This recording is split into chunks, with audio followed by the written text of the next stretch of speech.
The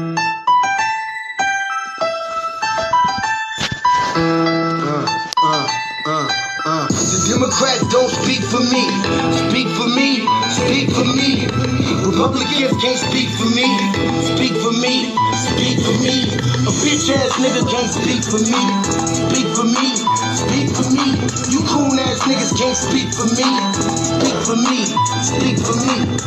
Listen here, this is a fact of life. I be rapping like Nat Turner came back to life. Grab Donald Trump by the pussy, he ain't acting right. I never run from a conflict, I be glad to fight. It's a very cold world that we living in. Somebody please tell Elizabeth you're not an Indian. You just trying to con them people to get the benefit. Just another immigrant, stealing from the Indians. That's some punk ass shit and that's too lame. Now we finna step over to Andrew Yang. And you a sucker, you can never speak for black folks. Fake ass pandemic, trying to get the black vote. The Democrats don't speak for me. Speak for me. Speak for me. Republicans can't speak for me. Speak for me. Speak for me. A bitch ass nigga can't speak for me. Speak for me. Speak for me. You coon ass niggas can't speak for me. Speak for me. Speak for me. You know your boy be high off sativa. Kamala wasn't popping, so we said bye, Felicia. She ain't had a right policy. We ain't trying to meet her. Y'all can take Biden too. Bye. We don't need her. We don't need Roland Martin or that coon Al Sharpton. Didn't need Cory Booker from the start, man. I don't fuck with police and no snitch. You know I'm coming with the heat when I spit it. The Democrats don't speak for me. Speak for me. Speak for me. Republicans can't speak for me. Speak for me. Speak for me. A bitch ass nigga can't speak for me. Speak for me. Speak for me. You coon ass niggas can't speak for me. Speak for me. Speak for me. If you ever go to court and this is your luck, try not to get fucked by Benjamin Crump. I know it's hard. You and all go is hard. But who the fuck is Amy Cloak? Put her picture up on the bullseye and start throwing darts. People cut our organs out our bodies, that's a stolen heart. They can't save us from the flood like Noah's Ark. Black lives always matter, we finna go for ours. So then we savages, we don't need to pot the piss. Mike Bloomberg is suck dick with that stop and frisk, bitch. You ain't speaking for us, we don't know you. Bernie Sanders, they get your funky ass on too. The Democrats don't speak for me. Speak for me. Speak for me. Republicans can't speak for me. Speak for me. Speak for me. A bitch ass nigga can't speak for me. Speak for me. Speak for me. You coon ass niggas can't speak for me. Speak for me. Speak for me.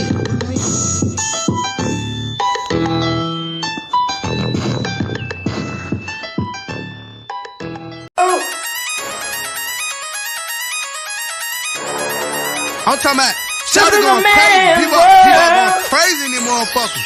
Run that shit back, man. But it's nothing. Nothing. Got a woman on the bed.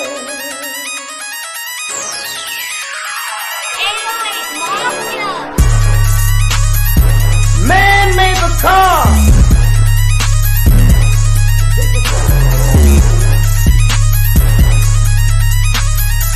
Man made the train to carry the heavy load. Man made the electrolyte to take us out of the dark. Man made the boat for the water like the 7-no-meter. Man thinks about a little bit of baby girl and a baby boy. And man makes them happy because man makes them joy. But after man make everything we can, do you know that man makes money?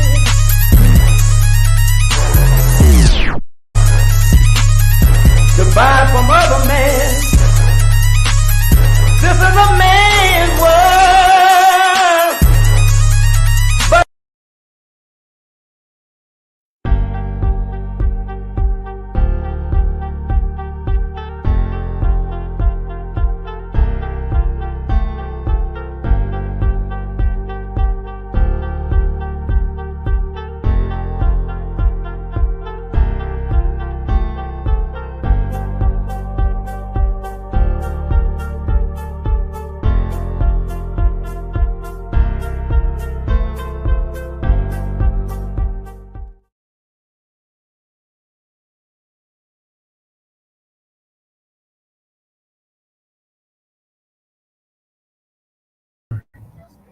Greetings, Black family. Greetings. Thank y'all for tuning in to another episode of the Frontline Black News. I am your host, Chain Cromer. We are joined with Lady Chasers in the background. And Shabaka saying Corey should be joining us here shortly, our West Coast correspondent. And we might have some guests who are also part of the new Black media. And on this, yes, Lady Chain, we're blowing up. Just can't believe it. Season 4, episode 22, part 2 of the Frontline Black News, we'll be discussing several things. The first thing is, I don't know what's not letting you on. Why you never have a problem any other time? The link, I don't know what it is. It's not letting me on. There you go. I literally sent it to like 3 different. I can't do it. I can't get on Facebook, Jesse. I can't get anywhere. You can't get in Messenger? No, cuz I just told you I can't get in. They shut me out of all the accounts. So. Okay. Well, I guess Lady Shay won't be joining us tonight. I don't know. I sent you the link. I don't know how to make it possible. Give me the keyboard. Hold on, y'all. Well, I should ask me these things before I start the show. No, it should not. It makes no sense. Accessible.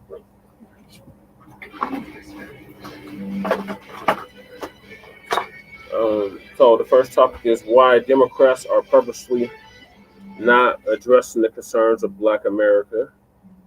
Then we got Black DemoKKKrats desperately sabotage California reparations, deliberately sabotage California reparations. Yeah, send me the link in the email. California State Senate just passed bill to allow migrants to purchase homes with 0 down payment. And then we got the Venezuelan gangs who came under the Biden-Harris administration open border policy are creating crisis in America. Then we got Black faces in high places are not going to save us.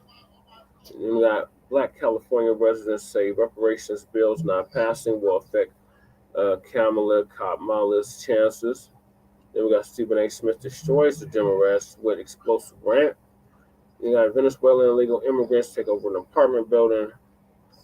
This VENNIE situation is getting blown out of control by social media. So those are the topics for tonight. Thank y'all for tuning in. Make sure y'all like and subscribe to the Frontline Black News. And also make sure y'all support the campaign. Just prayers myself for Carl State House of Representatives for House District 8. Yeah, that's the information right there. Why are you just acting like completely clueless? Because I don't know if she does it every week to go through this show. This is beyond frustrating.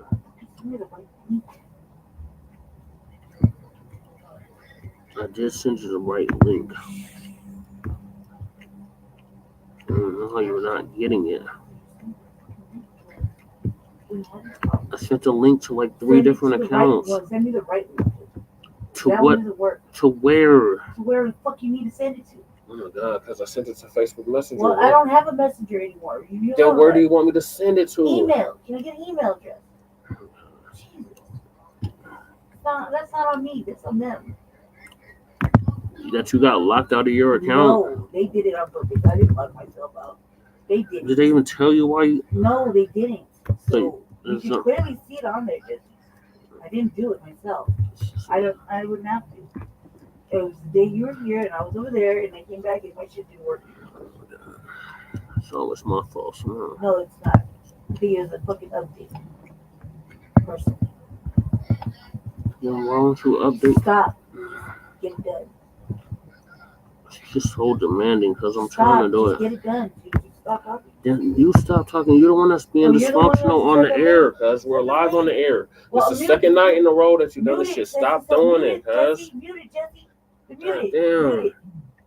All this because she can't get the goddamn link. Mute it. Thank you. No, because I'm trying to send this shit out to you. I can't get any email right now from this way. Oh my God. Then how are you going to get the link? I don't know, Jesse. Then just talk in the background, because No. Just send it to the email. Which I'm on email? Just listen to me. Which email? Any email that you know. Oh my God, cuz which email do you want me to send it to? Pick one. I'll send it to all three. That's all right. It. What three? What do you mean, what three? Brandy from the Fusion, Seduction Doll, Marianne. No. Send it to Brandy. Very simple. There's only one that you really need. No, because you keep having a hard time getting to your email. That one, please. I'm on your messenger trying to access the link. Like you sent it to me, and it won't let me in. That's why I can't access the messenger from my page because I don't have one anymore. They shut it down. They shut down your messenger? They shut down my whole Facebook page. But that's not your messenger, guys. What do you mean? It's attached to the Facebook page. Because you can log into your messenger without having to log into your Facebook. With what? It's called the app. You have the app on the computer. I don't know the password. You need to know the password, right? Yes. I don't know the password. How do you? Okay. What do you mean? I have fucking 30 fucking accounts. Different shit. I don't need to do that. It's all sitting here. All right, I emailed it to you, so she should be able to get on. I'm sorry for this assumption. It's just ridiculous. What do you have to be sorry for? Because you're time wasting. No, I'm this not. should have already been figured out before we even started the show. No, you shouldn't have. You wait till after I start the show to start this madness. Just stop, man. Just stop. Put it on mute. You're not on mute? No, I'm not on mute. Well, mute. How about that? How about no? How about, hey, Shabaka, welcome to the program. If you just muted yourself. Jeez. I shouldn't have to mute myself. You should. You should. No, I shouldn't have That's to. That's good manners, actually.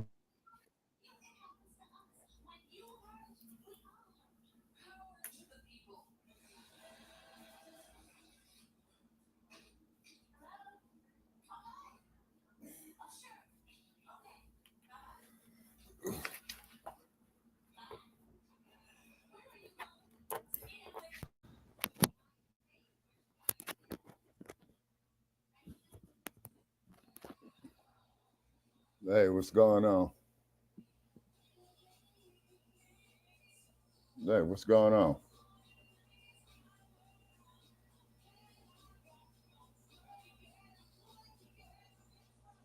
Hey, what's going on?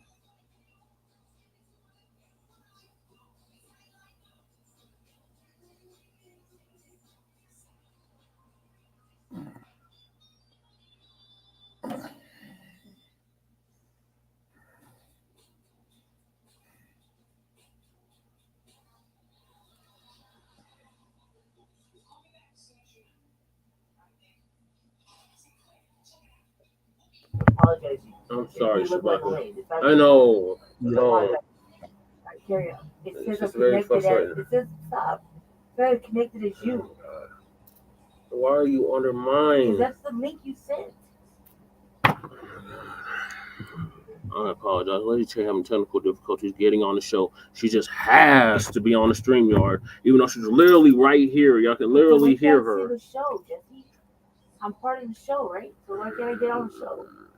That's not my fault. I sent you the link. Wait, look, I'm on that. Jesus Christ. That's all you have to do next time. All that just to get on. Stop, Jesse, Jesus.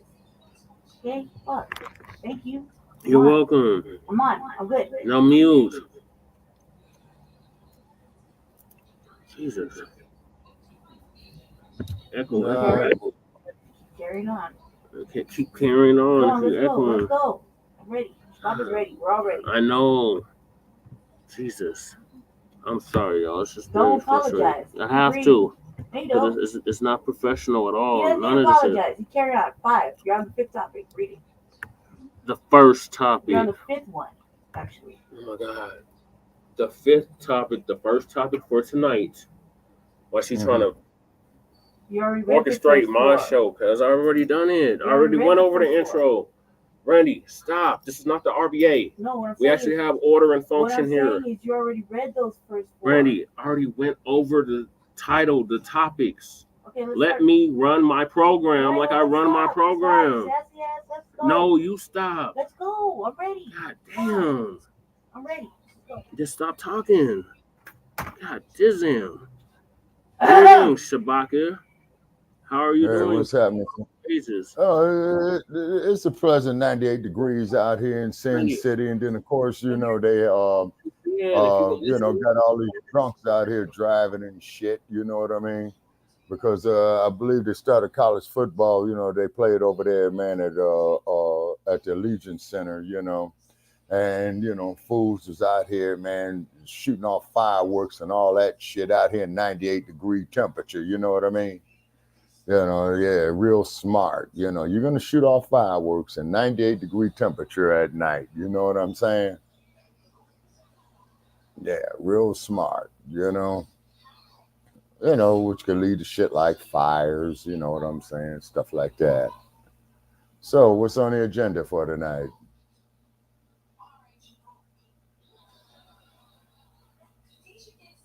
Brother Che.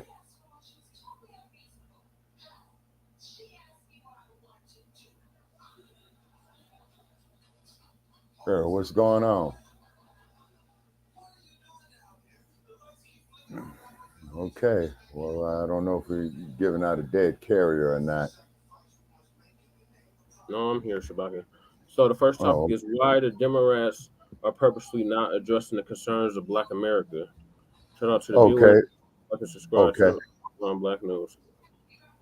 Okay, because they never were concerned about us for 60 years that I know of. They say they come up to us, man, every election cycle with the same bullshit. Vote Democrat no matter what. Nothing changed. More of our people go to jail. More of our people get fucked over. You know what I'm saying? And more of our people contribute to the homeless. And then they up here talking about be more concerned about these migrants and all this old type of shit. And they're going to give all these benefits they should be giving to us, giving it to them. You see? And then just like what Kamala pointed out, oh, I'm not going to do nothing specifically for Black people. No.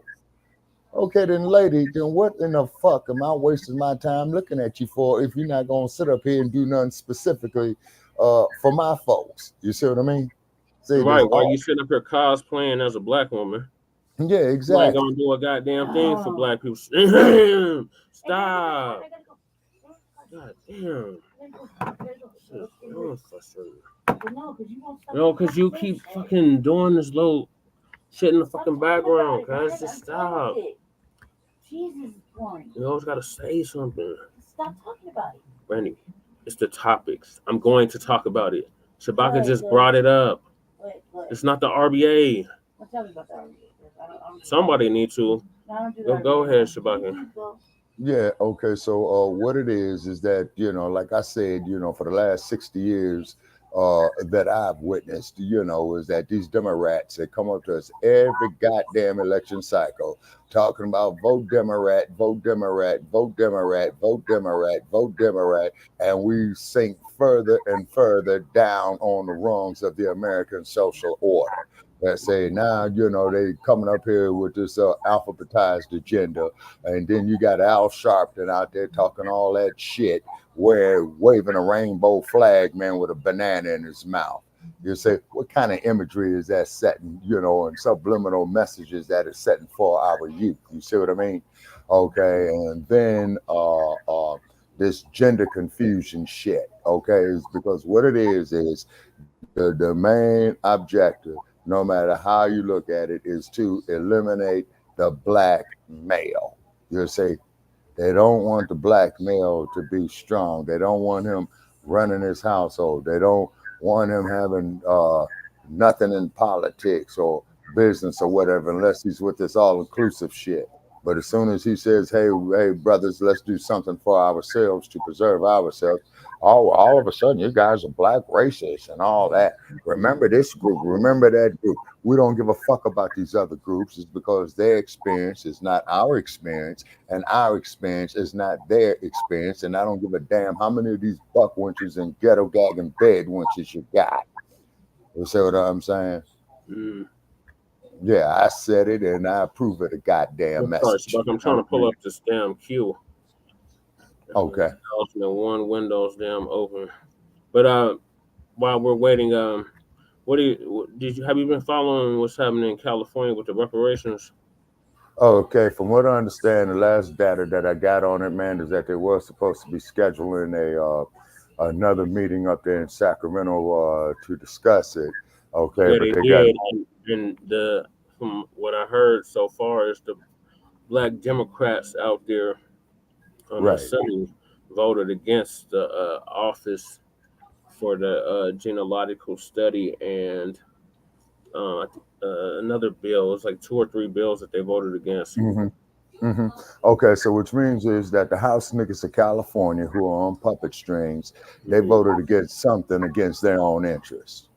Yeah, Okay, see, that's why I'm on the goddamn couch, man. Because see, I can't do it no more, man. Because I'm tired of getting pissed off.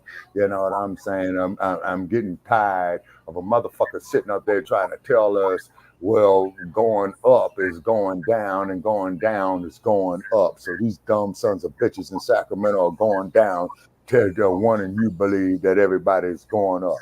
All inclusion is an illusion. It is a bunch of bullshit, and it countermands our progress on a collective basis.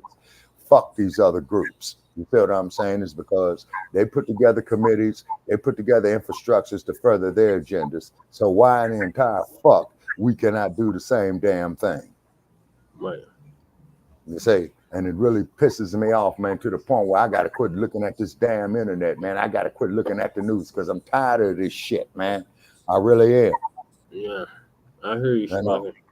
yeah, I really am. You know what I'm saying? We don't give a fuck about these other groups. They don't give a fuck about us. The day of the ass scratch of the house nigga and the Yasa boss is over. Okay.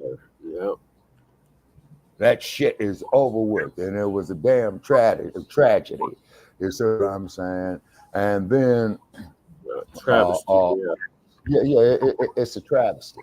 And and I just don't get it, man. I just don't get it. We Okay, got what Twin did in the you? building. Shout out to Twin. Hey, Twin, what's happening with you? Please comment. Please comment. Okay, it's always a pleasure to have Twin with us. But what it is, man, is that the only fucking way for us to preserve ourselves as a people, man, we got to have some type of coalescence, man. We got to have some type of cohesiveness, and ain't nobody else gonna do it for us. But keep in mind, it's not their responsibility. It is ours. You see what I mean? And this is why, man, they try to do all this all inclusion shit. You know what I'm saying? And then and look at these dumbass movies that you got coming out, and all this old type of shit, man. And then keep in mind, Hollywood, man, pretty much sets the trend. You say. Of the mindset. I mean, the cold part about it is, brother, past the generations after you, man, they don't even know who they are. You see what I'm saying? They don't Sad even know who state. they are. They Very don't. sad I'm talking about those in their 20s, man. They don't know who they are. What do they call them? The millennial babies. You know what I'm saying? I'm a They sitting up, millennial. huh? So you talking about the Gen Zs. Yeah, the ones that's born in 1990s plus. You see what I'm saying? Okay, is because they figuring that this degradation, man, is all positive of us. You see, I mean, man, look at this bullshit they do out here in Las Vegas. Got a grown ass man calling himself RuPaul drag queen show and all that old stupid shit. I mean, man, what the fuck is that? They say, but you're not gonna show nothing, man. Where you got strong black men taking care of their families, building up their communities. You see what I mean? You know. And then to quote the Right, Twin. words of yeah, All right, and the video, Shabaka. So huh? finish up your thought so I can play the video. Oh, yes, sir. Okay, just like Shahrazad Ali had said, is that, you know, when the Native American is talk about how the white man had killed their people, don't nobody say nothing. Then when the Jewish people talk about the Holocaust during World War II, don't nobody say nothing. So why must we forget about slavery? Yeah, exactly. So, All right, so moving to these Democrats. right, So the Democrats are purposely not addressing the concerns of Black America, but they want us to right. go out for blue no matter who. So them Yeah, days were over. exactly. It's alluded to. So Uncle Phil's gonna give us the update. It did a sound off Friday, this past Friday, where he Okay. had a sister come on and tell from California and tell us the situation that's happening with the Democrats out there. So that's what we're gonna listen to right now. All right. Want to see what the changes are in the country, right? And some of you will be your first time. So if you're going to Ethiopia, or if you're trying to get on it, like I said, we're closing out the month. We won't be talking about this trip no more. Make sure you make your payments. Those of you who are making payments, so you can come with us and everything. I've been getting emails from people like, "Hey, Will, can you give me the link? I want to sign up." Okay, like I said, end of the month, cutting that off because we got other things we need to, kind of get going. Yes, like James Smith said, please like, share, and subscribe to definitely this particular channel. Make sure you subscribe to all our channels. Emancipation Media. I know Sister Demetria just put up 3 videos over there today on Emancipation Media. I'm waiting on my videos to come back. I guess maybe I get some up maybe tomorrow, and hopefully for close out the month. Did y'all see the interview with Sister Girl, Ski Wee? Did y'all see the interview with that? I know last night, I hurry up and tried to, cut it on, because I said, let me cut on at least the YouTube TV on here, and let me watch it and see what's going on while it was live. And I see why she was ducking and dodging. Oh yes, that didn't make her look good at all. Now, we're going to go into that interview tomorrow. Make sure you come back here tomorrow night, 4 p.m. Tomorrow evening, 4 p.m. Central Standard Time. Streamed it on this and we're going to get into the parts of the interview that I want to kind of, get into and cover. But if that's going to be how she did an interview, I think the debate is going to be worse than the one with Joe Biden. Yeah. Even in Joe Biden's condition, I think Joe Biden would do better than her at the actual debate. Because if that's the way you doing the interview, and they was giving you a pre-recorded interview, softball questions, and I know y'all seen that Tyler thing she pulled, right? When they asked about basically, her identity. You remember on the Breakfast Club when they asked her about the color thing on the Breakfast Club, Tyler was like, she was saying nothing. 2 turns to her publicist. Hey, can we move on and all that? And she basically did the same thing. So, and the Shields, God, the Shields are so funny. The Shields are defending her doing that. I'm like, really? I said, this is what you're defending? Okay. But we'll talk about all that tomorrow night, ladies and gentlemen. Yeah, we went over that on part 1. I see some of y'all down there already, so I'm gonna go ahead and let some of y'all in. But when our guests get on, I'm gonna have to go ahead on and get her up here because let me see, where's my screen? Boom. All right, let's start here. Where we at? Y'all just give me a second. Hey, Brother Scott, can you hear me? James from Chicago. What's up, brother? Hey, how's it going there, brother? It's all right. So what's on your mind? What's on my mind is this here. And well, let me ask you, the Democrats aren't worrying about Black Americans. Why is that? Well, I'll put it to you like this. Elijah Muhammad said it real simple in the book, The Fall of America. And I will keep bringing that book up because guess what? We don't demand anything. You keep saying over 90% of our people do not know what they cast their ballots for. Just like here in Chicago, I sent you some articles talking about we're about to be almost $1 billion budget deficit, and now our taxes are going to go up because these migrants. But right. Yeah, so how much are y'all voting? Are y'all going to vote on that? 'Cause a lot of times when they do that, those bond proposals, a lot of is it through the school property taxes? We pay property taxes for the school and for the city and county. Okay, so no, we do not get to vote on it, and they didn't give us a vote whether Chicago should remain a sanctuary city or not. So yeah, because Brandon Johnson blocked that one. Exactly. So again, we do not demand anything. That's why the Democrats advantage of us, keep blinding us with ignorance. And that has to stop. Now, I'm not saying that we're getting anything better for the Republicans. I know they're anti-Black. So, but I tell some of my Democrat shields who are friends of mine, things of that type of nature, that we have to start voting different now. And you ask them this question, ask all your Democrat people this question, what are you voting for? And I bet you they won't give you an answer. They just say anybody but they give you an answer. Oh, we can't have Trump. Saving democracy. Project 2025.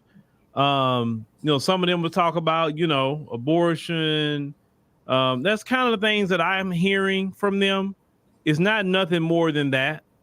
And guess what?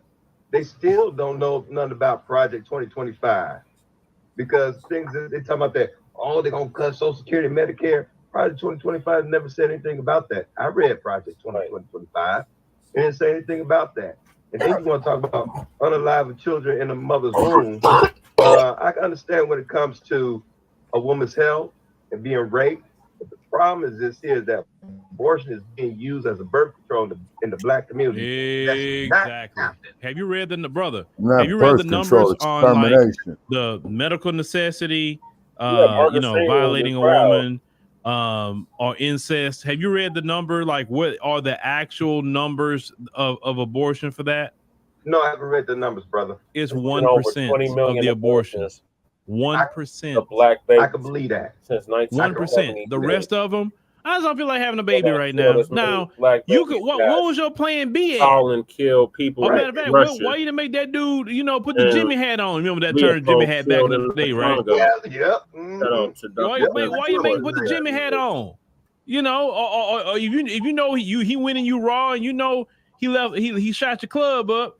Why you wasn't at CVS or Walgreens and getting you a plan B? Now, if you that type of person that like to bust it wide open, you should have about 5-6 plan B. Look, I'm gonna call it like it is, and you go ahead and take your plan B. Why you gonna go that far in doing it? Exactly. Oh, and one more thing too, Brother Scott. The teachers union, they want the taxpayers, they're negotiating contracts right now, but they want the taxpayers to pay for their employees' abortion. I'm like, wait a minute. Us? This is why my property tax is going up, and then the migrants too, on top of that. So, right. Yes, I sent those articles to you, and that's something need to be talked about because over there in New York City, they're suffering. Their tax dollars are suffering.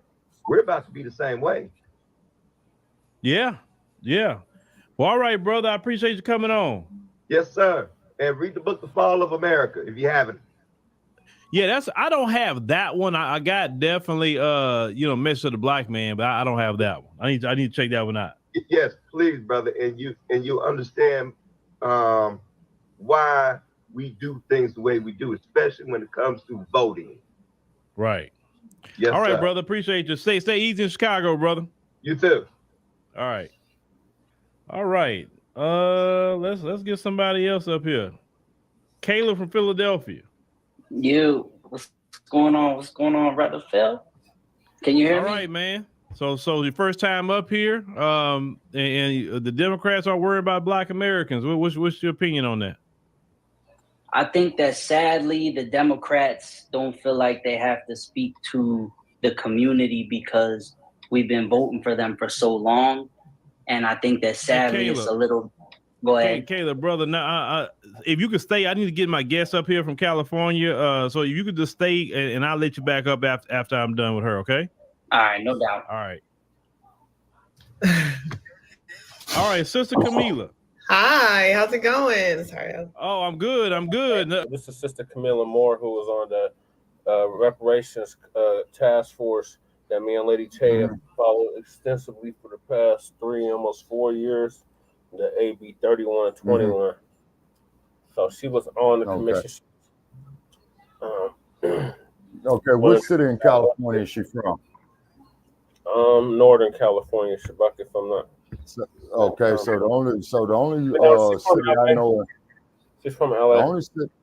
Okay, so I'm willing to bet dollars to donuts she's from the Bay Areas because those are the only strongholds that we got in California.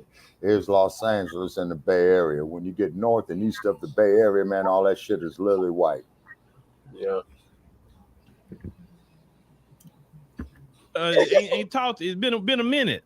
It's been a long minute, and I'm sorry like crazy. I am not going to sleep all night. It's been an interesting 24 hours trying to get these bills through the legislature.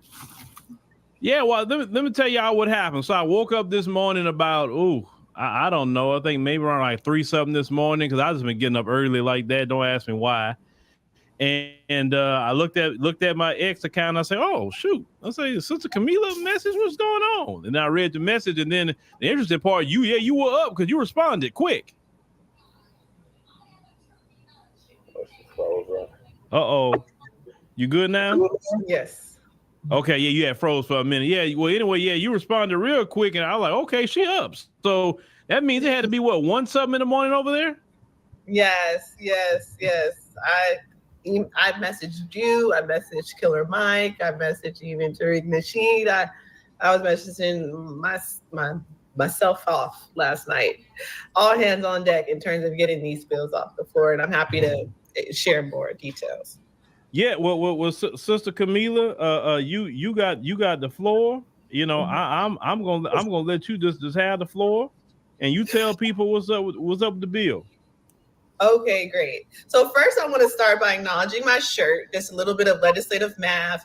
In the California state legislature, you need the minimum 41 assembly votes to pass a bill. You need 21 Senate votes, and then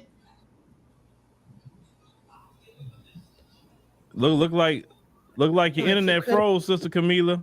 What's going on? Sorry about that.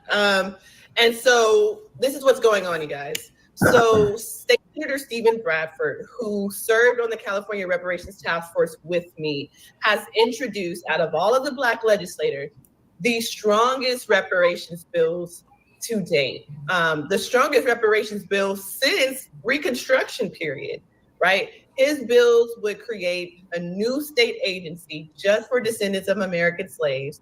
Think about it, this agency would be a watchdog over other agencies, corporations, entities, police departments, ensuring that our rights are no longer violated and that we're no longer— not in the goddamn state of California, it ain't. That shit ain't nothing but a monkey wrench for all that. And the other, 1331, would create a new state fund in the California's Treasury account, a fund just for descendants of slaves, a reparations fund just for us. And so what's happening is the California State Legislature has until tomorrow, Saturday. That's what they was trying to do, but them coons fucked it all up. Yeah, so you said Kamala fucked this all up, pass all bills, and then this is her former state she represented for 15 years. Senator. Yeah, she was the attorney general, and then she was the senator. Yeah, Kamala was, yeah. And once that happens, Governor Newsom would have until September 30th to sign or veto any of the bills that the legislature and the motherfucker will veto it into law. Here's the issue. The California Legislative Black Caucus is infighting. Well, more particularly, they are angry at Bradford because Bradford had introduced these two bills that I described to you without them. Right, he introduced these two bills probably like 3-4 months before them, without them, independently, and so they have been infighting amongst each other for some time now because they're angry that Bradford, didn't introduce his bills, as a team, those two bills with them as a team. However, they didn't want to incorporate these two bills into their package, and so that's why Bradford went alone, right? He understood that in order for there to be true reparations, there needs to be infrastructure. Every other reparations model, domestically, internationally, Holocaust victims had their own institution, their own agency, right? Japanese Americans got reparations. They had their own agency, the Office of Redress Administration. Victims of wartime crimes in Guam by the U.S. Army, they had their own, institution or infrastructure or agency. And so this new bill that Bradford introduced is called the California American Freedmen Affairs Agency. It pays homage to the Freedmen's Bureau that once existed in this country on a national level. It is a shame that I have to share this really bad news with you all, that the California Legislative Black Caucus, particularly the Black Assembly members, because that's where these two bills sit, just to give you a little bit more context. These two bills have passed the Senate side entirely, right? Because State Senator Stephen Bradford, he's in the Senate. So he did his job to make sure that these bills passed the Senate entirely, right? And so now it's on the Assembly side, and it passed through the Assembly through various different committees. So it's on its last stage in the Assembly side, which is literally the Black legislators, all they have to do is bring the bill to the floor today or tomorrow. Just bring the bill to the floor, introduce it, and let the entire floor vote on it. That's literally all they have to do. And unfortunately, the news and the word on the street is they are refusing to do that. They are refusing to bring these two bills to the floor. And why in the entire fuck that I am not surprised? Why am I not surprised? Senator Bradford. One last thing I'll say, because we want to bring in Governor Newsom into this conversation, right? Also hearing that Governor Newsom doesn't want to see this new state agency as well. And he has introduced amendments to Bradford's office, asking Bradford's office to amend the agency to become a 2-year additional study bill. Oh my God. Which is completely unnecessary because that's what the task force did that I was on. We studied and developed preparation for 2 years. Sister Kamala, hold on. I'm listening to you, but I got a question. So just put your notation right there. Okay. Did they do a study on AB? Was it they just did AB 1840? Is it 1860 or 1840? Well, it's 1840. Okay. Did they do a 2-year study to do that? No. No. Okay. So they did a study. You were the head of the California Reparations Commission, correct? Correct. Okay. Yep. So you were the head of the California Reparations Commission. You did the study. You turned in the findings. Now Gavin Newsom, who is up here with the California government, now he wants to kick the can with Black people and say it's a study, another study. But when it comes to the migrants, they can go get money in houses. Am I correct in what I'm saying? That part. I mean, the Democrats, they will explain 1840 away by, and I also, they will explain it away, right? They will explain it away by saying, oh, this is a home ownership program that's open to everyone. And 1840 just allows now for undocumented immigrants who have social security numbers and taxpayer IDs to also be able to benefit. And so they're going to say, oh, that's not taking away from reparations. Like everyone can benefit from that. But I read the study for this home ownership for all program. And over since its existence, white people have been the main beneficiaries. Second, Hispanics, then Asians, and Black people are dead last. So, if they got any at all, and you better be sure what Black people it is, because if Black people, what is it? Are they not descendants of slaves? Because they'll pull that mess too. Yep, exactly. And it's interestingly enough, you have African American elected officials, waxing poetic. Assemblymember Corey Jackson waxing poetic about 1840, uplifting the stories of Haitian immigrants and other immigrants is what he said. But behind the scenes, he is trying to sabotage along with the other California Legislative Black Caucus. Where is he from? Riverside. Where's his family from? He's Black American. Most of the California, and that's the thing, most of the members of the California Legislative Black Caucus are Black American descendants of American slaves. Oh my God. I think, but for maybe one, Mia Bonta. Wow. Who I think is so let me get this straight. So they're upset that Bradford put up the bill and they want to sabotage how many Black people is in California now? Do you have the accurate number? That's a good question. Let me see. We're at about 12% of the population. I know we're 6% of the population. They say y'all 2.2 million. I feel like it should be higher than that. It's about 12%. Okay, so he wants to sabotage in the whole state 2.2 million. Well, it's been I'm like, I the feel last like time that. you were there, it's about Okay. They had Well, more it black has people there been than a that. few Well, a lot years. of black people left Yeah. too. But okay, so he wants. Yeah, I'm one of so them. this so-called Black Caucus, and you know the even the you're not saying it, I'm saying it, but even the Congressional Black Caucus, like I said, that's why I tell people they're not really worth anything because you wouldn't see the Hispanic caucus doing that up there. But you wouldn't see the Asian caucus, the whoever caucus. They don't sabotage each other. Does it matter if Bradford put it up or not? Does it really matter? No, on the grand scheme of things. It does. I mean, so what you saying is one guy, but is all of them saying they just going to try to kill the bill or not even put it up just because of Bradford and say screw the taxpayers? Yes. Yes, that is the position of all 10 members of the California Legislative Black Caucus who are in the assembly. That's what we're hearing.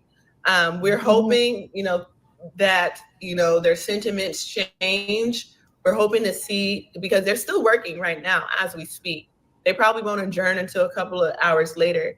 And they've been having meetings with Bradford, over the past few days or so. So we're hoping for some changes tonight. Wow, I'm curious to know who these people are. I'm curious to know. And you talked to all of them before? Who the fuck they are, Dr. Phil. They full of shit. These are a bunch of lying, scrub-ass, opportunistic ass motherfuckers who's still sitting at a lunch counter begging for a goddamn cup of coffee. Fuck them motherfuckers. A few, and I can confirm that they're holding personal grudges against Bradford for whatever reason. And they also have said, I want to bring this up, in talking to one of the assembly members, she was like, Bradford messed it up for all of you guys. She said, what did she say? She said, Bradford messed it up for all of you guys. He it's grandstanding. He brought these bills on his own, and that's the reason why we're not going to bring them to the floor. Also, Newsom has told us that he's going to veto the bills. And so we're not going to let. Wait. So now it's going further past them not bringing it to the floor, because Newsom say he's going to veto them, but I guarantee he won't veto AB 1840. Yeah, that part. So, ladies and gentlemen, I want you to see, when you hear me talking about the Democrat Party, this is me saying this, not you. When you hear me talking about the Democrat Party the way I do, it's not that I'm a Republican. You hear what Sister Kamala is saying. When I tell y'all the black politician and the black preacher is the worst entity to black Americans, now you hearing it from Kamala right here. She did a whole study. Her and the team did a whole study for how many years? 2 years? 2 years. 5 fucking years. 2 years. Yeah. Mm-hmm. They signed a study. 2 years. Now it's time to act, and look what they're doing. Right. And so not this assembly member, she also said, Newsom is saying that he's going to veto Bradford's bills if they come to his desk, and we're not going to let Newsom veto any of our reparations bills. So we're just not going to, bring Bradford's bills to the floor. What else did this assembly member say? She said also, I haven't seen you reparations organizers bring out, a lot of people to our hearings. Well, for one, they've been, that's a whole nother story. But she said, let's say we do pass these bills into law. Are you guys going to be ready to have 200 people knocking on Governor Newsom's office door saying to sign the bills into law? The organizers were like, yes. Is have the California State Police right there to arrest your ass. They can't. Let me see if I can switch. Let me see if I can switch to something else. I want to get you back on the screen, but let me go. I'm gonna have to go to my other screen. You'll be able to hear me. Let me see something. Can you still hear me, Sister Kamala? Yes, I can hear you. Okay, I want to show people real quick the people that's causing the problem on the screen. So let's give me a second. Big screen. You probably can't see it, but let me go down here and okay, ladies and gentlemen, these are the people that is causing the problem in California. The blackcaucus.legislature.ca.gov. Stephen Bradford. And this is Lori Wilson. Now, this is Stephen Bradford, who she's talking about right here, the vice chair. Isaac Bryan, Dr. Akilah Weber. How, you know her? Yeah, I know of her. I haven't talked to her. I know of her. Okay. All right. Mia Bonta, Christopher Holden, Dr. Corey Jackson. Why is Kevin McCarty? Is he? Fuck Chris Holden. Fuck Chris Holden. I don't know. He wasn't mixed, but okay. Yeah, okay. He looked like he was Caucasian. Yeah, okay, Tina McKenna, Mike Gibson, Lola Smallwood. Go ahead. I was just Tina Mc. So I said I hit up Killer Mike to post about the call to action, and a lot of these Black elected officials generally, but particularly the California Black elected officials, they get starstruck, right? They only respond to community pressure, a lot of community pressure, or celebrities, and so getting Killer Mike to post the call to action this morning, that's the tweet that Tina McKenna decides to respond. The enemy. And hold on, let me go. Where's Tina at? Hold on. Okay, Tina, right here. Okay, I'm looking at her. This is the one she responded to. This is the lady. What about Shirley Weber? What did she say about the bill? That's a really good question. I'm not entirely sure where she stands. That's a really great question. Malia Cohen, that's another one, and Tony Thurman. Right. Boy, they all got that. They all got that look about them, y'all. Y'all know that look I'm talking about. Yeah, let me get back to my screen over here. Let me go on and switch back to Sister Kamala here. Okay, we're back on the screen. So I wanted y'all to see real quick who she was talking about. Yeah, I wanted you to see. And according to Sister Kamala, all of them are scrubs, descendants of slaves, FBA, right? As far as I know of, I could be wrong, but I think all of them are, with the exception of Mia. Three of them that's non-FBA. Mia Bonta. What about Miss Smallwood? Where that name come from? Smallwood Cuevas. Is she married to a Hispanic person or what? She's married to a Latino man, so that's where. Okay. Oh, okay. Okay. All right. So, wow. Killer Mike responded. Who else kind of got involved with it? Who else got involved with it? Killer Mike, Tariq Nasheed, but I wanted to, I can't remember everyone on top of my head, but I wanted to share the response. So Tina McKenna, so Killer Mike, he posts a call to action, and then Tina McKenna says, our work towards justice is not limited to one bill in 1 year. The California Black Caucus reparations package is a multi-year effort, and I hope we can work together next year to see this work through. More scholars. Next year. Yes, and so that's the latest rumbling. See, they're pushing back. They didn't expect a lot of this pushback so soon. Hell, I'll probably be dead before they even decide to discuss. Okay, we may not bring it this year, but we'll bring it next year. I don't know what world they're living in where they thought that's a sufficient answer, but it's not. And she's being pushed in real time. Sister Kamala, that's that answer like, well, just elect me, and then once I get elected, then I'll take care of it. That's that answer. Yeah, it's called And speaking of elections, she is up for a re-election this upcoming November. So that should be interesting. Yeah. Well, that's why I always tell people on our platform, get registered to vote. And then when you see people like that, sabotaging the Black community. Oh, yeah, go ahead. Yes, sir. Okay, like how they dragging his feet on this reparations bill, right? But you could best believe, man, if them damn migrants went up there and told them they wanted some more shit, you see what I'm saying? They'll have that shit done, man, within 2 weeks. Yep.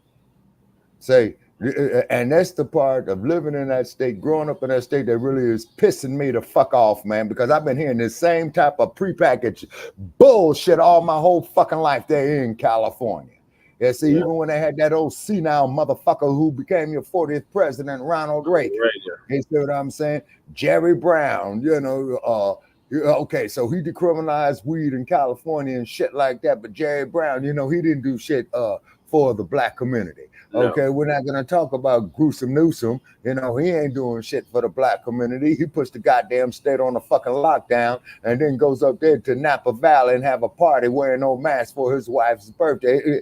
You see people, California politics is whack. Okay, so then they go down there to Hollywood, saying all this policy and what they're gonna do and all this old type of shit, but they got their hands in it too to keep black folks down in California. And we only make up, like I said, Brother Che, about 39% of the population at most. You see what I mean? Okay, but at the same token, when it comes to them raggedy ass, ratchet ass films to make of the black community, see the goddamn Hollywood industry, they need to be jacked up for reparations also. Yeah, they owe too. Yeah, because keep in mind, man, it's a multi-trillion-dollar industry, not billions, trillions, sir.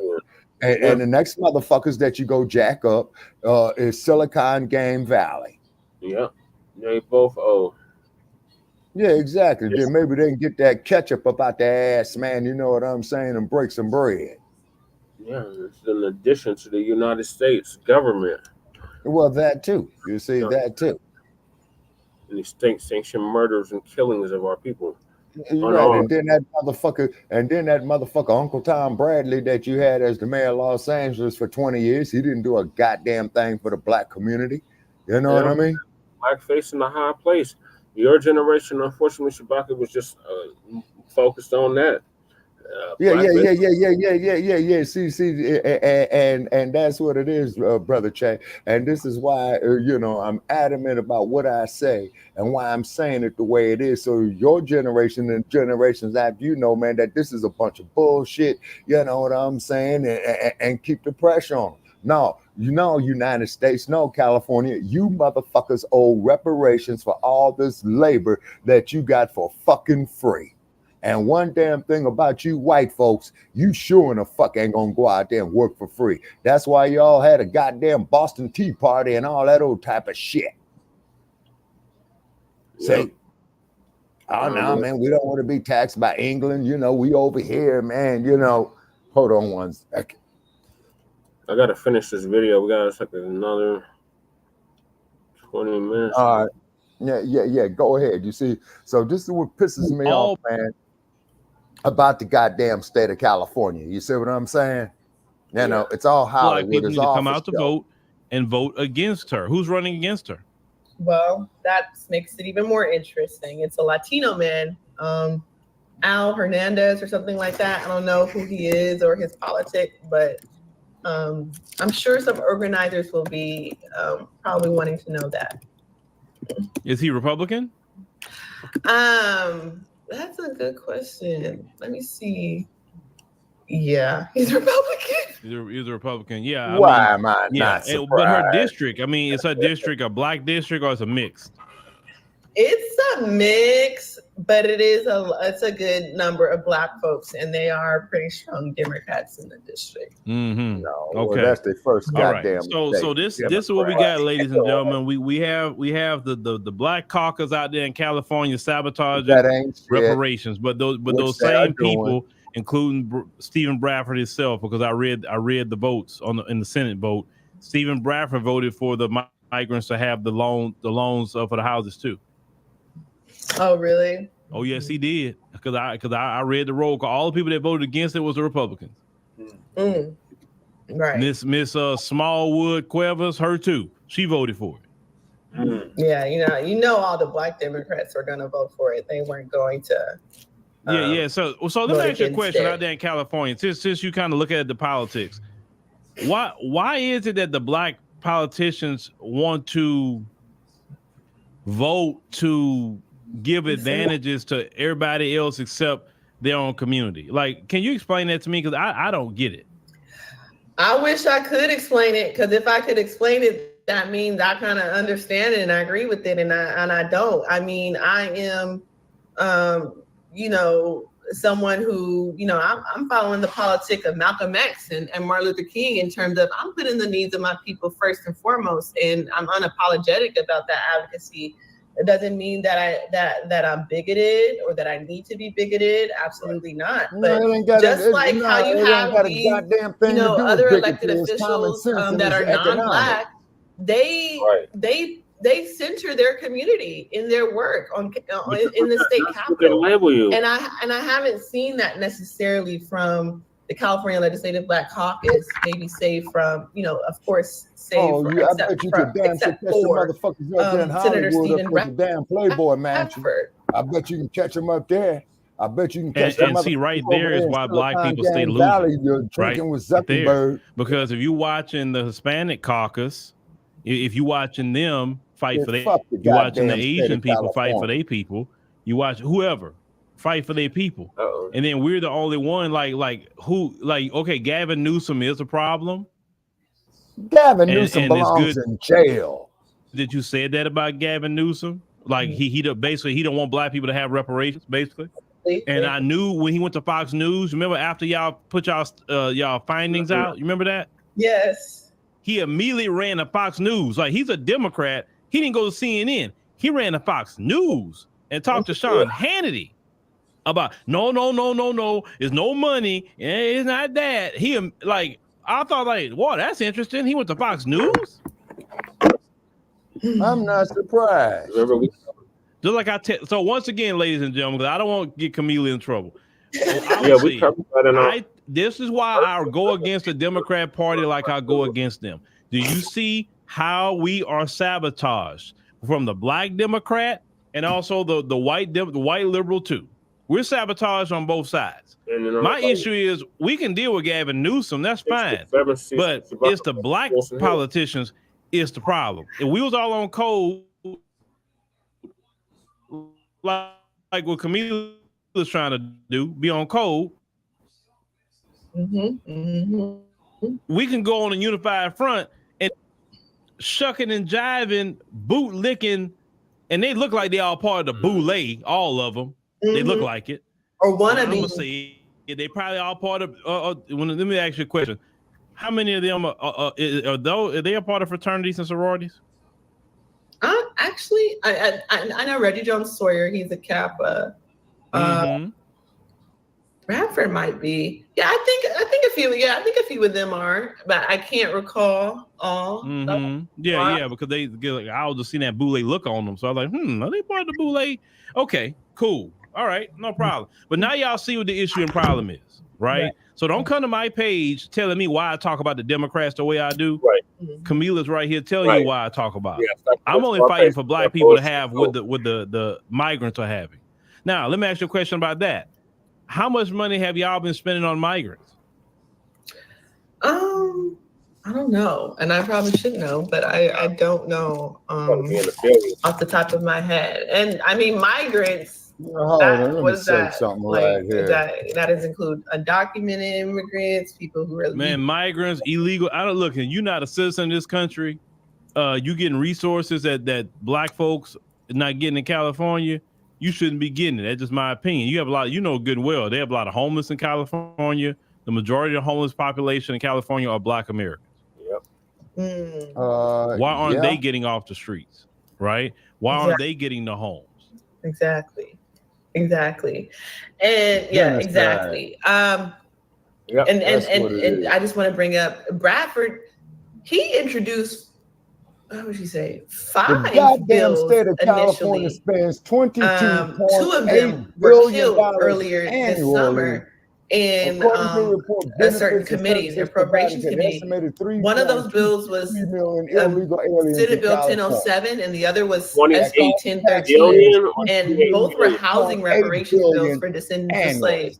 One would have would have allowed us to receive property tax relief for descendants of slaves who still live in formerly redline communities, and the other would have been a housing grant program to help descendants of slaves purchase their first home, or if they already have a home, pay down their mortgage, and which or for homeowners what are you insurance. Talking about Watts? Compton, bills were East killed Oakland, the earlier Fillmore this summer in District. appropriations, citing costs, previously citing the occupied fact that we yes. had a budget deficit.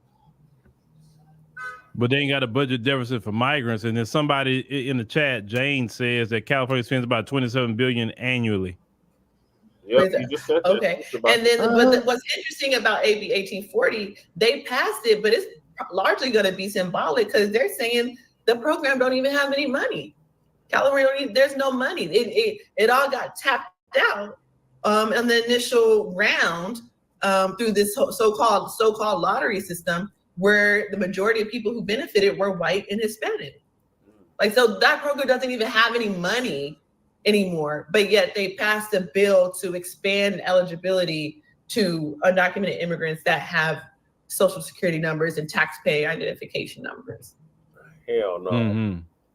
So the bills that got killed, who killed those bills? Was it the Black Caucus was a part of that too, or who was part of that? It was the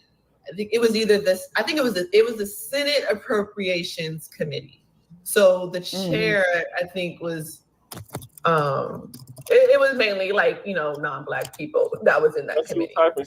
Okay. Yeah. Okay. So you think that if the Black Caucus bring this to the floor, it'll pass? Yeah, I can hear you typing. I was just checking. And there's a recent article that came out with Bradford's quoted in it. Lori Wilson is quoted in it, and then Newsom's office has a comment. But in that article, Lori Wilson, the pressure is on because first and foremost, she doesn't want to bring these two bills because she's holding a grudge against Bradford because she feels that these bills were brought, without her, and the CLBC knowing. However, now her narrative is changing. And so she said in the article, oh, well, the reason why it hasn't come down for a floor vote is because, we're not sure that it's going to have enough votes. And so then Bradford is immediately cited in the next paragraph of the article in the Sacramento Bee and says, we have the votes. If we don't have the votes right now, it's because someone is actively working against us. And what's that person's name again? Hold on, because as you talking, give me a second. As you talking, what I want to do here is put them back up on the screen. So give me a second, Sister Camila. Yes. Put them back up on the screen as we're talking. So just give me a second. Okay. All right. So who was it that call that name out again? Lori Wilson, who's currently the chair of the Lori Wilson, this lady right here. Yeah. She's the chair. Yeah. Now explain what she did again. She is telling the press, right? So she's trying to save face. She, instead of owning up to and telling the press, look, I don't want to bring his bills because I have a grudge against him. She's telling the press, we haven't brought his bills to the floor yet because we don't think he has enough votes. We don't think he has enough votes for it to pass on the floor. And then Bradford says, we have the votes. We know we have the votes. And if we don't have the votes right now, it's because someone is actively working against us. And who may that be? And what are the names in that article is being quoted outside of Lori Wilson and Stephen Bradford? Newsom's office, where Newsom's office is saying that he has concerns, fiscal concerns about the cost of Bradford's bills. Although he allocated $12 million in next year's budget to reparations implementation funding, and this agency is presumed to cost about $3 to $5 million a year. So there is funding because one, he's already allocated the funding. He's already set aside $12 million for reparations legislation implementation for whatever reparations bills end up passing. And we hope that's the agency and the fund bill. So the idea is that money, that $12 million will go towards the agency and the fund. And so, that's why the article was it was just strange to me that he's citing fiscal concerns. Lori Wilson also said the same thing. There's fiscal concerns about Bradford's bills, and that's why the COBC was very strategic about the types of bills that they put into their reparations package, which is extremely weak and basically is not reparations, because quiet as it's kept, most of the bills in the Black Caucus so-called reparations package were bills that they were already working on prior to the task force. And so they just folded it into this package saying that it was reparations, even though these were issues that they were working on prior to. So it didn't necessarily come out of a lot of their bills in this package, didn't necessarily come out of per se the task force recommendations in the sense that Bradford's bills did, right? A state agency for descendants of slaves, a whole fund for us on the state treasury, right? Those are the strong recommendations from the task force that Bradford was inspired by. He was inspired. I've seen him be completely moved, his experience. He was inspired by his experience serving California State, serving his people in that capacity. And that's why he brought these strong bills. It wasn't to serve his own ego. It wasn't to grandstand, because he was inspired by the experience and he wanted to give back and show, his commitment to his people. The last thing I'll say is, in that article, it did say that the California's finance department had a closed door meeting with Bradford, Wilson, and someone in Newsom's office a few days ago, but no one, stated what occurred or what came out of that meeting. And so, the last thing I'll say is, at first, when I heard that Newsom didn't want the agency bill and didn't want these bills, and he wanted to amend the agency bill to make it a 2-year additional study, I'm thinking it's because he has political aspirations. He wants to be president. Like you said, he's been going to Fox News. He wants to angle himself as a moderate in a sense. So he does to, be the person to say that he signed off on this historic reparations and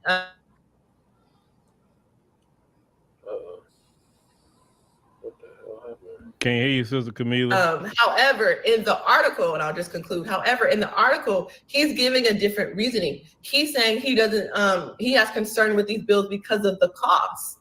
But the cost is not that much. When you think about what he allocated, $3 to $5 million out of 12, like that's not a lot. So right. somebody is not, something's going on. What's going on is just really what it is. The Democrats and the Republicans too, both of them are in unison not wanting Black people to be made whole. That's just bottom line. But Black people have been voting Democrat, for sure for the past 60 years, right? And look at what the Democrats do. But yet the Democrats have no problem giving resources to everybody else to come across the border. But Black Americans, you could wither on the vine, but come out and vote blue no matter who, right? Yep. So where do we go from here, Sister Camila? What's the next steps? Building our own industry. The next steps are if people are in the Bay Area or in Sacramento currently, the California State Assembly, they're still meeting. They probably will be meeting until the next couple of hours or so. So if you can actually show up to the assembly floor and voice, express, use your First Amendment right, express your concerns in a respectful, in a constitutional way. I'm not even going to say respectful. In a constitutional way, if you can be there in person, please do that. But a lot of, in terms of next steps, if they don't pass these bills tonight, tomorrow is the absolute last day. So there's a lot of riders out in Southern California and Northern California, but the plan is people are going to be coming out tomorrow in person, all hands on deck in terms of that, since tomorrow is the last day.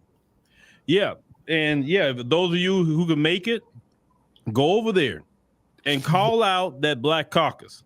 Call them out, because now you know that they're just mad with Bradford, and they probably made some little backroom deal with Newsom too, because he don't want y'all to have nothing. Obviously, he wants y'all to have another 2-year study, but he don't want you to have nothing. And the silly part is, if Newsom, he think about politics. If Newsom would actually do this, it can not only help him, but it can also help the Democrat Party. But they thinking, well, the racist whites, they don't want to have black people to have nothing, and the Hispanic and the Asian too. They don't want black folks to have nothing. I need their votes, so let me go ahead and deprive black folk of what they need. And these other groups, the Asians, the Hispanics, and even all the whites, they don't even have the voice like we have. And what's happening, Sister Camila, right now, every day I'm looking up, this is why more and more black people are walking away from the Democrat Party. Right there, all this stuff y'all talking about, that's why they're walking away. And I can't blame them. You know, like, because, you know, people probably get the sense I'm not gonna, you know, because this is happening, I'm not about to next day sign up to be a Republican. I feel like that's reactionary. But at the same time, I understand, you know, I understand completely, and I'm seeing it in real time as well. I'm not. My position here, Sister Camila, is this: don't go be a Republican, be an independent, but be a policy voter. Don't because it don't work when you go to a party. I mean, you can if you want, but be independent, because that way they got to fight for your vote at that point. And we've been saying that for years. It's like, oh, we got your vote. It's kind of like being in a relationship. And you kind of like, I ain't worried about it. They ain't going nowhere. That sort of thing. So you get lax, you don't care, or whatever the case may be. So now a lot of black people are starting to leave the Democrat Party, and and a lot of them are coming more independent. Some going Republican, but a lot more is going independent. The Democrats going to be in trouble, but I want y'all to see why I talk about the Democrats. Don't come to my page telling me about why I talk about the Democrats all day, because the Democrats is the one that's sabotaging black people in California. To my page, it's black Democrats at that. So. Democratic shields. Yeah, and the hate mail and shit that I get in mine too, with that. But you see, basically, truly taking us for granted. Mm-hmm. Yeah, they've been doing that for a long time. But I'm here for it. I'm here for it. And then also, you know, we got the election coming up with another California Democrat, right? Yeah. Someone made a good point in Twitter Spaces, like, oh, I don't know if Gavin Newsom wants to tick off us black folks in California, because that can look bad for the national stage, right? So I literally, my mom, she showed me a text. She said this action alert is getting around to some of the D9s. My mom is a Delta grad chapter. She said, a Delta just texted me saying, is it true Gavin Newsom isn't supportive of reparations? My sons are telling me Gavin Newsom isn't supportive of reparations. And that means if he's not supportive of reparations, then Kamala is not supportive of reparations. So what's people, and then they connected more dots. And then, you know, this 1840 bill, and, you know, that they passed that, but they're not trying to pass this. People gonna connect those dots for themselves. And the Democrats don't have nobody to blame but themselves. Right. Yeah. Mm-hmm. And I'm only smiling hearing that, because our people are starting to slowly wake up, Sister Camila, slowly but surely. And look, you know, and this coming from me, I appreciate everything you have tried to do for the black community in California. You know, I appreciate all your tireless efforts. I appreciate you staying up and doing everything you can. And I pray God bless you, you know, definitely 1,000-fold for you and your family for what you're trying to do for the people. I know sometimes it can get, you know, you can get down about it because you're trying your best and people just sabotage and being wicked. But, you know, it's always going to work out in the end more than what you think. It may not even be what you think it's going to be, but it's going to work out for the best. So, you know, definitely keep your head up, sister, because I know sometimes doing that work, like, man, what am I even doing? I know. I had many of those conversations I'm not new to this. I'm true to this, and literally, but folks forgot one key element. Like I used to go to the library and check out slave narratives, like, you know. So this has been in me in terms of fighting for my people, and you know, I'm gonna stay encouraged. So we'll see what happens the next day or two. All right, Sister Camila. Well, shoot, you know, it's great seeing you again. You know, hey, the floor is yours when you need it. You know, hit me up anytime, and yeah, you know, you family over here. So yeah, you're always welcome to come on back. Thank you, likewise, and thank you for giving me the space to share with your audience, and just remind the audience to participate in the action alert. So go to Phil's Twitter account. Look at that action alert. Call Newsom's office. Call Chair Lori Wilson. Call the members of the California Legislative Black Caucus. You can Google that as well. Do what you can in this moment, in this next 24 hours or so, right? You don't want to do it for yourself, do it for your ancestors. There you go. There you go. Well, Sister Kamala, like I said, I thank you for coming. And like I said, anytime you need to come on back, you're welcome. Thank you. Have a good one. All right. Thank you, sister. All right. All right, Shabaka, what were your thoughts? Okay. Everything the woman said right there is right. But you see, California is getting ready to host the 2028 Olympics. Yeah. And starting from this day forward, if California does not want to kick out the reparations that it rightfully owes to us, then boycott the goddamn 2028 Olympics. Yeah, that's down the road right now. Whoa. I understand it's down the road, Brother Che, but now is the time to start doing the framework for this, because you see, when a city hosts an Olympiad, man, it takes them like about 3 or 4 years to prepare for it. You see what I'm saying? So when they gave Karen Bass the Olympic flag for LA, man, of 2028, now is the time to start putting in the countermeasures in effect now.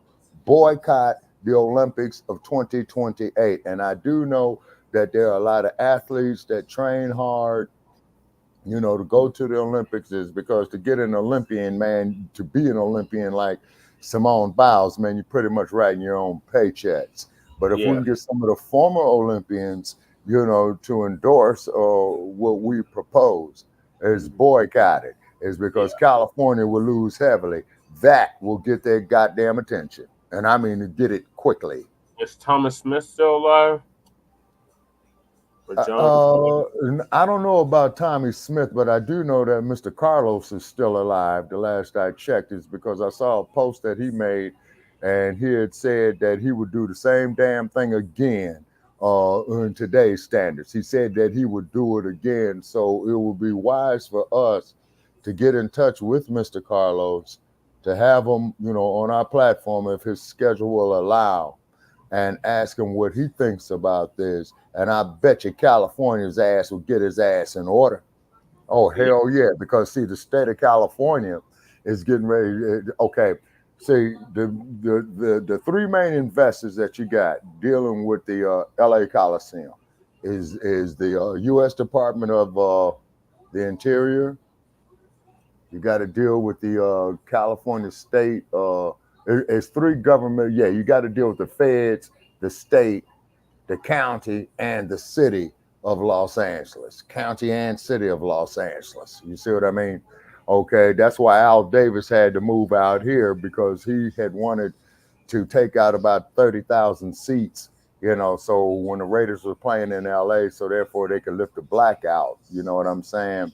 And the state of California, the county of LA, and the city of LA, and the U.S. government all told him, no, it's a federal state monument. I mean, a federal monument. You see what I'm saying? The LA Coliseum is. You see what I mean? And then on top of that, and if we can get some of the former Olympians to endorse the same thing as well, too. And then, too, Brother Che, this is a project that will require a lot of work. Yeah. You see? It will require a lot of work. I mean, it's not going to be an easy job. I might not be here with you when it happens, okay? Well, we've been saying since day one, just like with the reparations, it's going to be a marathon, not a sprint. So exactly. And believe me, brother, this is a marathon. All 26 miles of it is, because the marathon is 26 miles. Yeah. And in 1984, when I was living in South Central, I did go near the Coliseum, and to see up close of these men who are determined, not so much to win the race, Brother Che, but just to finish the race itself is a challenge. Yeah. You see what I'm saying? And I might not be here with you, they say, because it's going to be an uphill battle.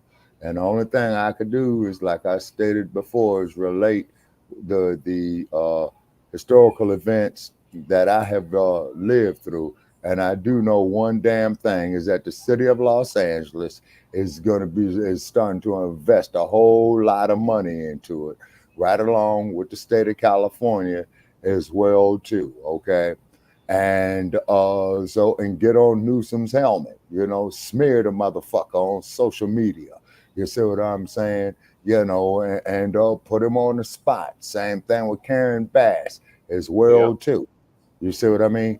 It's because I believe several of them are up for re-election this year. So if y'all really got in California, several of them people are up for re-election. Oh, yes, sir. In the House of Representatives, all of them are up for re-election. Yeah, so vote their ass out. Yeah, you see what I'm saying? Support them. Yeah, exactly. They say, and keep it on their helmet. You know what I'm saying? And then if you can get some celebrity endorsements for it as well, too, for that, you see what I mean? That's their, yeah, I know. That's their base, their celebrity donor class, their donor base. Right. Right. They're the ones then, that them to get Sleepy Joe out the paint. Okay, now what you would do is, like I said, man, on that video, man, that you saw me do the live feed from Hollywood Boulevard.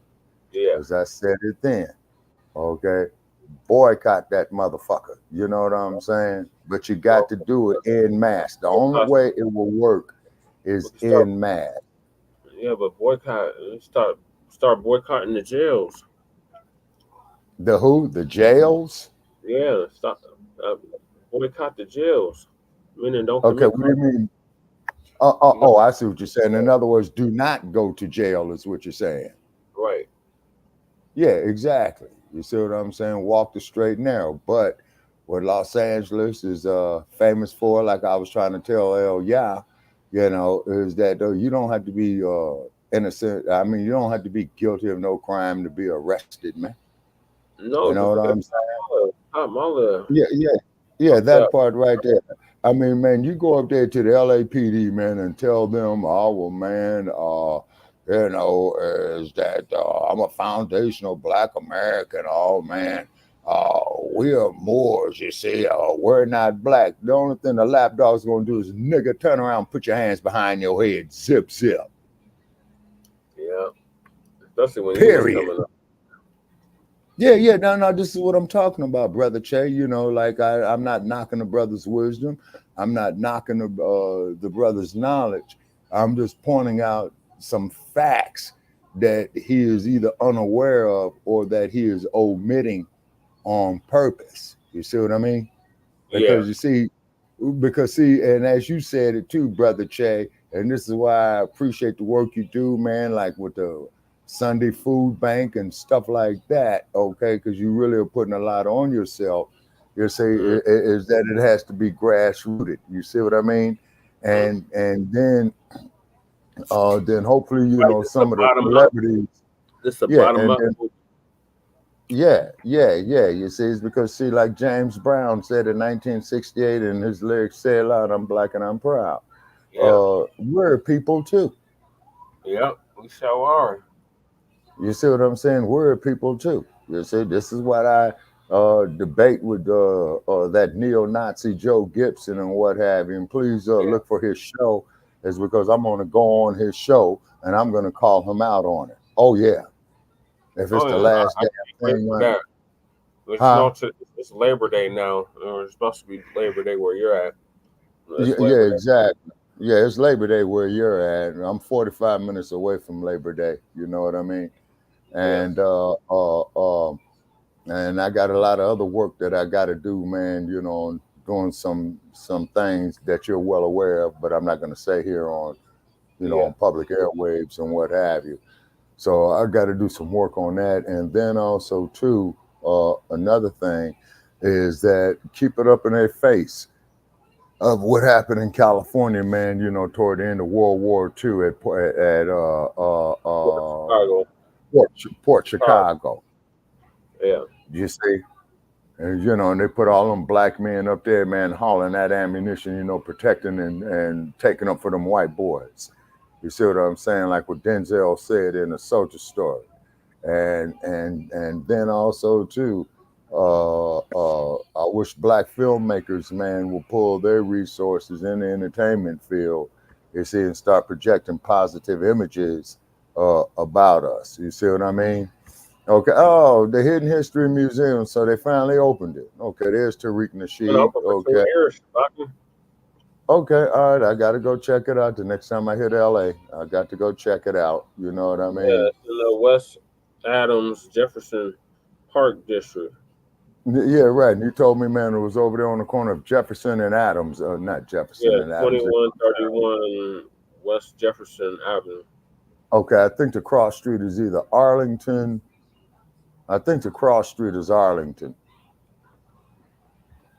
Okay, well, Uncle Phil did a good job of summing this up, but I want to play some of this Twitter space. Says Black DemoKKKrats deliberately sabotage California reparations. And look at all the biscuits. Mm-hmm. Yeah, they're getting their butter biscuit. Mm-hmm. And then California State Senate just passed. Okay, okay. So we're gonna play a little bit of this. How much longer do you got, Shabaki? Because a lot of these topics are California related. Okay, okay. I could give you. I'm gonna try to stay up, man. I'm gonna make me. Okay, today is Labor Day, right? Yes. Okay. Okay. Is it Sunday night or Monday night, man? It's Sunday night. It's Sunday night.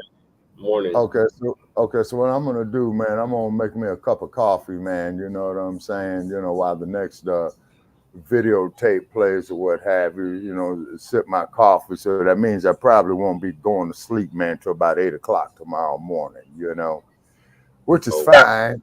Okay, so go ahead.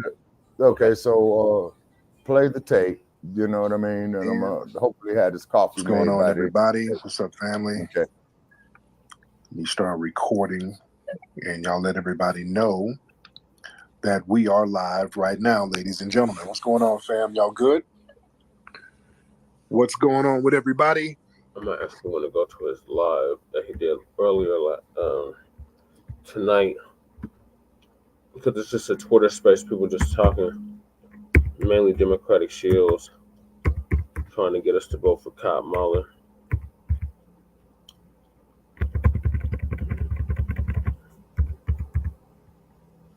Bucket's making the coffee.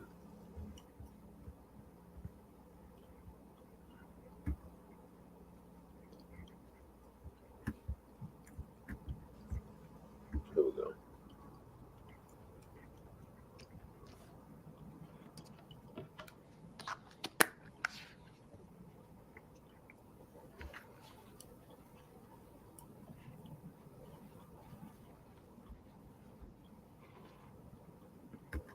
Californians warn Newsom of direct impact on Harris after Democrats kill slavery reparations bill. You damn right.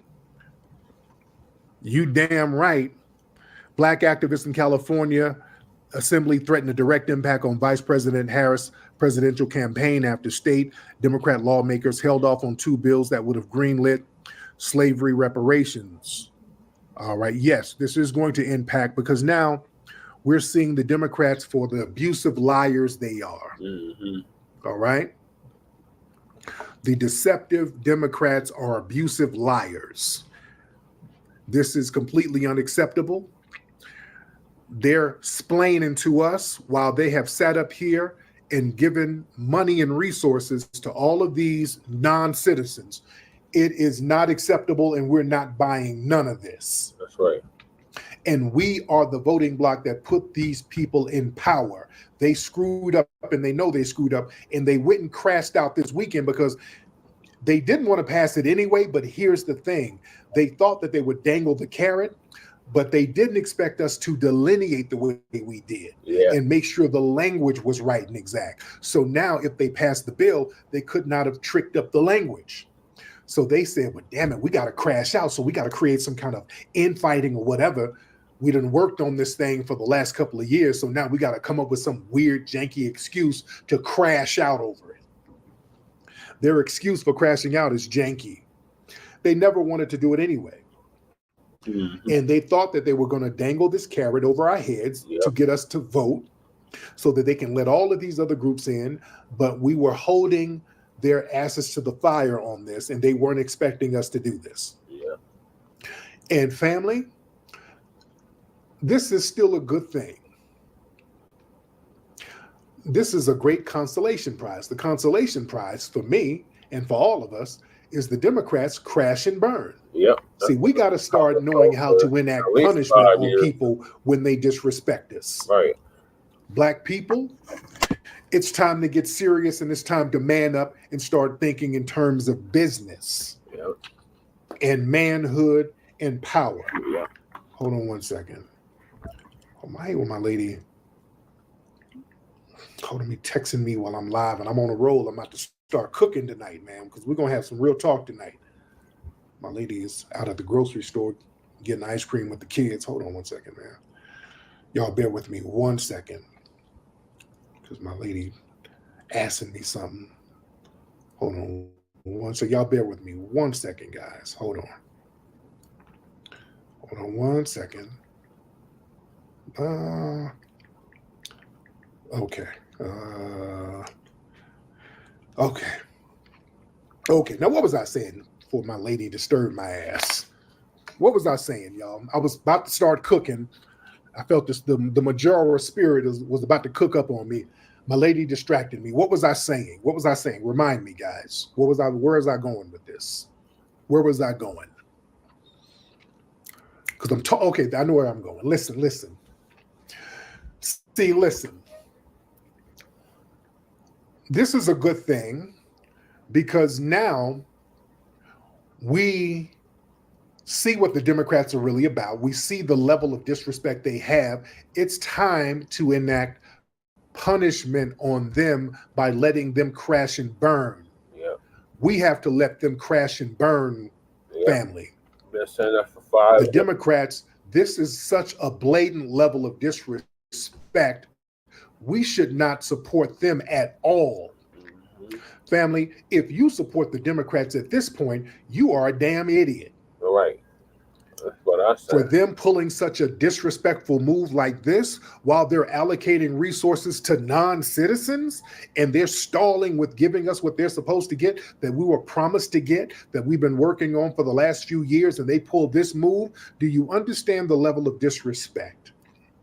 If you were to support the Democrats now after this blatant disrespect, do you understand the message that it sends? It says that these folks don't even respect themselves, so we don't ever have to give them anything. We can abuse them and they'll still support us. Mm-hmm. You would be a damn fool to support the Democrats at this point, Black people. Right. I'm not talking about the tethers. The tethers, they want us to not get reparations. And they want the Democrats in office because that means more of their relatives get to come in here. Yeah. They understand that there's programs for them that we don't get. So that's why the tethers are always in our mix trying to shame us, talking about, you sound like MAGA. Y'all gonna vote for Trump? Those are tethers who are benefiting from us being undermined. That's why Uncle Lizard Mouth, Luke, that's why he was all in our mix trying to shame us. He's a tether. Yep. He benefits from the Democrats and his tether family. You understand? Tethers benefit from us being undermined. Mm-hmm. We can't go along with that program. See, family, this is the thing.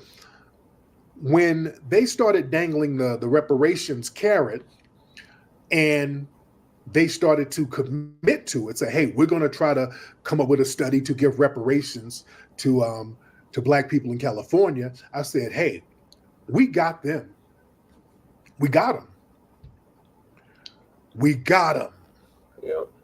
Because now if they come through with it, that's a great thing. If they renege on it, that's a great thing. So now we get to flex our power. We get to flex our power. We get to get them out of office. Yeah. And now that they reneged on it, which we knew there was a possibility for them to renege, and thankfully they reneged on it and crashed out before the election. They wanted to stall to after the election. We were like, no, no, no. Y'all got to come correct. They wanted to stall to after. Now that they crashed out, they're in crisis mode. I'm telling you, next week, you're going to have rolling. Right now, the Democratic think tanks, they're trying to cobble up together some type of excuse to use. Here's the thing. They can't blame the Republicans. Because usually when the Democrats do something janky to us, they find a way to blame Trump or the Republicans. Well, we wanted to give y'all something, but the Republicans, they didn't want it. It's the Republicans who had stopped us. Well, immigration, yeah, it was really Trump, because they be trying to blame Trump for the immigration influx. Well, Trump had stalled a bill and his buddies in Washington. It was Trump who had really inadvertently created all of this immigration. No. They can't do this with the reparations thing. They can't sit here and blame Trump for that. You can't even blame the Republicans for that. And not only that, a white Republican did a chess move and said, hey, I'd like to introduce the bill. And nobody on the Democrat side seconded the motion. They cannot point the finger to the Republicans now. Even though old boy was on one, but he was doing chess, and I respect it. I like it. I'll roll with the chess move. So they can't blame the Republicans now. You understand what I'm saying? They can't sit up and say, well, the Republican was going to stop us. No. We got your ass. A Republican tried to introduce it, and y'all didn't second the motion. So you're not going to play that. It's the Republicans who really the bad people, because the Democrats love doing that move, just like with the Central Park Five. At the DNC, they got the Central Park Five on stage. Well, Donald Trump put out an ad against us, and that's how we went to jail. No. That's hypocritical of the Democrats. The Democrats put the Central Park Five in jail. The Central Park Five going to jail, that was a Democrat movement. At the time in New York, it was the Democrats that was on that tough on crime vibe. It was them trying to abuse Black people over the Republicans. They were trying to show people that they could be more abusive to Black people than the Republicans. They were on that wave. So that tough on crime thing started happening in the late 80s, early 90s with Democrats. That's when the Biden crime bill happened, early 90s. All right? That was the Democrats doing that. So they don't get to play this game where they practice racism and then point the finger to the Republicans. We got to stop letting them play that game. Shaming tactics. Yeah. So the Democrats, they're going to crash and burn.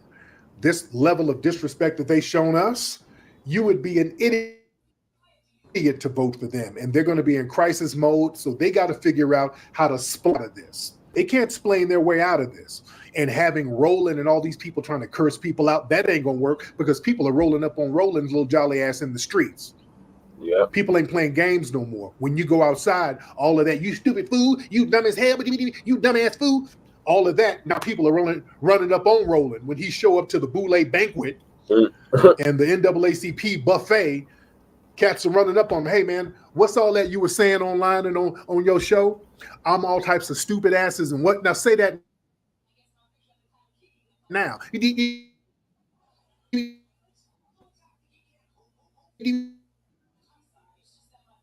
Security. That they think that we're going to continue to have. Family, let me tell you something, especially Black men. Let me talk to the Black men and the sisters too. You don't let nobody sit up here and abuse you and then you still support them as men. I'll be here for long. I got a hard. Right. You understand, men, Black men? You don't let people abuse your ass, and you sit here making excuses for people abusing you as a man. They use our votes, they talk down at us, and then they shame us and try to shame us into support. Yeah. You don't let people right abuse about and shame you into supporting them and go do for Black people. Yeah. Yet she has done things for Asians, Latinos, immigrants, LGBT, and other. Right. So that's the shit that pisses me off what Tariq is saying right here. And we're the ones who get shamed. We don't support her. We get all of this nonsense. As Black men, you're supposed to stand up to that. Then the sisters will follow. Many Black women. All right, okay. Something happened with our Denver office, waiting for him to come back on. Okay, so Tariq Nasheed is saying what he is saying. And what it is, Black family, we are all we got, okay? And I did mention to Brother Che earlier on this broadcast, is that we need to do is start a nationwide effort, okay, within the Black community to boycott the 2028 Olympics that are coming up in Los Angeles, okay? And the reason being is because California does not want to pay reparations, okay? And now, for those of you who are never been to California and why California owns these reparations, is one is for the redlining that they did when a lot of our people were moving out there westbound and what have you, and they were segregated in areas and whatnot. They put us in districts, you know, where the banks would not give us home loans, they would not give us business loans and what have you. Hollywood has stolen a lot of Black talent and what have you, and it is the imagery of that they set up about us, you know, which is very, very negative. You know, they're not going to show nothing about the contributions that we made to the world. They're not going to show us nothing about the contributions we made to engineering, mathematics, the sciences, what have you. They're not going to show nothing positive about us of how we developed the concept of embalming our dead when we were laying away the pharaohs and what have you. You got all these other groups, you know, who come up to us. I don't even know what the hell happened. I got disconnected. Well, man, it's the monkey wrench these motherfuckers always do to us, man. You know that, brother. Yeah. All that is part of the monkey wrench effects.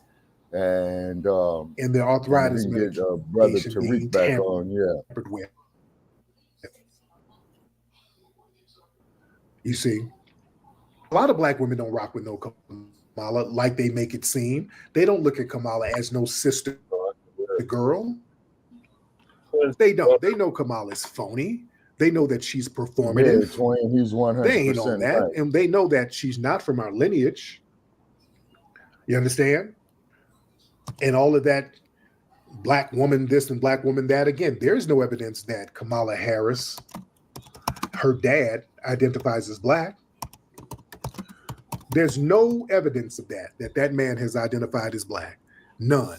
But he was still. And by the way, her doing all of these videos about these collard greens, how she makes greens, they're so damn cringy. Here's another video. Every time we turn around, she's making videos about these little janky ass tether greens she talks about. And these are staged conversations, by the way, where she keeps mentioning how good she makes greens, these old janky ass greens recipes. Listen to this. Hold on. I have a friend who had a Christmas party, Christmas Eve every year, and she asked me to make the greens for a party every year. And I am not lying to you that I would make so many greens that I'd need to wash them in the bathtub. When they say I'm not lying to you, that means they're lying. I am not lying to you that I would make so many greens that I'd need to wash them in the bathtub. I'm telling you the truth. So how do you make your greens? Do you put turkey in them? Man, this broad is all fucked up in the head. I do bacon. Man, Who's a this fucking big garlic? idiot I knows put you want white this bubblehead greens. Sambo. Yeah, twin tether This bought and greens. paid for. Ooh, ooh, my mouth is watering right now. Ooh, bacon. Ooh, no, you didn't. Videos of the mugs. All this. Yeah, her mouth is watering all right. So You damn know what I mean? Yeah. Formative. Then This greens, you put turkey. This all staged. Oh, I hate these Negroes with a. These Democrats, I hate them with a passion. Y'all don't understand. These phony, goofy plantation Negroes, I cannot stand them. right. I can't stand them. Pretty much. You know, God, I I can't agree stand with you these on that there, Negroes. Tariq, and I wish How Tariq you make would your get with us greens? when he You can. turkey? Sausage? What you put in Because there? I like to talk to Tariq I about use Los bacon. Angeles. Ooh, I can taste it. Is it turkey bacon? Beef or pork? Pork? Woo, Yeah. Jesus. You Talk gotta get to on me, the Twitter sister. space about. Damn plantation pickaninnies. Yeah, I'm trying to get The on hell the out Twitter of here. page. So damn contrived. But I don't Hold think we could on. direct Oh, I message can't him stand these anymore because Stinky Democrat Bird. Sambos, man. Yeah. Hold on. Yeah, Let me because stomach Stinky my way Bird through wants this. motherfuckers to pay $125 The a year truth. for that. So how do you make your greens? Do you put turkey in them? Do you Bacon. put nice. My grandma I do put bacon. She's put Garlic. vinegar. I put white vinegar. So I start with, I slice up my garlic. But no, first I chop up the bacon fry it. and get all that fat going. Then I put garlic, some chili peppers, and then a lot of water and a little chicken stock. And I let it go for a while before I put the greens in. And then, so you get that going and all that flavor. And then I put the greens in. Then I do vinegar, and then I keep it a little. No, that's okay. Yeah, but Tabasco, I like Louisiana hot sauce, but Tabasco has that right amount of vinegar. Yeah. And that's how I do my greens. I see why you get invited out here. Out of here. And that other fool, I don't even know who that other woman was. She could have been a teller. My grandmother, she about to tell her lie. Nobody about to do all that to no damn greens. Disgusting. We don't put greens in no damn tub. That's not a foundational Black American tradition. The hell are you talking about? What she described sounds nasty as hell. That sounds like how they eat in India. You about to make some biryani greens. You about to make some Punjabi collard greens. I don't know what that. Oh, Rami salami greens. You're talking about. Yeah, Rami salami greens. They be playing these videos of these months. They be eating and shit. I got their hands all up in the full chest. It's fucking disgusting. But her tether greens in the bath. We don't want that shit. And like Twin said, Twin Pyramid says here, disgusting. You know what I'm saying? But what it is, man, this woman is full of shit. Okay. You know it. I know it. She knows it. And the voters should know it. Well, their whole party is full of shit. Yeah. Okay. So what it is here, ladies and gentlemen, when it comes to this selection, selection, whatever what the fuck you want to call it. Okay. There's a selection because the electoral college decides. Yeah. And what you got is a choice between a pile of shit, as in the dump, as in human shit. And we want to make that perfectly clear. Oh, absolutely. To quote another crook. Okay. Oh, tricky. Mm-hmm. And so in other words, so you got a choice between the dump as in human shit and use water. Ain't black cooking greens in the bathtub hairs. Yeah, exactly. You know what I'm saying? Because I've watched people cook greens all my life. Okay, and what it is, you soak them in the sink. And I think you soak them like for about 2 to 3 hours, if I got it correct. Soak them in the sink, not bathtub. Yeah, correct me if I'm wrong. Yeah, but not in the bathtub. Shit, she might as well soak them in the goddamn toilet. The bathtub is where you wash your ass, man. Exactly, Shabaka. That's not FBA. That's not. We were taught cleanliness was the closest thing to godliness. That's not something that we would do. Exactly. You see what I mean? And then And keep in mind, the black woman, you know, is God. You know what I'm saying? Why do you think when you look at them sisters walking down the streets, then the first thing that goes through your mind is, oh God, you know, drop dead gorgeous, what have you? You know what I mean? And then I had a couple of the sisters come up on my wall making a statement. Now I don't get off into people's deities, okay, because deities is personal. But the sister says is that how is woman gonna come from man's rib when man came from her, you know, her womb? You know what I'm saying? So, you know what I'm saying? I don't think there's no huge debate on that. But however, agenda shit fused yeah, into all of that.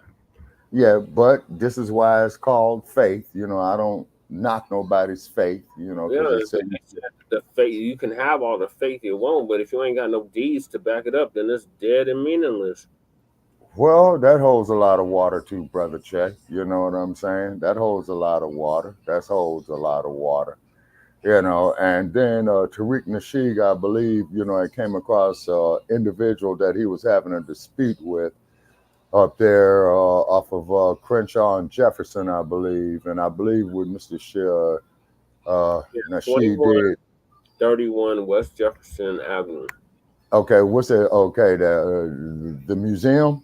Yes. Okay, I believe the cross street is Arlington and Jefferson. Yeah. Okay. I believe the cross street is Arlington and Jefferson, but he had a dispute with somebody, and they got into it in the Crenshaw district, and I believe that Mr. Oh, you're talking about Tahaka Bay, yeah. Yeah, and I believe what he did was that that he had laid him out with the left hook. He's a damn tether too. Yeah, and the only thing I ask is this: Black family, okay, the disputes that we have within, okay, we gotta put it off to the side, you know, make a truce if you can, you know, with the street organization. The Crips and the Pyrus for doing that in California recently. Pyrus came to a truce, and several Crip sets that have been warring for decades. Yeah, they have 5 decades that I know of. Truce, okay.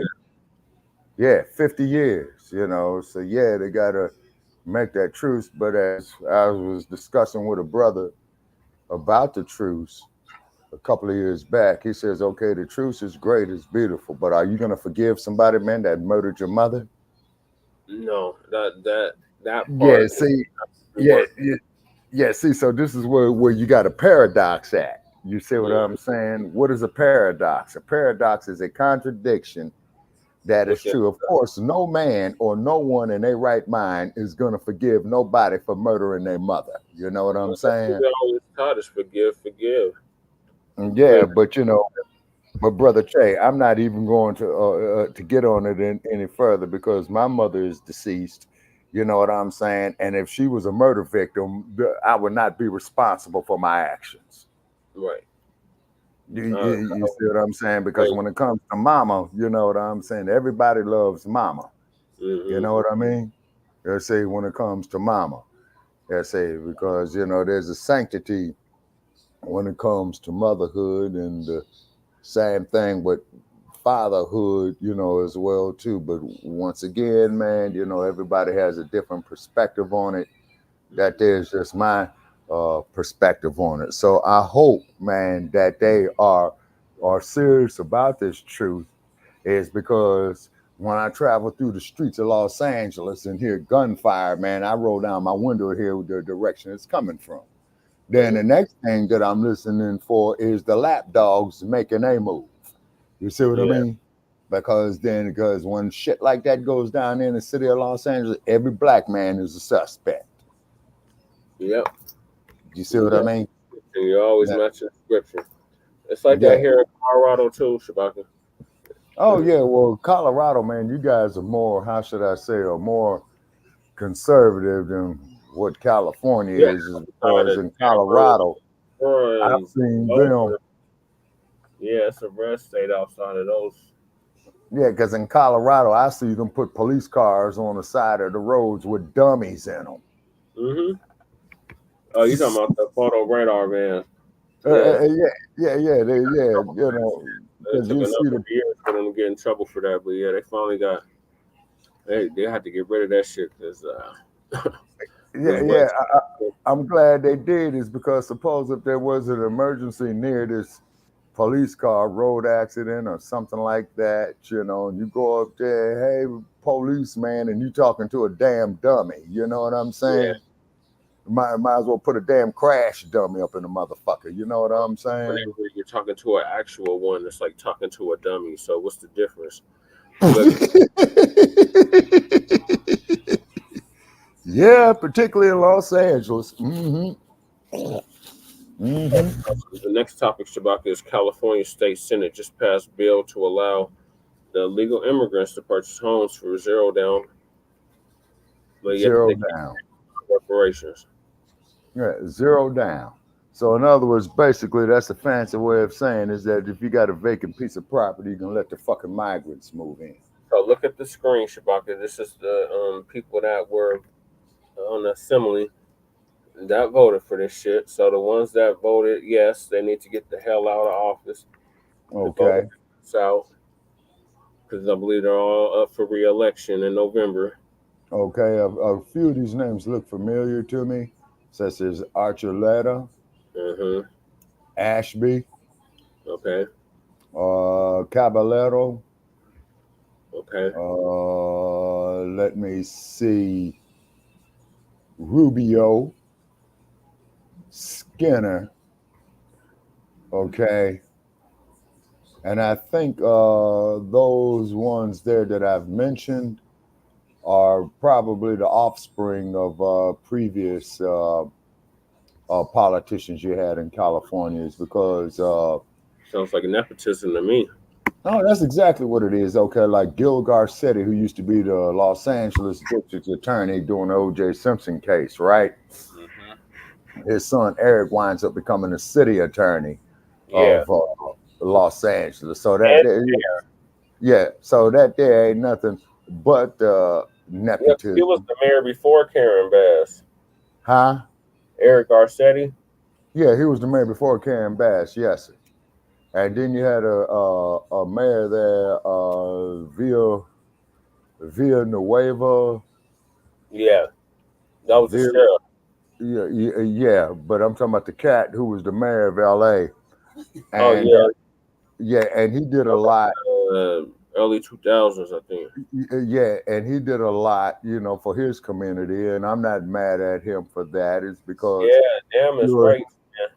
Yeah, damn is right, Twin Pyramid. Los Angeles politics, man, is all fucked up. Yeah. California politics is all fucked up. And that sorry motherfucker that you see right there, man, with that suit and tie on, his ass belongs in fucking jail. You see what I mean? Newsom. Yeah, man, because I don't have no respect that's going to go up there and go fuck his best friend's wife. None whatsoever.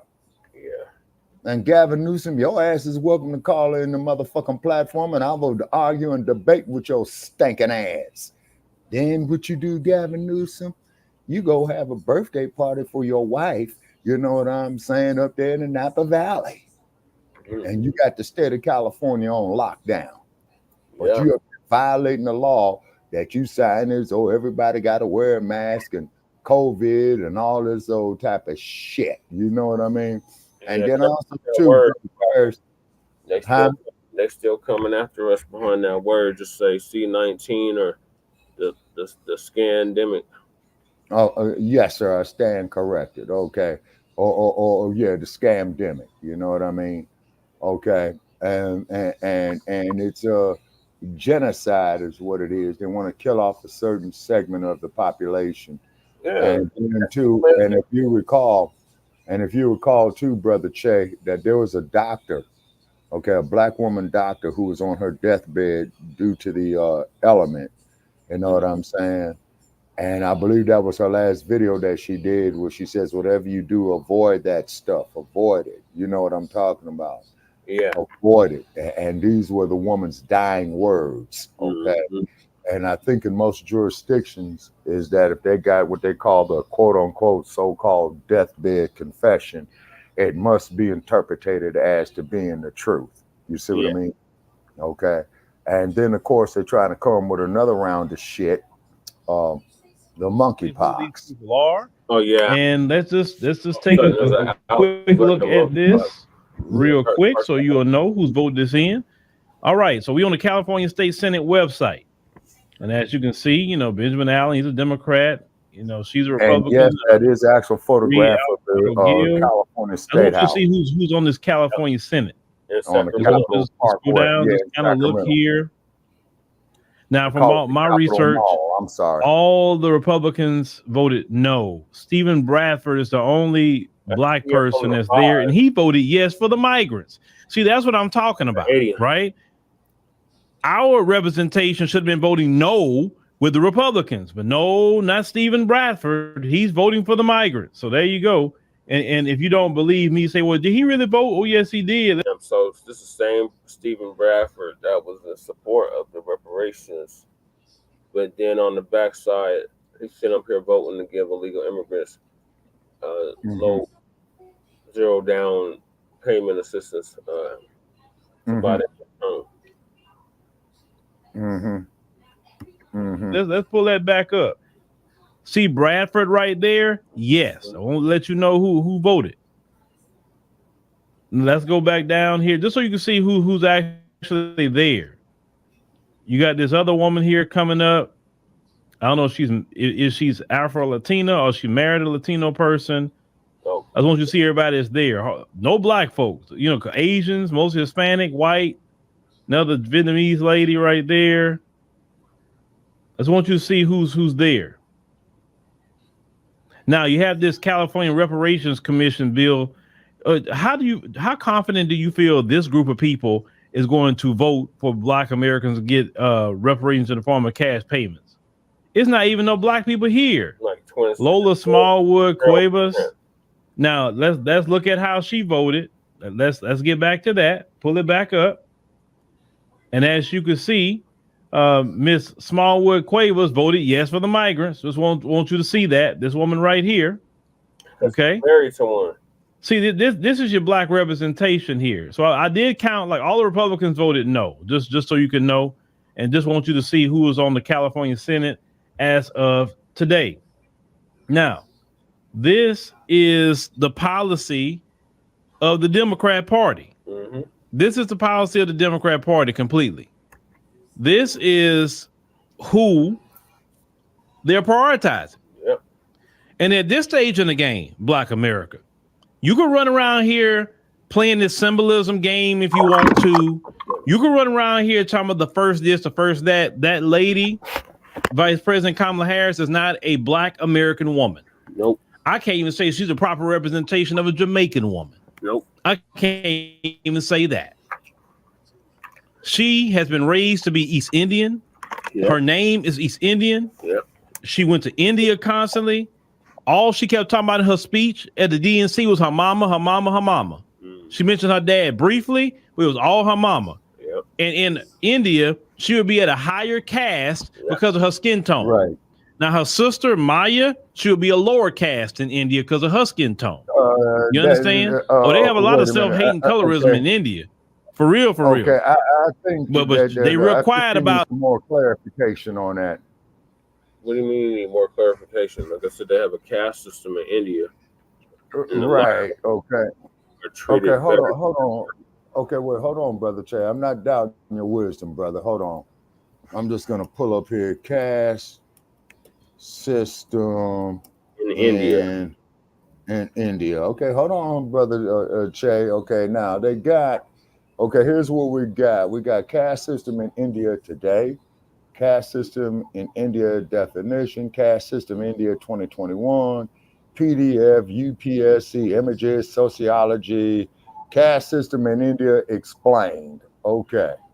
All right, so I'm gonna click this on right here and it says, okay, what is India's caste system? Now this here is according to BBC News. Now, as you know, that India was a colony of Great Britain. They had the East Indian Company. Yes, sir. Okay. Yes, because and then they would have to go through the Cape and Azania to rest up, to get back to Europe. Okay, for centuries, caste has dictated almost every aspect of Hindu religious and Yes. social life, with each group occupying a specific place in this complex hierarchy. Shit, you know the word I'm trying to say. Hierarchy, yeah. Yeah, hierarchy. Rural communities have long been arranged. Okay, waiting for this bullshit to come up. Okay, all right. No, shit. Okay. Oh, Lord, have mercy. Okay, all right. They got a chart here. The Brahmins, priests, and teachers. Yep. The, if I'm saying it, Shriyas, Kshatriyas, warriors and rulers.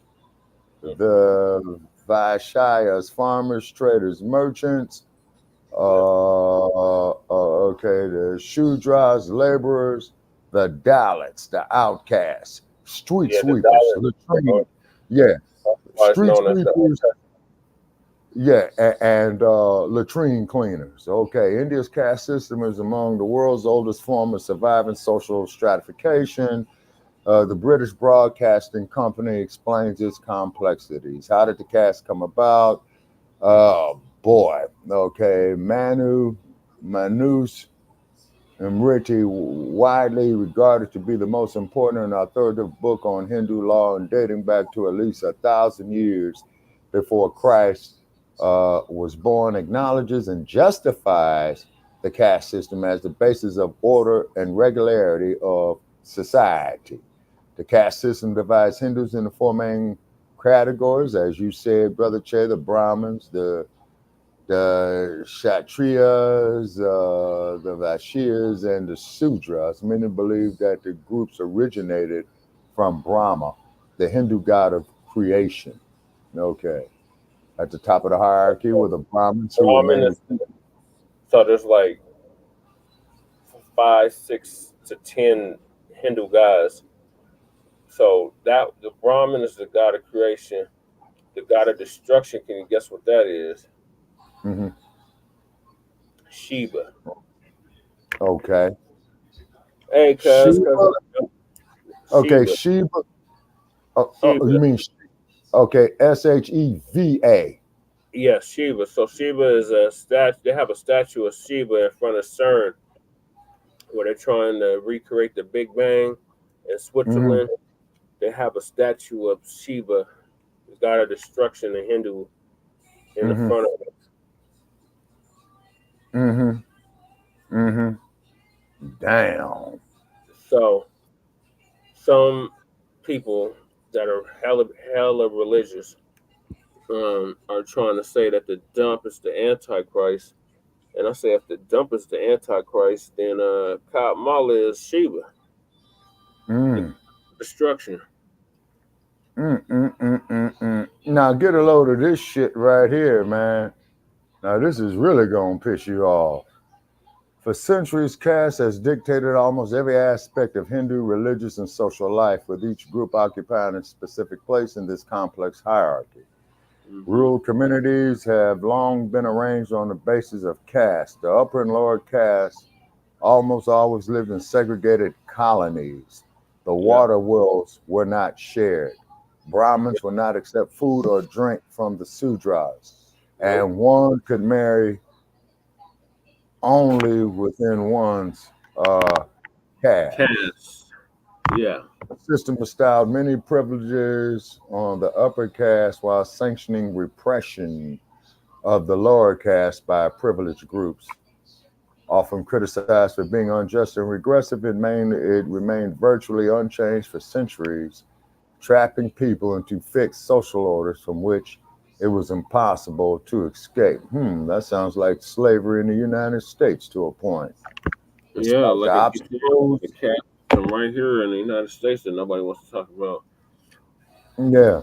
Despite the obstacles, however, some Dalits and other low-caste Indians, such as B.R.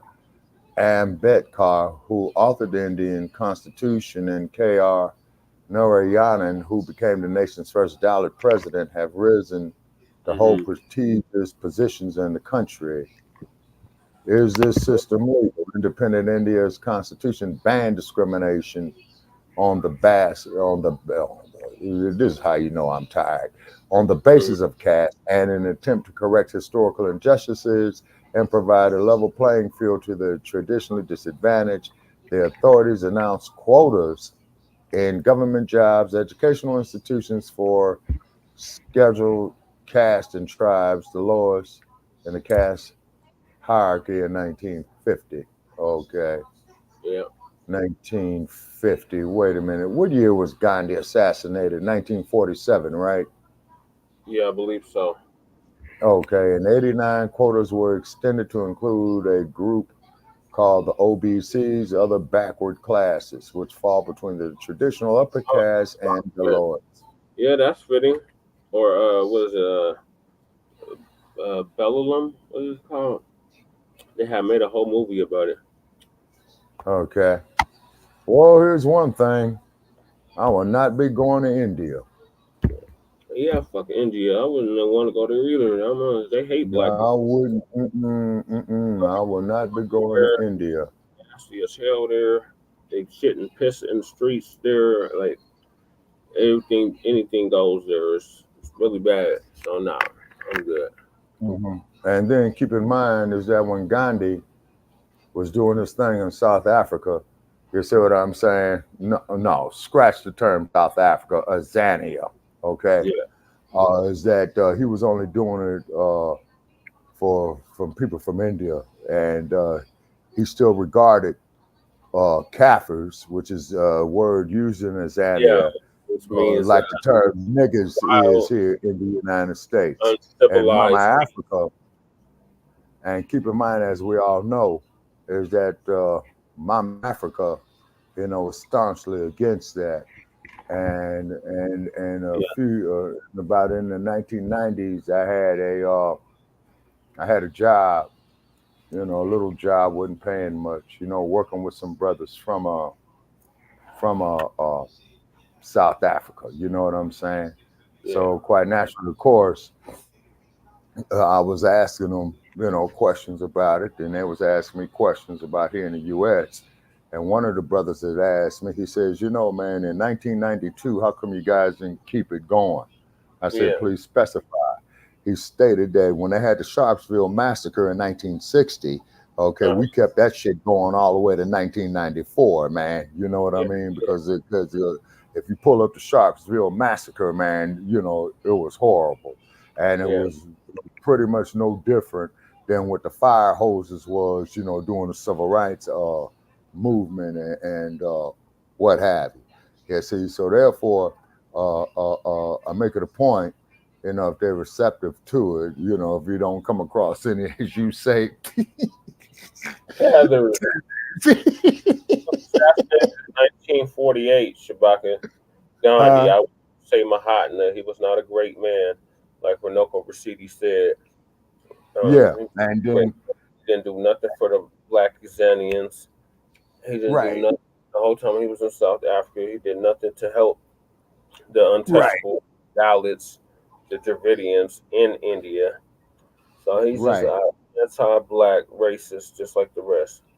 Right. Okay. And then, and this woman that you got running for the presidency is part of that. And so evidently, just off of what we read off the caste system, what her, getting a doctor of jurisprudence, as you know, that's what you need to be a lawyer. Your degree is a doctor of jurisprudence. Michelle and Barack Obama has those degrees. Kamala has those degrees. You see what I mean? Okay, because that's the only way that you could be a lawyer, rather if you are a prison deliverer, as we call it. A lawyer, that's the only way you could be an attorney general. That's the only way you could be a DA. No, you had to, to be an attorney general, brother Che. Yeah, you would have to have the doctorate degree in law, JD, Doctor of Jurisprudence. You see what I mean? The Obamas have them. Kamala has them. You know what I'm saying? Gruesome Newsom, if he has one, he probably bought it off the streets from some hooker in San Francisco. You know what I'm saying? And whatnot. And this is the more video, Shabaka. Yeah. Please finish the video. I'm gonna put myself on mute for a minute. Okay, yeah. Go ahead, finish the video. I got to go to the restroom. Okay. The crap that goes on in their society. Now, black people, you better make a decision. You better make a decision real quick. Right. Because see, black folks in California, we said this before. I'll say it again.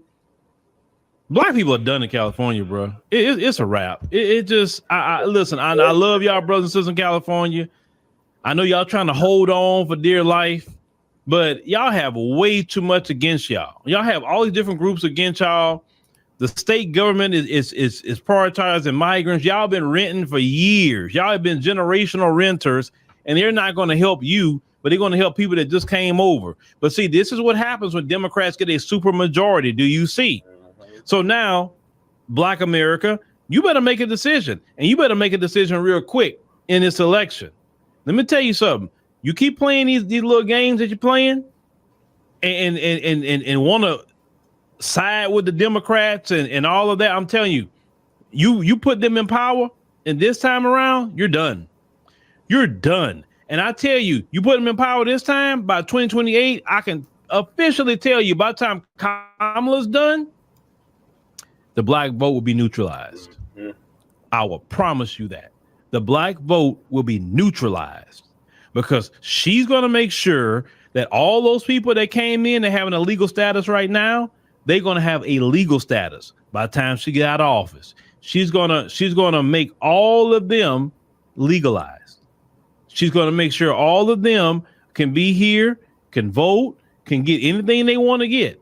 And once she do that, because there's already more of them here already than Black America anyway. Black folk, you go ahead. Do, because you know, a lot of times about y'all as black people, what I learned, y'all hard-headed. Y'all stubborn as a mule, stubborn. And you don't get it until you get into the thick of a problem. That's when you start getting it. Outside of that, you don't get it at all. You're right, Uncle Phil. You don't. But go ahead and go vote for her just because, you know, because we have some, you know, I can't even listen to some of these, some, not all. There's a lot of black women that's not on that tip. But some of these women that run around here talking about, I'm going to vote for her because she's a black woman. Y'all don't want to give her a chance because she's a black woman. That woman don't look like you. Right. She wasn't raised like you. The average black American woman wasn't going back and forth to India. Right. The average black American woman had a black mama that raised them in a black community. Right. Let's call that what it is. Right. She was not raised, she's not culturally black. Right. I don't care what her pappy is, she's not culturally black. She was raised to be an East Indian woman. Mm-hmm. That's how she was raised. But y'all think y'all get a win with her being there? I'm telling you, you go ahead and put it in there, and the black vote will be done. Now, Trump, I know he's not about to do that with him, but you care more about symbolism than your own survival. Mm. But I'm just gonna tell you, and even I would say they got a lot of people listen. Those of you in California that could be listening right now, you may not even be a black person. I'm telling you too, y'all better get that Democrat supermajority out of there. Because now even the white people in California are complaining. There's a lot of white people that's mad right now about that what happened. Now what's gonna happen, that's gonna go to Gavin Newsom. And all he got to do is sign it, and it's done. He signed the last one. They gave migrants health care in January. He signed that. What would stop him to sign this? These Democrats don't care about y'all. They don't. The American people is not a priority for the Democrat Party. And for sure, black people is not a priority. That's for sure. But some black folks just holding on for dear life for this party. And they don't see this party is done with them. If they get back in, if they get in office, let me tell you something. You put the Democrats in office this time around, you already told them, we really done. Listen, think about it. The Democrats not even trying to reach out to you. They're not even trying to say any kind of agenda for black people. Nope. They're not mentioning no issues that black people talk about police reform and racism and da. They ain't talking about none of that. Have you noticed? Yep. Because to the Democrats, you're becoming politically irrelevant. Mm-hmm. But they know you're gonna vote for them anyway, so they know they got to prioritize the migrants. That's what they're gonna prioritize. They're gonna paper them up. They're gonna use the laws that our ancestors fought and died for to make sure they're good. They're gonna give them citizenship. Mm-hmm. And when they give them citizenship, they're gonna say, "Hey, we give this to you, but you got to vote for Democrat. In order to do this, you better vote Democrat." And like I said, y'all, the black community in America, you would be politically irrelevant and be done. Dr. Claude Anderson told y'all. He told you that if you were struggling to get something when you was the number 2 group in America, what will happen when you become 3 or 4? You're already at 3 now. Mm-hmm. You're at 3 now, and look at what's happening to you. 5. You haven't slept to 4 yet, and the bad part about that, Asians are at number 4, and they still get more than you. Mm-hmm. So technically, you below Asians. Mm-hmm. They get more. They got a whole anti-Asian hate crime bill. So even though Asians are about 19 million in this country, they got more than you, and you're 47 million. But vote blue no matter who, right? Vote blue no matter who. Oh, I want to put her in, and you're going to put her in to your own demise. Yep. But like I said, you don't learn your lesson. You never learn until it happened to you. And like I said, I'm here for it. Right. If y'all vote her in, that's cool. Go ahead. Do it. My mind is ready for whoever's in office, whether it's Kamala or Trump. Either way, my mind is ready for both of them. But I tell you this much, put it in office. Like I said, I'm not going to say a word negative about her. I promise you, I'm not going to talk about her. I'm going to be talking about y'all. Right. When y'all crying about migrants, when y'all crying they getting this over you, when you crying about jobs, when you being you losing your homes and all these different things, and migrants is going to your place, and the only thing I'm gonna say is that's what you voted for. That's what you wanted. Right. You had a chance to stop this mess a few years ago, and you chose not to because you wanted symbolism instead of wanting substance and the survival of Black American people. That's what it was for you. It was so now you got your sister girl, you got your ski wee, right? You gotta now deal with it. That's how it's gonna be for me.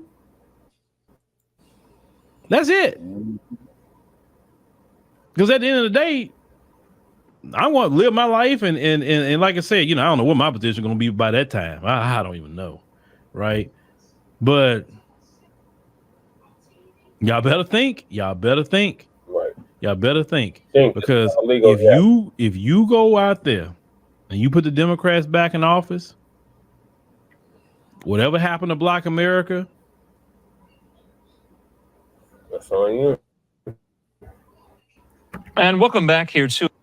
All right, what's your thoughts on what Uncle Phil just said about the illegal immigrants? The California State Assembly passing drove down assistance. No, what Dr. Phil said right there, you know what I'm saying? He's absolutely right about, man. You see, if we go up here for this bullshit and let it happen, the only motherfuckers we got to blame is ourselves. Mm-hmm. And I hate to have to say that. And so you can see exactly. Yep. You see what I'm saying? You know, all we got to do, the only motherfuckers we got to blame is ourselves. That I hate to say. I really, really do. And then the sad part about it is, man, is that I'm looking at all those who died before me, Brother Che, on the Underground Railroad, in the Black Empowerment era, in the Civil Rights era. Okay, did they die in vain? Okay. Did Fred Hampton die in vain? Did the civil rights workers die in vain? You know what I mean? They say, and then you're going to sit up here and talk about some individuals who have an alternative sexual orientation, which is their business, but you up there prioritizing them over us being murdered by the police. Now, where's Sarge on that one? You see what I'm saying? Mm-hmm, mm-hmm, mm-hmm. Where's Vivian? Not Vivian Strange. I'm sorry. What's the sister's name? You told me Cheryl Dorsey. Yeah, Cheryl Dorsey. Okay, and when I mentioned the name Vivian Strange, okay, I just want to put it out there. is that Vivian Strange was the first black female sergeant on the LAPD. Okay. Okay. And where are you, Lieutenant Dorsey? You know, because I would love to have a conversation with you about the murderous organization called the Los Angeles Police Department. Right. You see, and then and what is happening is people is that the society through this technology and what have you has now went totalitarian. Like I told Sarge, police guard, okay? You will be suspicious of everyone, and that includes everyone, because you're chosen for your lack of intelligence and superior brawn, and you'll be prepared to give your life for Big Brother, the leader you have never seen. Those are the words of George Orwell in a book called 1984 that was written in the year 1949. Yep. Damn. Mm-hmm. That's still relevant today. Yeah. Oh, yeah. Yeah, it is. You know, just like how you said, they're coming out with these robot dogs. You know what And I'm they saying? released them first in Silicon Valley. Yeah, oh, yes, sir. Absolutely. So Silicon Game Valley, you know, needs to have its reins pulled, you see. But it ain't. You know why? Because all these crooked ass politicians that approve their bullshit, they own puppet strings. It's called bribes. Okay? Yep. It's called extortion. You know. Yep. You know, just like that business up there with Epstein's Island and all that old type of shit. You see what I mean? You know, sickening. Really is sickening. You know what I mean? Yep. Mm-hmm. Mm-hmm. And you ought to see the tons of hate mail that I get. You see what I mean? So, only thing that I do is delete and block. You know what I mean? And I notice that these crackers, okay, all right, are going to young black men talking about how they got their bed wenches and all this old type of shit. You see what I'm saying? Mm-hmm. You cannot defend the honor of a bed wench. I'm Nope. sorry. You see what I'm saying? I'm sorry. Isn't Let's cop see. my bell winch? Yeah, see, I already made that mistake for you, Brother Che, when I was in your age group. Yeah. Yeah, isn't See, cop my bell winch too? I was, she would qualify as such, yeah. Mm-hmm. Mm-hmm. You know, and then,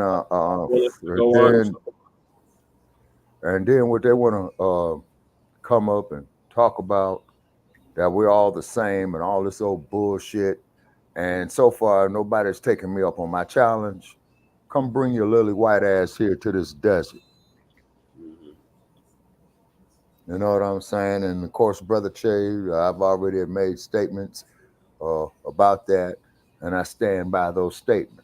Now, if you want to do some racial healing in this country, cut the goddamn check for the reparations. That'll be a positive step in the right direction. That's it. That's all. Let black businesses build up, employ our own first. 80%, you know, of black businesses employ 80% black personnel. The other 20% will let you other races scramble for them. You know what I mean? They say, but you cannot own no controlling stock, or you shouldn't have, because you could best believe that there ain't no black investors owning majority shares in Facebook. Ain't no black investors owning the majority of shares in Stinky Bird. No, Meta now, yeah. Yeah. Or what's the other motherfucker? Instagram, you know, which is a division of which is a division of Facebook. So you look at Facebook, okay. FB for Facebook. FBI. Bam, bam, bam, bam. Dun, dun, dun, dun, dun, dun. Facebook. Yeah, so anybody in my age group would know what that little song or whatever it was of a TV series they had in the late 60s and 70s on TV, starring a guy by the name of Ephraim Zimbalist Jr. Mm-hmm. Mm-hmm. And I do remember on that TV series is that at the end of the show, right? Ephraim Zimbalist Jr. would come up and they would say, well, currently the FBI is looking for this one, this one, this one, and this one, right? Yeah. And if memory serves me correct, I think they did do one on the Queen Mother. And we know who the Queen Mother is, okay? Tupac's auntie. I'm sorry? Yeah, Tupac's auntie, exactly. You know what I'm saying? And the Queen Mother has been steadfast in her innocence, you know what I mean? And I believe Common had made a song about the Queen Mother, you know what I mean? And I think they was giving Common a lot of heat about it too. Yeah. Yeah, you see what I mean? So, you know, so what happened to the so-called free speech? You know what I mean? That doesn't exist for us, Shabaka. Exactly. Well, that's precisely my point, Brother Che. Exactly. You see, that's precisely my point. And this is not hatred, okay? This isn't bigotry. Is that we are tired of getting hit upside the head because, after all, like James Brown said in 1968, we are people. Say it loud, I'm black and I'm proud, because we're people too. You see what I mean? And then I'm also making another announcement, Brother Che. I will no longer be engaging in conversations, man, with these individuals who are saying that black is that we're dead and all that. I will no longer be engaging in those conversations, because those who project that, you know, they're steadfast in their viewpoint, in which they're entitled to. But I'm more steadfast in my viewpoint, and it's only because of the era that I came up in. You see what I mean? And that's it. You see, you know. So I will not be engaging in those kind of conversations. And I did appreciate Mr. Barnes of his debate that he had, you know, with the individuals in particular, and you know who they are. Yeah. You see what I mean? You know, so I definitely, you know, give the outlaws, you know, they credits, and the outlaws, you know, they mention us, so we're gonna mention them. You know what I mean? And I think Mr. Barnes and myself, I think him and I, man, over the years that we've been interacting, him and I only had like about 2 disagreements, man. So that's very, very minimal. You know what I'm saying? You know, and all I ask, you know, for all black media, if we're gonna disagree, please, please let us disagree agreeably, because there's plenty of them out there, you know, that we can argue and debate with and what have you. And then, of course, when we get up under their skin, as you have witnessed, Brother Che, on Shabaka's Black Experience, I've been called every black son of a bitch, every nigga that there is, and so forth and so on, and blah, blah, blah, blah, blah. So if those are who call up and make terms like that against our platform, I'll just simply let them dwell in their ignorance. Right. Yep. Okay, so what's our next topic? The situation with the border. I'm trying to find a video about the Venezuelan gangs who came under the Biden-Harris administration open border policy. Oh yeah, catch and release or some shit like that. Yeah. Mm-hmm. Mm-hmm. I'm trying to find it. I had a whole queue set up, and then started the computer. I lost the queue, so. Oh man. Okay. All right. So anyway, you know, on the border crisis, you know, I noticed they're very, very discriminatory about those of African descent. I hear this. You know, doing that with the border is because, as you and I have witnessed on the video of where they took whips and they were beating the Haitians or those of African descent who was crossing the border as well. Yeah. You see what I mean? You know, and with me slowing down in age, brother Che, you know what I'm saying? You know, you're gonna be inherited in this platform. You know what I mean? Mm-hmm. Oh yes. Because I don't know how much longer I could go. You know what I mean? Shields. You know, I know that's. Hold on, this is what y'all want to do. We appreciate you now, and we're gonna give you your flowers now. Sabotaged has been holding this platform down for 9 years. Yeah, season 8. Yeah. Mm-hmm. Season 8. It'll be officially 9 in October. Yeah. The Black is Black experience is based off the 50th anniversary of the Black Panther Party. Yes, sir.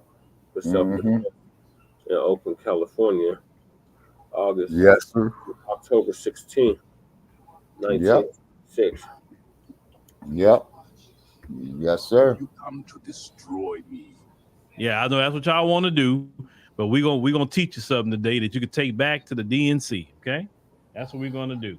So the first thing we need to talk about, though, before we get started, especially for the Democrat shields, we got to make sure we do this for them because they're very important when they come here. Let me go ahead and get to where I'm at. All right, Democrat shields, make sure you go to vote.gov.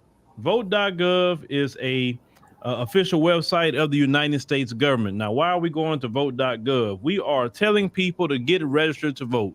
We want all our subscribers, our friends and family to get registered to vote. Of course, we want our alive friends and family to get registered to vote. Not no one who has deceased or people who aren't legal is famous to vote. For that. But we want people who is definitely eligible to register to vote and participate in this election, Democrat shields. That's including you. And you need to update your information and registration if you need to, right? So it's very simple, Democrat shields. All you have to do is just click right here, register to vote, find your state. You know, it's very easy. I just go down to my state, Texas, and then they just point you to the right direction. Talking about the deadlines to register by mail, October 7th, in person. You can check your registration, whatever state that you're in. You can make sure to register to vote. So go to vote.gov, ladies and gentlemen, vote.gov. No, the government isn't paying me to promote this. But I'm doing this just especially for the Democrat shields, because, you know, we want to make sure that they're educated on knowing how to register to vote. All right, ladies and gentlemen, now we have done, you know, that work right there. Let's go to, let me go to my other screen. All right. So, you know, the Democrat shields say that, you know, Biden and Kamala there, they didn't create the migrant crisis. That's not true. You guys are putting out misinformation, which is always lies from them. They never show. And I commonly call so it this comes bullshit. from the Center of Migration Studies, President Biden's executive actions on immigration. Now, this is dated February the 2nd, 2021. Okay. And look, that's your favorite vice president standing right there with her COVID mask on. And here they talk about how he set forth an ambitious immigration agenda in the early days of the Biden-Harris administration. Make sure you see the important name on the screen, Harris.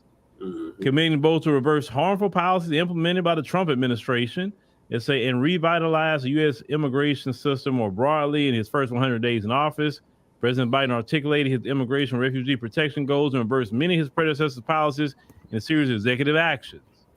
Okay, is that he raised the cap. Look at this right here.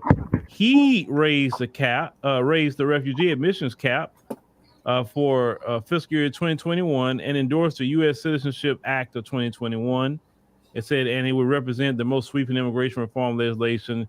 Okay, we can keep talking. Now let's go down. Now, this is all the executive orders that he, you know, was a part of, right? Now let's go down to the first one. Now, Shields, you're paying attention? So on the proclamation of ending discriminatory bans on entry to the United States, he did that day one. After he got in, he did this, okay? Now, this proclamation lifts certain restrictions on immigrant visas from nationals of Burma, Eritrea, Iran, Venezuela. See, when Trump was in office, he didn't let them in here. No.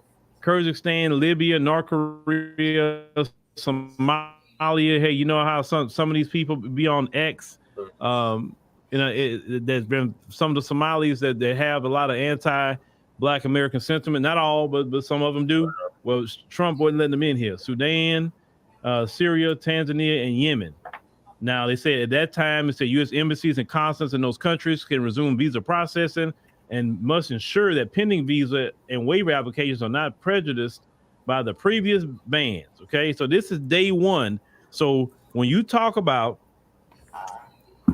what started the migrant crisis, what started it, immediately he got it going. Day one. Okay, day one. Don't you let these Democrats lie to you and say they had nothing to do with the migrant crisis. Okay. They said initial travel ban suspended issuance of visas to nationals from all those nations, Iraq, Sudan, Syria, Libya, Somalia, and Yemen for 90 days. The ban drew sharp criticism because it targeted Muslim majority countries and led to protests, airports, etc. Okay, now what's the next one? Executive order on the revision of civil immigration enforcement policies and priorities. That's day one as well, ladies and gentlemen. So this order revised immigration enforcement policies and priorities and rescinded the Trump administration executive order 13768, which called for prompt removal of all undocumented immigrants living in the United States and withdrew federal funding from so-called sanctuary cities. Biden's executive order directs relevant federal agencies to issue new guidance about immigration enforcement priorities. Now that's two orders right there that Biden did on day one. We ain't really got to all of them yet. This is day one. So he removes the ban and then he sits here and basically stop the deportation of the people that was here. All right. So that's how the zone started getting flooded. Now I say the former administration prioritized removal of immigrants convicted of serious crimes, those who threaten national security, and recent border entrants. It's on 2019 analysis of the Transactional Records Access Clearinghouse at Syracuse University on Trump area enforcement found that despite rising numbers of individuals detained by ICE, few and few individuals who committed and been convicted of serious crimes are among them. The Trump administration enforcement policies were so broad that effectively set no priorities at all. Okay, so they said they came at enormous cost to mixed status families, those who documented U.S. citizens. They're using data from Center for Migration Studies, the Marshall Project report estimated 909,000 mixed status families will face financial hardship and risk and fall into poverty if the undocumented breadwinners were deported.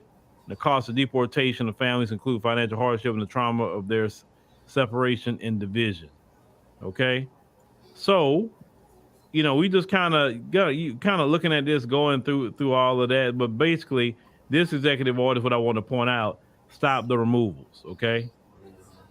Now it says preserving basically DACA, and that's what the DACA program is. That was established back in 2012. And the program has more than 600,000 active recipients who are deeply ingrained in U.S. communities, enjoy long-standing connections to the United States. So he's protecting DACA here. This one here, proclamation on termination of emergency with respect to the southern border of the United States and redirection of funds diverted to the border wall construction. Day one, he stopped the border wall. Okay, this is day one. As soon as he got in office, he stopped the construction of the border wall. So when y'all talk about what they built this wall and they got big holes in it, this dude is the one that stopped it. This was day one. Day one. Okay. So they said Biden halted the construction of the wall along the U.S.-Mexico border and stated that funds for the border wall construction will be reallocated following a review of construction contracts. And saying April 2021, Department of Defense announced it's coordinating with interagency partners to cancel border wall projects and contracts. Now, they say Trump said he basically would say he'll make Mexico pay for the wall and say, but however, this did not work. And according to the wall cost American taxpayers $15 billion. Moreover, the disagreement between Congress and administration over funding for the wall triggered the longest government shutdown in the U.S. history. So basically, he shut down the wall. This executive order also day one. He wanted everybody counted on the census, which I think everybody should be counted. Memorandum reinstating deferred enforcement departure for Liberians. So he did that for them through June 30, 2022. Just letting you know what he did on just kind of like on day one. It gave him TPS. The U.S. Citizenship Act, Biden endorsed the U.S. Citizenship Act of 2021, memorializing his commitment to modernize the U.S. immigration system. And you can see kind of that. He wanted to provide an eight-year pathway to citizenship for 11 million undocumented people.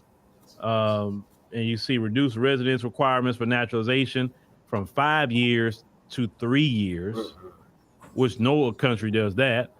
Made non-citizens within the U.S. as children, including DACA recipients eligible for lawful permanent residence.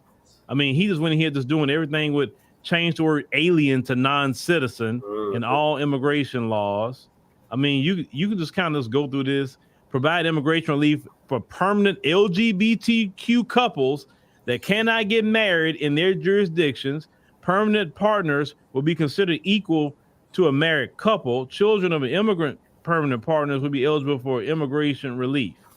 So he got the LGBT. I mean, remember all day one. This is what he's doing. Immigration, LGBT, migrant protection protocols. All this is day one. Yep. Remember, this is the date, January 20, 2021. Yep. Okay. That is day one. DHS now suspending the migrant protection protocols. It's effective January 21. It's a MPP, also known as Remain in Mexico policy. So when you talk about that Remain in Mexico policy, where they wasn't coming over here because they had to stay in Mexico, this is Biden doing this day one. I want y'all to see this. Day one, he suspended Remain in Mexico. It was established by the Trump administration in January 2019. It allowed border officers to send non-Mexicans who sought asylum in the U.S. southern border to await their immigration hearings. Prior to the MPP, asylum seekers were able to wait for the hearings in the United States. They say over 67,000 migrants have been subjected to the program. It said, and many are still waiting for their hearings in camps along the southern border. Under DHS announcement, no new individuals will be enrolled in the program. Okay, so when he got rid of Remain in Mexico, that also flooded the zone. Now, this is what executive order on the 25th, 5 days he's just in office.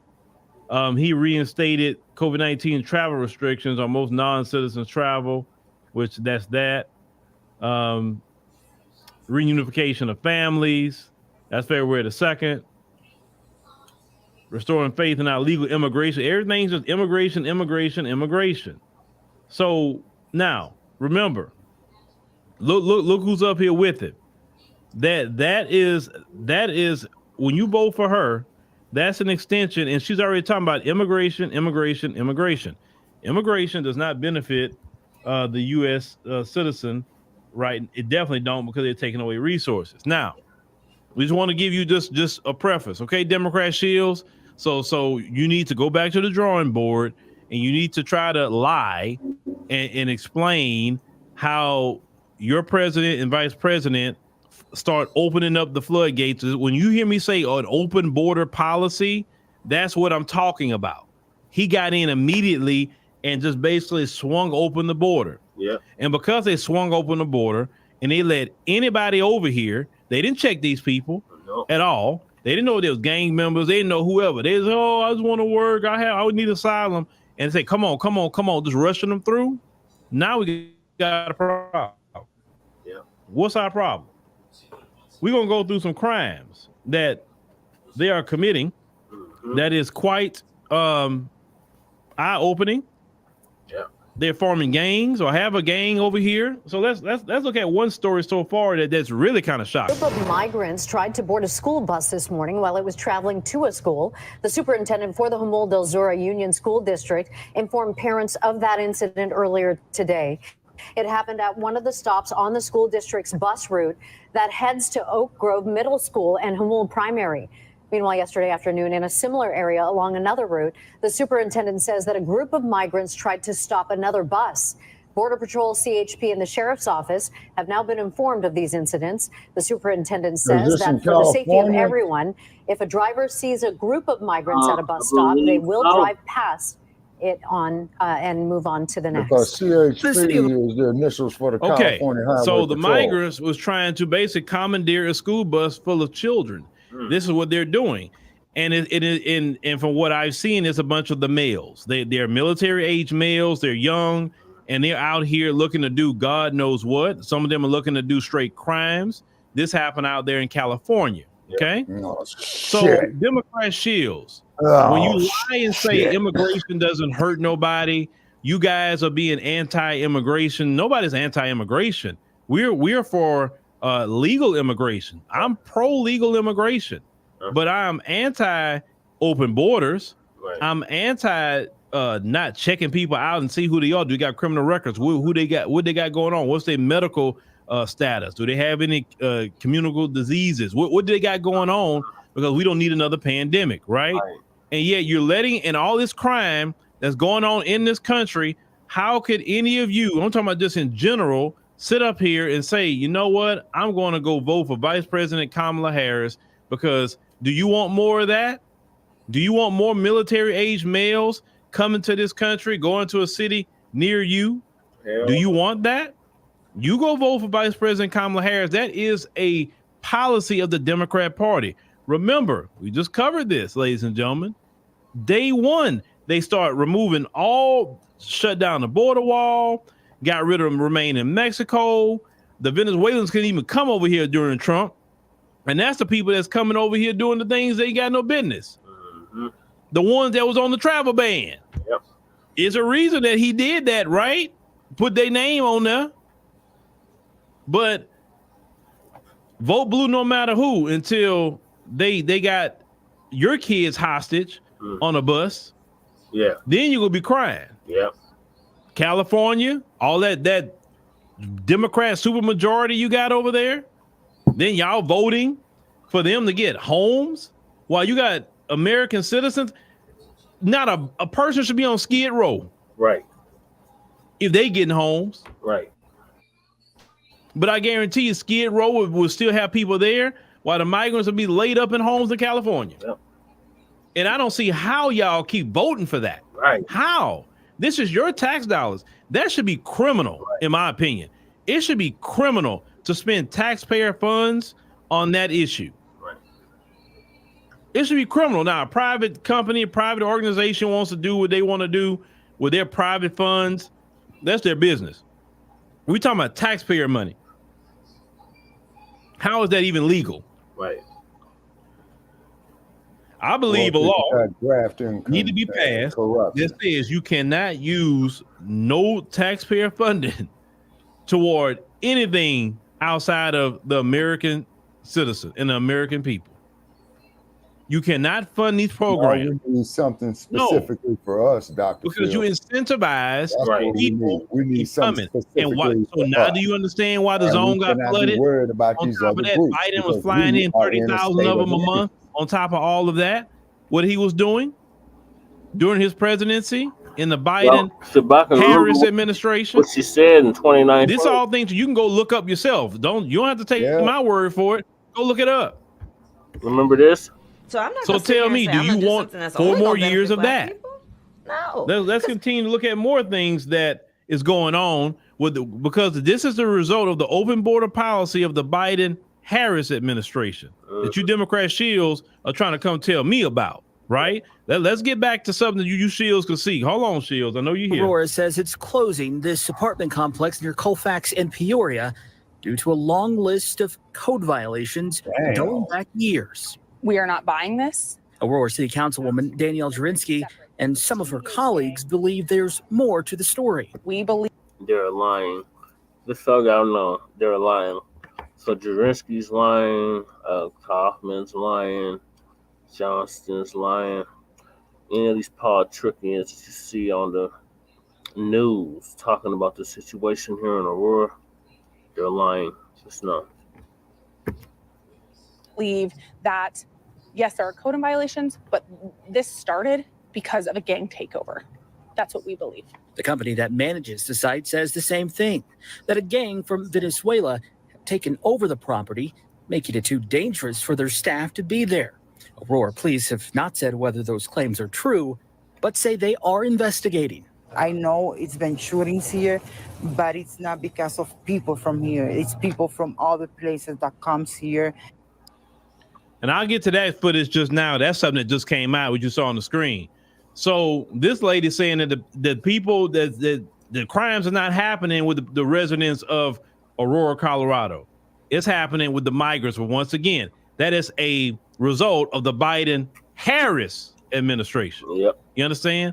Their open border policy that's causing people being thrown out of their apartment, taking over apartments. They know how to get around the squatter laws. And I don't know why squatter laws even exist. That should never exist.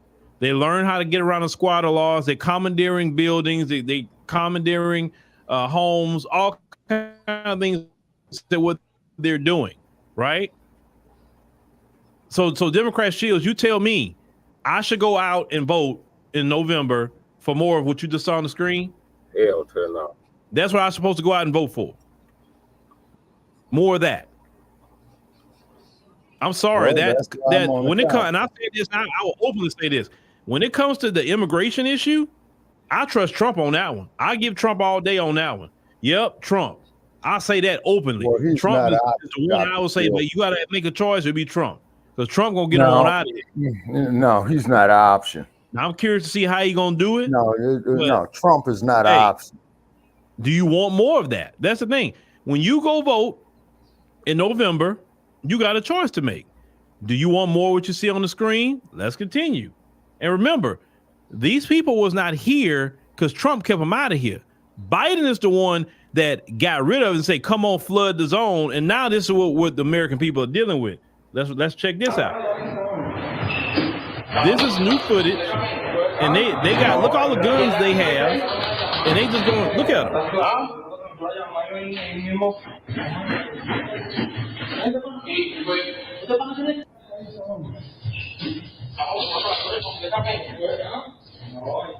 So I tell you, this is a home invasion. Yep.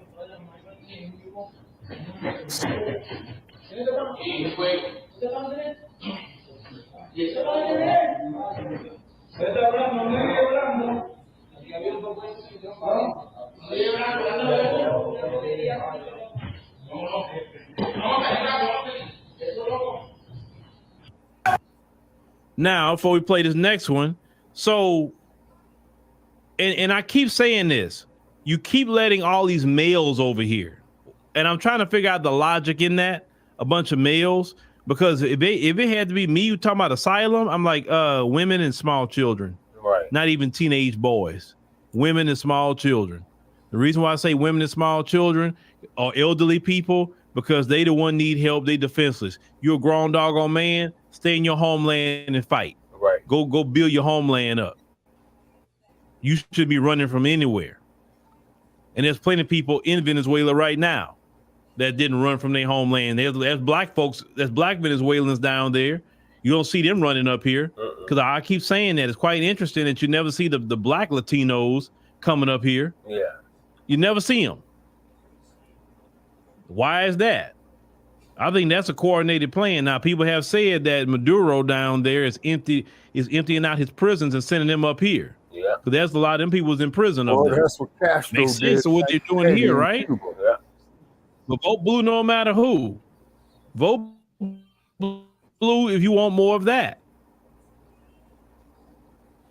It's just that simple. Right. And listen, they're getting your tax dollars, and they're sitting up here. Some of them dress better than some of you. They walk around with phones and all kind of things they have. But you struggling to pay your rent. You struggling for food. You struggling to pay, the insurance cost and all kind of things you're struggling with. But they got time to run around all day to doing what they're doing because they're not working jobs. Why don't you put their behind out there in the field somewhere and work them all day? Make them do that. Now let's go to another. Now this particular video. Let me pause here so I can cue this up. So this individual on the screen right here, he was actually arrested for a crime in Chicago. He left Chicago, went down to Denver, got with his, thugs here, right? And now they go and rob a jewelry store. Yeah, let's cue this up. In guns, white gloves, and they were all loading their guns. He grabbed her by her hair, pulled her up the stairs, and told her not to move or he was going to kill her. And while he had her face down to the floor, he yanked all of her personal jewelry off, everything. They just sort of started putting it in backpacks and duffel bags. She felt like they were going to kill her after they hit her 3 times with the gun in her head. And she, one of the times, tried to move to push the panic button. And they told her that if she moved at all once more, that they were going to kill her and they were going to kill my cousin. It's organized crime and their accent is from Venezuela. This is very traumatizing. Sí, tengo mucho miedo. Yes, I'm very scared, and mostly for our kids. Okay, all right. So they're robbing gun stores. They're robbing jewelry stores. I saw one person in the chat talking about Venezuelans are mostly good-hearted people. There's good-hearted people all over the world, but that's not the point of the conversation. Good-hearted people, we're not talking about them. We're talking about Venezuelan criminals, Venezuelan gang members who have entered our country when they shouldn't have never been able to enter our country because Trump was keeping them on out of here. You understand? So you explain how all that you saw helps Black America. It doesn't. Because, you do have some Black people that's toting this line about, and once again, I'm gonna repeat this again. It's not the African immigrants that's doing this type of stuff. I want y'all to know that. It's not even the Caribbean immigrants that's out here doing these sort of things and terrorizing people. It's not the Black immigrants. It's not. It's the ones that's coming from places like Venezuela and other places. They have gangs. So now, even if the Biden-Harris administration, even if they're gone, we're as a country still going to be dealing with this for a long time. Because if Kamala isn't voted in, Kamala going to be good. She's fine. She's going to go, I guess, back to California or wherever she lives and relax her nerves. And she don't have to deal with the migrants because she's going to be behind gates. She's going to be behind walls. Now, the DNC, they had a wall. For the rest of her life. They had a complete fenced-in wall protecting them at the DNC. But Biden got in and shut down the border wall. So you can't protect the country with a border wall, but you can protect the DNC with a wall. Make that make sense. And yeah, El Salvador, now shout out to the president over there. He handled that problem. Man, y'all need to look at the documentaries about that prison he built over there and how he cracked down on them. Oh, he's not having them problems no more out of them gangs. He's not. Boy, he got them so locked down, they can't, man. Y'all really need to watch the documentaries about that prison he built over there. Because the gangs was running El Salvador before he got in there. Was it Bukele is his name? Yeah, he running it right. But how all this benefits Black America, that's always I'm coming back to. How does this benefit Black America? We talk about reparations, and the government is spending over $460 billion a year on immigration, but yet they can't even spend 10 to 15 billion for a wall, and they definitely can't even spend 100 billion a year on reparations till you at least get to $1 trillion, $2 trillion, right?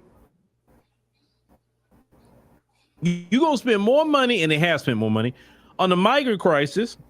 There is a Biden-Harris administration creation, right? No, they didn't create the immigration issue, but they made sure to make it easier for them to come across. When Trump went through all what he went through to keep them at bay. And I told y'all before, I know people who work on the border patrol, and they said that when Trump was in office, they didn't have these problems. They said to me the Remain in Mexico policy was the best policy ever for our border patrol. And he said that the moment Biden got in office, they said it became a free for all. And based on the executive orders that we looked at, that makes sense. But how does all this benefit Black Americans? How? Black Americans work jobs. You work Black jobs, right? And these same individuals are coming there and mess with you at your Black job. If you worked at the jewelry store, they'll be robbing you and threatening your life. I told y'all a long time ago, you never allow a bunch of young men to have free time to roam. You got to put young men to work.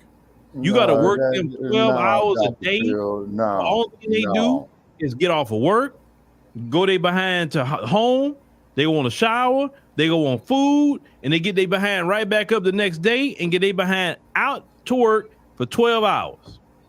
Preferably working outside. No, I disagree. That's the only way. The only way you can have a bunch of young men running around. There was always a recipe for disaster. I remember when I was watching in New York, all these military-age males running around Times Square. I'm like, y'all don't see the problem in that? But this is also the problem. The police departments can't touch them. Now this is the racism part that I want to talk about. How is it that a Black person jaywalk and you got about 10 cops on them, but these military age males are doing all kind of robberies, they taking the life of people, they doing all kind of things, and they handling them with kid gloves? Where's all these RICO charges? Where's all the raids? Where's all that at? If all of them were Black men doing this mess, they would have had new laws already drafted already. Think about it. If that video you just saw was a bunch of Black men, if a bunch of Black men in Aurora, Colorado, a gang, if it was the GDs or Vice Lords or whatever, if they took over an apartment, think about it. If they took over an apartment, Biden would have been, Biden would have had the National Guard coming in and get them out of there. The FBI, everybody would have been there to get them. U.S. Marshals, they would have been all off the streets. The people in Aurora saying these gang members, they walk around with guns and you can see them walking around. Let some gang members just visibly walk around with guns somewhere patrolling a place. Man, come on now, man. And that's what I'm talking about. They could come here and be criminals, and the Democrats are like, my hands kind of tied. We got to investigate. I want y'all to see that, Black people. So that's right for them to go do things that you can't do. And I'm not advocating for Black people to do criminality, but I'm saying if they gonna go do smash and grabs and nothing happen to them, where Pookie and Ray Ray and them go do it, leave them alone. Let them get $2 million worth of jewelry then. Let Pookie and Ray Ray go take over apartment complexes then. If you know what I'm saying? Think about it. That video y'all saw, if there was a bunch of Black men doing the exact same thing, no different, I'm telling you, you'd have had every law enforcement agency in the state would have been down there. Homeland Security, FBI, everybody would have been there to go get them Black men. Everybody them Black men knew if they called you on the cell phone, you getting raided. If they were texting you, telling you what they were doing, you getting raided.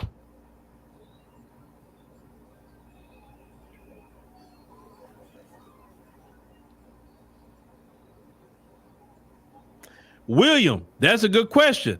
William says, where's all them 2A people be at that'll be attacking us? That's another thing. You see them 2A people walking around here talking about, you come with tread on me and all that mess. Where y'all at? I hear y'all complaining, but where's all that at? I'm just saying, because when it's Black people, y'all ready to get bad. Y'all pull out every weapon they can on Black people. They're complaining, I'm talking about the folks, complaining about the migrant crisis, and they see all the billions of dollars being spent. But let me and you talk about, you know what? Well, shoot, man, since you're spending all that money, let's go ahead on and just allocate $100 billion for reparations till we get to about at least, 2-3 trillion at least, right? For Black Americans. You spend less giving reparations than this migrant crisis that they created. Oh no, you don't deserve no reparations, and the migrants deserve all that money. They deserve it. They pay no taxes. They don't do nothing but hang around. They doing home invasions. They getting Amazon uniforms and kicking in doors. Pookie and Ray Ray's not even doing some of this stuff. Come on now. And the gang got a green light on the police in Denver. What black gang you hear running around here talking about putting green lights on police officers anywhere in this country? Where you hear that at? And even if they got a word that a black gang says something like that, every last one of them going to federal prison. Every last one of them. Everybody getting a RICO. They mama, they grandmama, they girlfriend, even the baby she pregnant with, they getting a RICO too.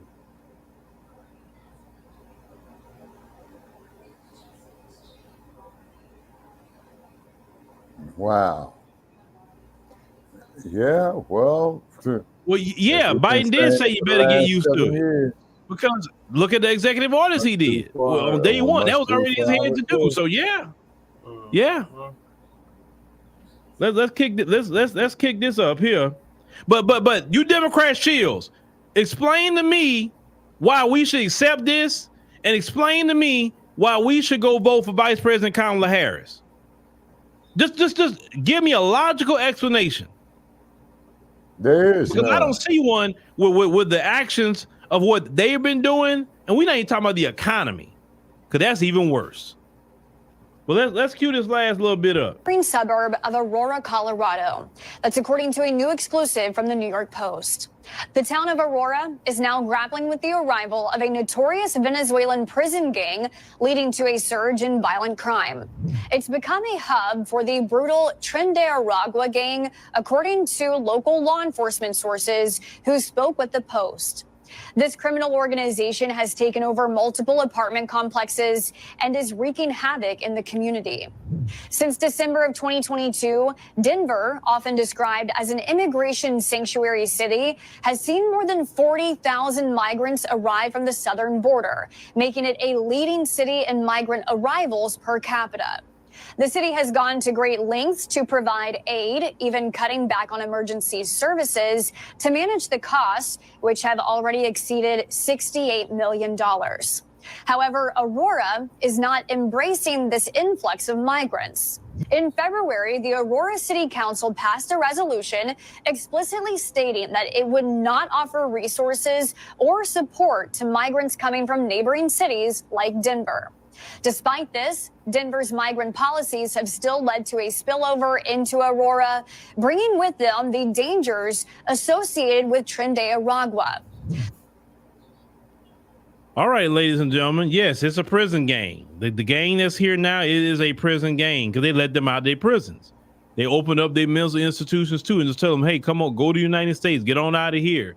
And Venezuela is not, their crime is low now because they didn't got rid of all their criminals. But yes, one person said that if it was us, the dog would get a RICO charge. Yeah, the dog would get a RICO. That's true. The dog would have had a RICO. And James Smith is right. If five brothers stand on the corner, it's a problem. You know what I'm saying? But they can run around doing whatever they want to do around here.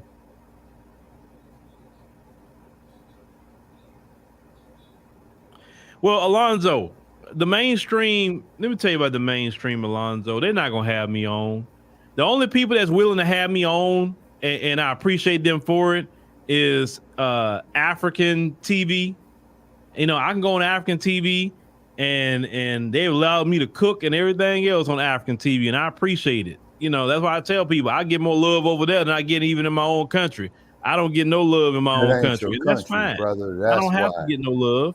But, you know, I'm a firm believer, go with the love at. So, yeah, I'm always going to be appreciative to African nations and African television stations for allowing me to come on and say my piece. It's actually easier to get on TV over there than it is here, right? It's a cartel here. You got to understand the TV stuff and all that with these folks is literally a cartel.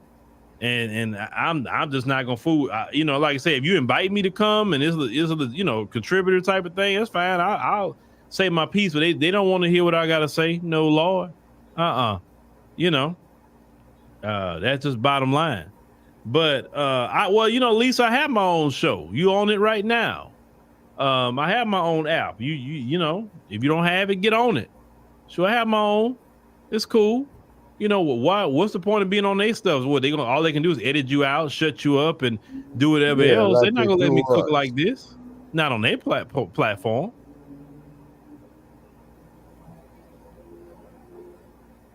Yeah, just like they do us. Well, you know, William, you say nothing happens without permission. Well, William, we know that. We know the Democrats are working on doing this because they're trying to neutralize the black vote. That's for one. They're trying to neutralize. Thank you, Michelle. They're trying to neutralize the black vote, but all this going to backfire on them in the end. I'm telling you, it's going to backfire on them because all the Latinos they're bringing in here, they vote Republican. They don't vote Democrat. So Democrats are actually bringing in their own political demise when they think they're trying to do us harm. They're actually going to vote for their own political demise. And when it happens, I'm going to laugh. When it happens, I'm going to laugh. Because Latinos do not, we talking about the average Latino, they do not support the policies of the Democrat Party, especially the LGBT policies and abortion policies. That's like a no-no for a lot of them because the majority of them are Catholic. We're not talking about those criminals. We're talking about that a lot of the average Latinos in Latin America, they Catholic. They don't get down with abortion. They don't get down with LGBT like that. A lot of your African immigrants coming here, a lot of them vote Republican because a lot of them are either Christian or Muslim, and they can't get down with the Democrat Party. Now, their kids may do that because they socialize into the wickedness that's in America. But think about it. If you are truly a Christian and you follow the 10 Commandments, at least the 10 Commandments, we're not gonna go no further than 10 Commandments. How can you support the Democrats talking about unaliving children in the womb when it say thou shalt not kill? How can you support that? And to me, doing something like that, it doesn't make even sense to do that. You got plan B. You know good and well if a dude did what he did, you can go get you a plan B or have you a couple of plan Bs around you. I know dudes that would carry plan B with them. Oh shoot, man, here, take the plan B. You got 30 forms of birth control, including abstinence. There's no excuse to go that far. There's no excuse. Then we talk about different, the Bible or the Quran or whatever. That doesn't support LGBT. So how can you be a Democrat? You can't even say the economic policies would draw you to the Democrat Party. Can't say that because Kamala Harris wants to raise taxes by $5 trillion. Are you crazy? I'm already paying enough as it is. We're just trying to live everyday life. And you trying to take the little bit I have? No. But how does all this benefit Black America? Or even America in general? But how does this benefit Black America? How? I don't get it. And I just don't have no respect for somebody that say they only going to vote for her because she's a Black woman. I mean, well, she's not definitely one of us, but I don't see how somebody say that. That's all you saying about her. Well, I want a Black woman. I don't like Trump. Yeah, and see where they got you last time? You voted for Biden. You didn't like Trump, and look, we worse off now than what it was when he was in office.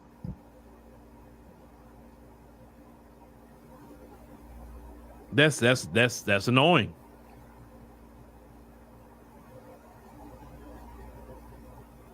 I just had something come across my desk here, so I'm just checking it out real quick.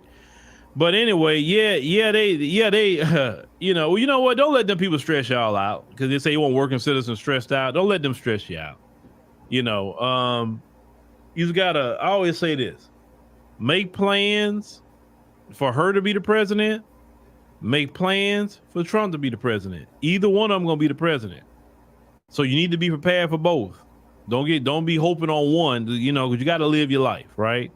All these silly people talking about Trump. Oh, Trump this. Listen, we went through 4 years of Trump. He didn't do no legislation to hurt Black Americans. He didn't. He didn't. But look at what's happening with Biden. On top of the immigration, he did the Asian hate crime bill. Didn't do nothing for Black people. Matter of fact, that same Biden administration, and man, we probably gonna have to do a live stream on that, about that anti-Black American propaganda they waged against Black Americans leading up to the signing of that bill. Because y'all forgot, it was the left-wing media that led that charge. It wasn't Newsmax or any other place.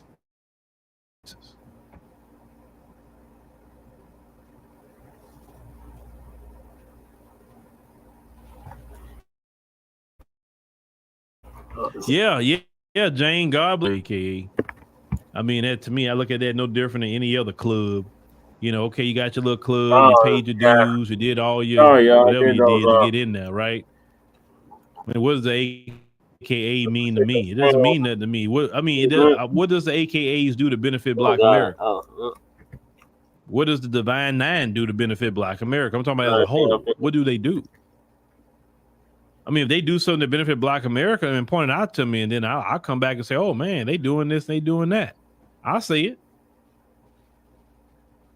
Alonzo, you say you're stressed? Okay.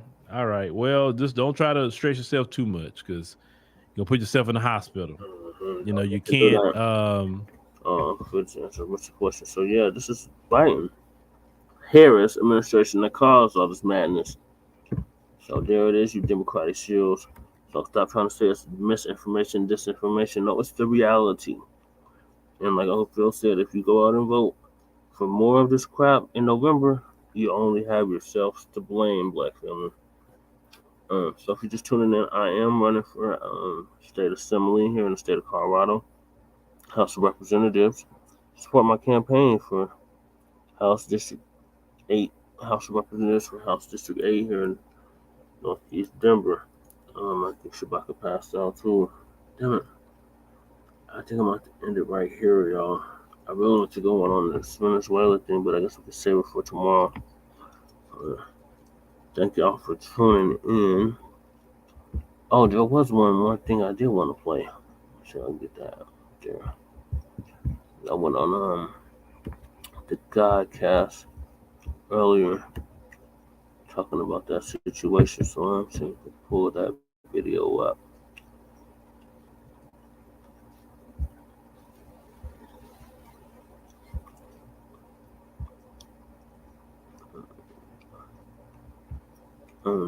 The Supreme.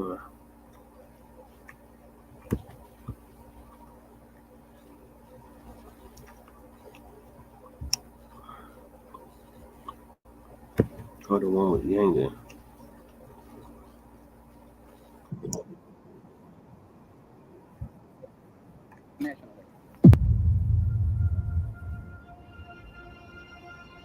Who taught you to hate your own kind? Who taught you to hate the race that you belong to? Marcus Garvey wanted to return African Americans to Africa to create a vibrant Black nation, empowered through economic independence. Disagree with the goals and the activities of the establishment. I want to call the Black people across the country. Who taught you to hate being what God gave you? Tell him how you feel. Tell him what kind of hell you've been catching, and let him know that if he's not ready to clean his house up. A white man's definitions is what we find ourselves trapped by.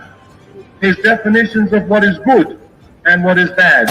Let him know that we will no longer tolerate his nonsense. And I, for one, as a Muslim, believe that the white man is intelligent enough.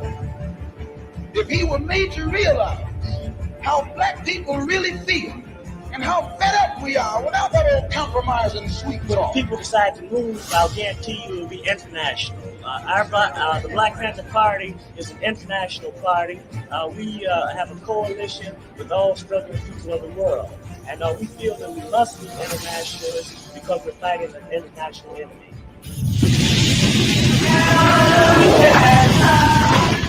We intend to bring into existence by any means necessary.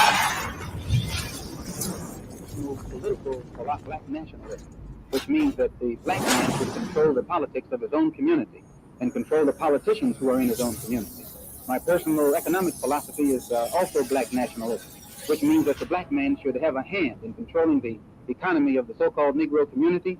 He should be developing the type of knowledge that will enable him to own and operate the businesses and thereby be able to create employment for his own people, for his own kind.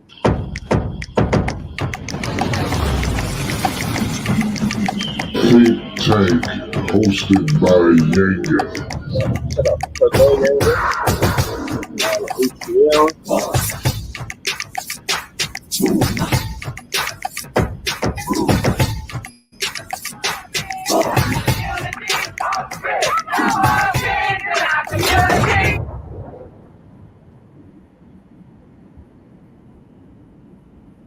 What's good? What's good, man? It's your brother Yanga. Oh, you know what? Blessed Sunday, Yoma Ahad. However you're going about this first day of greeting, blessed first day of the week for a lot of us, last day of the week for many more. Blessings. Sending out those blessings. I wanted to rap to you. I had a whole different show. You know, I had a Venezuelan cartel and the danger it poses to Americans. phase is the apparent, the chaos, the violence, and everything that's associated and attached with a gang problem. But he just brought back, he brought to our attention political motive. You know, and I totally agree about the political motive. Now, what he raised a question on is whose side could it be used for? Man, history does bear witness that they have used goons and thugs to persuade, influence, and outright intimidate people to voting whom they wanted to do. We look back, great movie about it, Gangs of New York, Tammany Hall. You know, when you were talking about the Irish coming in and how the bosses of these political parties would do everything from feed to fuck you up, you know, beat you up to get your vote. Yeah. Then we see more of this behind violence and gangs in the political maneuvering. We look at New York, the Italians and the mob, and their ties to unions, right? So I totally agree when you say that there are political motives behind it, and each party, and we know what type of devilment and foolishness we're dealing with and amongst the type of people that use these instruments and nefarious measures to maintain control. Absolutely. Why wouldn't they utilize that? Why wouldn't they add a new element to the already, you know, they got to step. America basically has to step its game up. And right now it's trying anything. And this migrant issue, I believe, is an experiment, thus another American experiment at the expense of the people. Yep. And namely us as African people here. Listen, what I want to do though, I want to show a little bit of, let's ride this clip out a little bit so the people can get a abreast of what we're talking about. Let me see. Let me go to Dangerous Venezuelan gang is slowly making inroads into the country.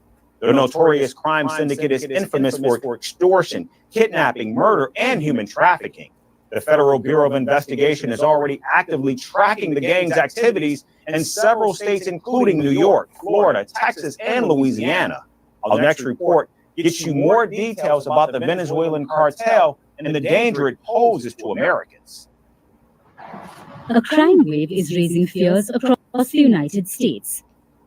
Whether it's the mysterious killing of a police officer in Florida or the sexual extortion of a woman in Louisiana, several such unrelated crimes have been found to have one common link: a dangerous... Okay, I want to stop there for a minute. Let me stop there for a minute, because that goes to speak to what you were talking about, Martin. When talking about, and I might not, let's see if I can remove it and still play it, because we might not even have to show the image. When it goes to talking about how far that thing is spread, they said New York, Florida, Chicago, I believe Atlanta, Denver is one of the places that they have spread their influence and their tentacles have spread to. And it's crazy that, I mean, usually I'm kind of up on this stuff, especially that it's street related, so to speak, you know. So it's, I don't know. Like I said, I've been out of the whip, so I'm not going to pretend that it is so clandestine, a secret society that they ease like that. But the way that they're gaining so much control, especially in Atlanta down here, with not as much noise. How do you think they're managing? They're probably the plug, what you call the plug. You know, they're probably bringing in the supplies, and the brothers are street level distributors and killing one another for access right now. Yeah, I agree, because we don't have any, unless you come in from like a Caribbean or South American background, we don't have any links there. So with, especially like with the drug trade, that's where you're buying from somebody else. So, whew. But I want to, you know, this isn't new, because when you speak about, because everybody knows about Tulsa and all the individual independent Black towns that used to be, those, when they attacked those towns, it wasn't just an attack. There was a purpose, and they used anything they could to attack those towns. And there was a purpose behind either moving labor or to take that land over for their other means, or to kill out competition in business. The thing about Tulsa that a lot of people I don't hear say is that they reinvented Tulsa. They rebuilt it the best they could after the first burning. But there was definitely a purpose, and we never investigate what their purposes were. It wasn't about that woman. They used that as an excuse to take that town, but they had planned that all along. They were playing chess. Absolutely. And that's what they're doing now. So they never move. I couldn't agree more. There's always going to be something behind the move. It's never going to be empty, you know. So let me go on and say what I think I hear you say. So do you believe that this is another form of attack against the Black community? I mean, in the form to, like, we see it, let's talk about it globally. We see it with Ukraine and Russia. I believe that America is using Ukraine to fight as proxies to fight a war against Russia. Could these be proxies to as frontline soldiers in in the war being waged against Black America? I mean, is it gotten to that? Like, you know what I'm saying? We busting shots. It doesn't. Now, the situation, I think, with the Venezuelans and the larger Hispanic community, it's affecting the larger Hispanic community, because they also live in those apartment buildings in Aurora, and they're leaving. Some of them are leaving, and some of them coming in. And I don't know if it's Venezuelans that are moving in, or people who have no choice but to move in.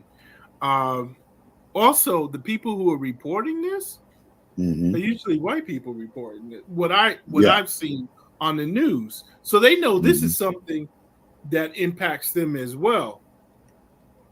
But it looks like their elite are planning something. And we need to understand what that elite is trying to, what their ultimate gain is. Because it's funny that all this stuff is happening. It's probably been happening all along, slowly, but the elections are up this year. And that's the whole thing. Let me, Martin, for one moment, sir, welcome Che to the panel, man. What's good, brother? Hey, Che. Crack Luck and Yanga and Martin. How y'all doing? Man, we're good, yeah, man. so we definitely boots on the ground out here.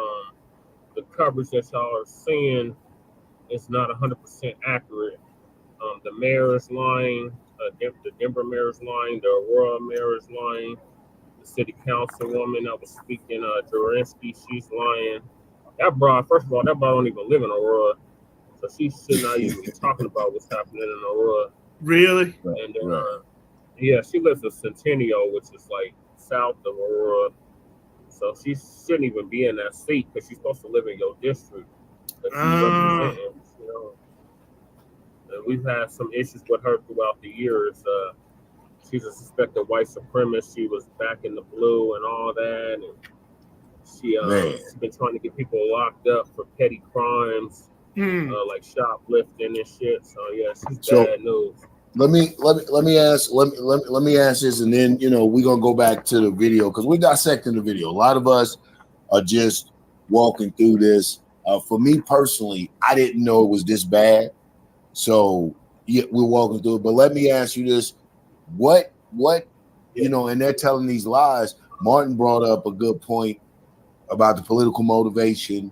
The Democrats using it to garnish or gain more votes as influence and leverage.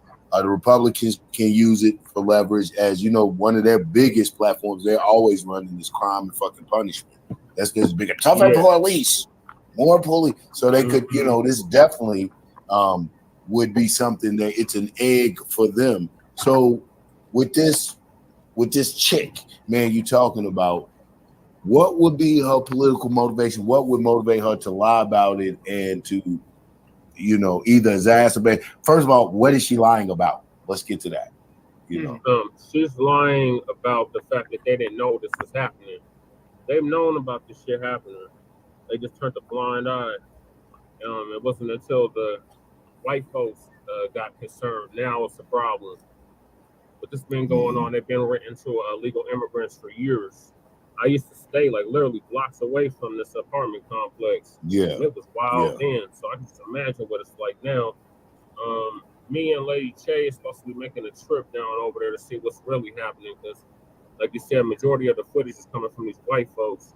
We don't really have no footage from our people or reporting from our people on what's happening over there. But on Dallas is real active. Like Lady Che lives on Dallas. She lives like north of where that apartment complex they took over on 14th and Dallas is. She's like 5-6 blocks north of there. But yeah, they moving in over in her apartment complex too. I mean, I see them like every day. Like they just literally move right next door to Lady Che. I mean, and that's what the state does. Like you said, they know about it, but as long as it's to their advantage, they probably were working the hell out of those people. And then, like anything that goes unregulated and unchecked, it breeds a life of its own. It morphs into what it needs to acclimate and adapt to the society that it's that's hosting it. And a lot of times we see, like Martin says, this is not unique. I think what is unique about it, seeing these gangs pop up and terrorize their own communities. We saw it in the China community with the Tongs or whatever. They're Chinese mafia. So we see where these groups will rise up and kind of exploit their own. They will suppress their own people. I think what's becoming unique is how large, how aggressive, and what territories and properties and things like that they are claiming, and the length that they will go through to claim it and hold on to it is crazy. Listen, I want to play a little bit of this video. Okay. Let me give a disclaimer too. Some of the image in this is graphic. So let's play it. Killing of a police officer in Florida or the sexual extortion of a woman in Louisiana. Several such unrelated crimes have been found to have one common link: a dangerous transnational criminal gang called Tren de Aragua. The name of the gang translates to Aragua train in English, and it originated in the Aragua state of the South American nation of Venezuela. Reports say members of the gang adopted the name between 2013 and 2015, but began its operations years before. The gang's leadership operated out of the Tocoron prison in Aragua up until last year, when Venezuelan authorities raided the facility and found several restaurants and a swimming pool inside the prison walls. Along with machine guns, automatic rifles, and thousands of rounds of ammunition. However, the authorities could not. Okay, because I got to stop there. You know, we can't. First of all, to have to raid a prison speaks volumes to me in itself. You know, it's no longer a prison. You're no longer in control of that. And when they raided it, they found restaurants and swimming pools. Wow. They turned that into a country club, didn't they? I mean, it's crazy. And then had it fortified. Did you see the machine gun, the weaponry they found in there? They are a, you see what I'm saying? That's a government within itself. That's why when you look at these so-called gangs coming over here, it's not about us just being punked. We're outgunned and outfunded. Anytime you can take a print.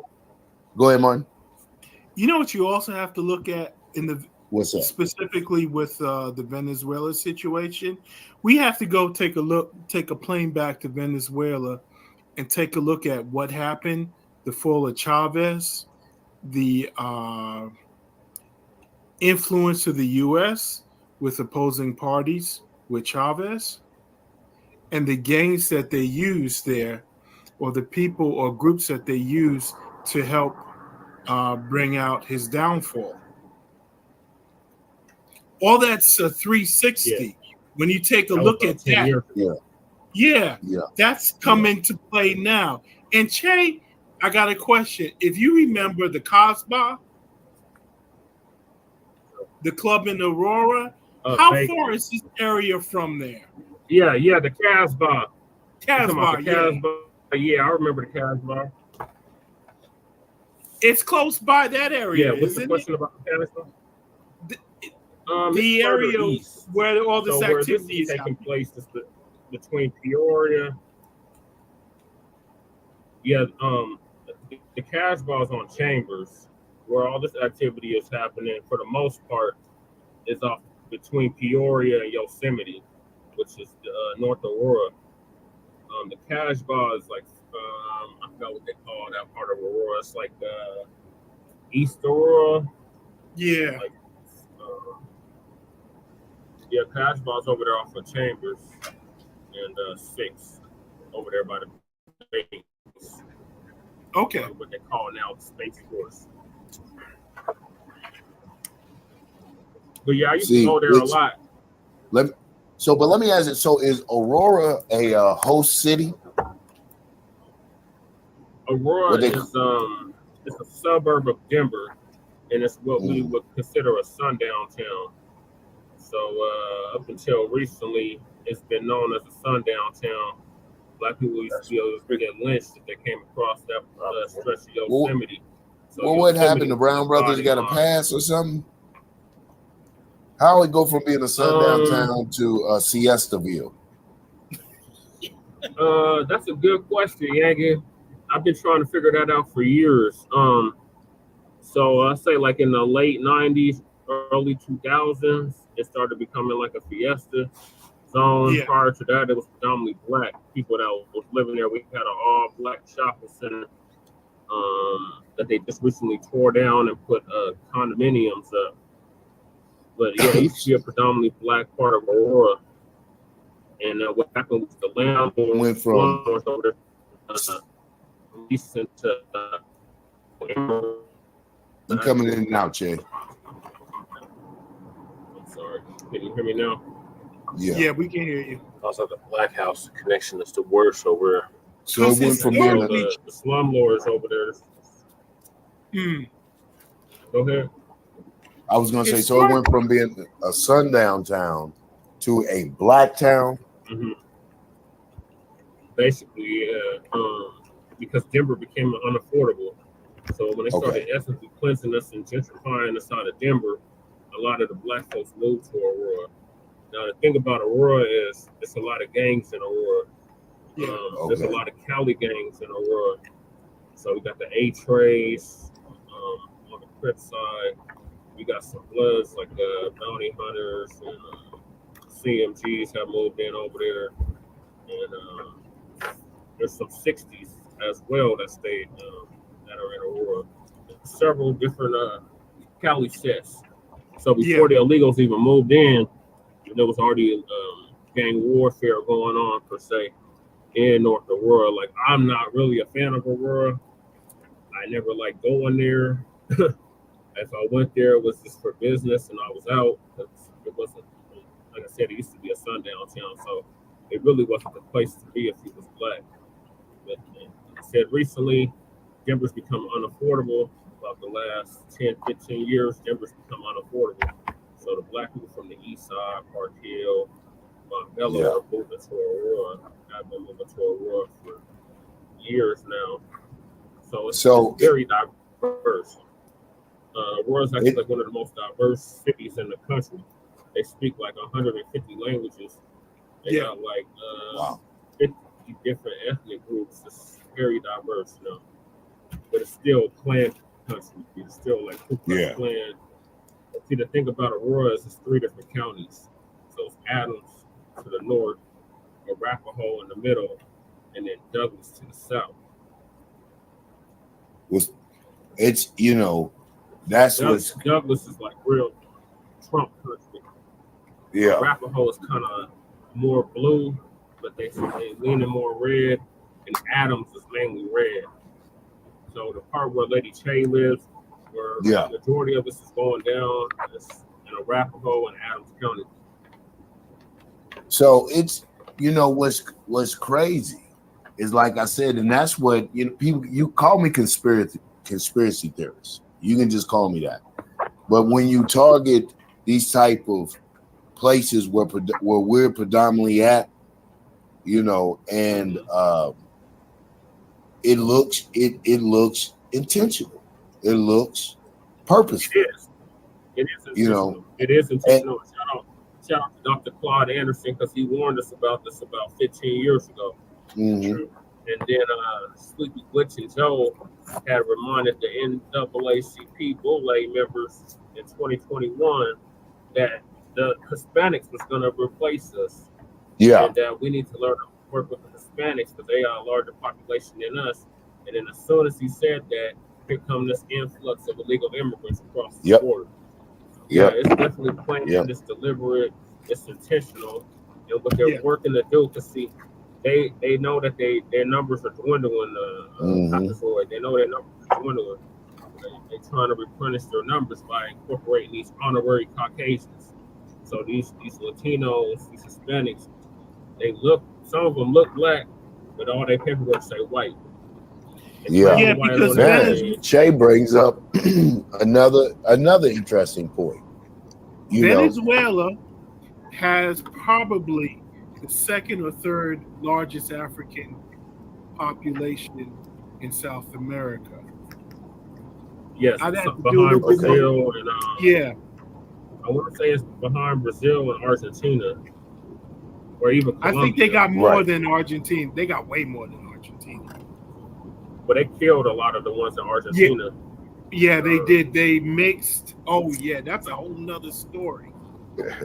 Tell us, okay, so Venezuela in South America has the largest African thing. And I'm glad that you own here, Martin. You know, you are my official, unofficial historian. Brazil does. Brazil's the largest. 40% of that. Yeah, Brazil, outside of Africa, Brazil has the largest African population. Then it would be Colombia. I believe it would be Colombia and then Venezuela, because there's a lot of blacks, there's a lot of Africans in Colombia too. And then you got French Guiana, there's black people there. And you got Suriname, and as you know, French Guiana is where what's his face? James Jones, what is the damn Yeah, name? yeah, James Jim Jones. Jones. Jim Jones. Jim Jones. Right. Yeah. That's where he did his cyanide flavor aid massacre. Right. Right. But they all Bolivia. All of them Bolivia have. has some Africans. Yeah. Right. That's correct. Now listen, Che, because we got you on here. You know what I'm saying? You're affiliated. You got your ear to the street. Can you hear me? Yes, sir. Okay. Yes, I can and hear you. So you got your ear to the street. How did they gain such a foothold? You know, and especially if we're talking streetwise. Yeah, how? Well, the slumlords. So there's a gang of apartment complexes in North Aurora. Like just about every block, there's an apartment complex. So where this is happening is north of Colfax. So between Montview and Colfax, there's a gang of apartment complexes. Now for years, like I used to stay on Paris, which is blocks away from Nome. This is the Fitzsimmons Place, the one that they evicted all the people out of. Those slumlords started leasing to nothing but illegal immigrants. This started about 10 years ago because I used to have a partner that used to live in the LeBarons, and he was black skin basically, and he was blood. And right. I stayed with him for a little bit, and he got scammed. The landlord or whatever, he thought he was paying the landlord rent, and come to find out it was a scam. So they ended up evicting him out of the LeBarons. So right there and then, like on one side of the street, it was nothing but Crips. On the other side of the street, it was nothing but blood. So it was always gang warfare tension going on. So then the landlord said, "Fuck this, we're done with this. We're just gonna pull out all together. We're gonna start leasing to these illegal immigrants." So the illegal immigrants started moving in about 2010. Between 2010 and 2020, they've just been moving in left and right. And see, Denver is a sanctuary city. And under Hancock, our former mayor, he made it where it was okay for them to come to Denver. So what happens is Denver's not affordable. So right next door is Aurora. So they just move right on into Aurora. And they've been steadily moving into Aurora, especially around Colfax. Like I said, on north and south of Colfax, there's apartment complexes that's full of illegal immigrants. They got their little markets, they got their little food trucks, all that stuff. Got the whole of society. Right. So we were used to dealing with the Mexicans. We used to call Little Mexico, like, hey, this is Little Mexico. Like, we just moving to Little Mexico. But prior to it being Little Mexico, it was mainly black people that was there.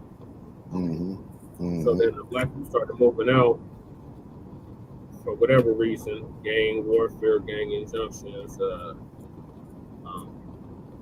rent increases, slum lords. So the black people started moving on. They started moving in these illegal immigrants. So not illegal immigrants, it's the management. Illegal immigrants is the maintenance.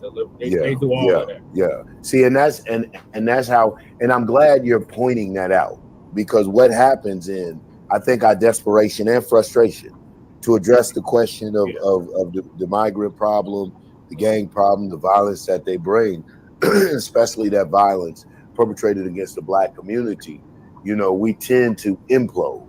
We tend to look for the answers, and which they should to come from us, and the solution to come from us, which ideally it should. Ideally it should, but if we don't have all the factors, like you say, and them getting all the way in positions such as management, so they can rent discriminately, you know, plays a very big part of it. It's not just a matter of just people punking out a kowtowing. Now, what it does do, it forces, you know, these street tribes and certain elements in the black community to raise a serious question. And this is going to be a hard question. I'm trying to find a way to phrase it without getting me in too much trouble. However, it has to be said. You know what I'm saying? And that's, how do we stop the violence. Not, it's not about depriving people of a place to live or trying to say they can't live here. However, if your culture and your way is bringing violence and some type of harm to me, do I meet your violence with violence? Do I stop that shit in the beginning? You know what I'm saying? I mean, I gotta ask that question before you begin to outman me and outgun me. Yeah, do I nip it in the bud? You gotta nip it in the bud. Would I be wrong? You gotta nip it in the bud. But see, they Right. try to make it seem like ain't nobody fighting back or ain't nobody waging back. I already know the Lokes is waging back. I'm not so much sure about the Bloods, but just the Lokes is definitely waging back against the shit. And like I said, that apartment complex, they have steadily been moving the black people out and moving in these illegal immigrants. It's like 3 apartment complexes in total that they say that they have taken over. But this has been going on for years. Right. Why they just now talking about it is just beyond me. But like you said, it's election season, so That's right. That's what I was going to say, like Martin has said. I saw this to let these mugs come in. Oh, go ahead, Martin. I saw this happening in 2003, 2004, because I used to live in Littleton in Inglewood. Mm-hmm. Yeah. And I was surprised at that time that there were Mexican members of the Crips. Mm-hmm.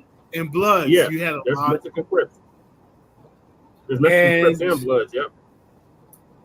And because I talked to one, we were at this party. That was the oldest brother there. So this guy like told me everything that was going on, and I was like shocked. But hey, you good to see you in here, sister. Yeah, what's going on, Gynocracy? I need to get at you. I want to do a show with you. But we'll talk. I'm sorry, Martin. Go ahead. No problem. Oh yeah, she was on the other show. She put a message. Mm-hmm. But anyway, like you were saying, Che, this stuff has been going on for years. And now it's just snowballed. Yeah. This is the latest wave. Yeah. Exactly. This is the latest wave. Like it seemed like every 20, 40 years they send an influx of these mugs in. And basically what they're doing is what they did today with their European brethren in the 1800s and early 1900s. Y'all come on over. We got free land. We got a place for you. You're good to go. We're gonna set you up nice. So that what they're doing is they're setting up the buffer class. So they're giving them all the jobs, same jobs they're talking about we don't want to do. They're giving them all the jobs. And then, like I said, they're getting in these positions of leadership, and they gonna hire their people first. I mean, I went every time. Frito-Lay when I was at Frito-Lay. Every time, and it's what's crazy is you can't be mad at them. It's not like it's really they are just a pinata.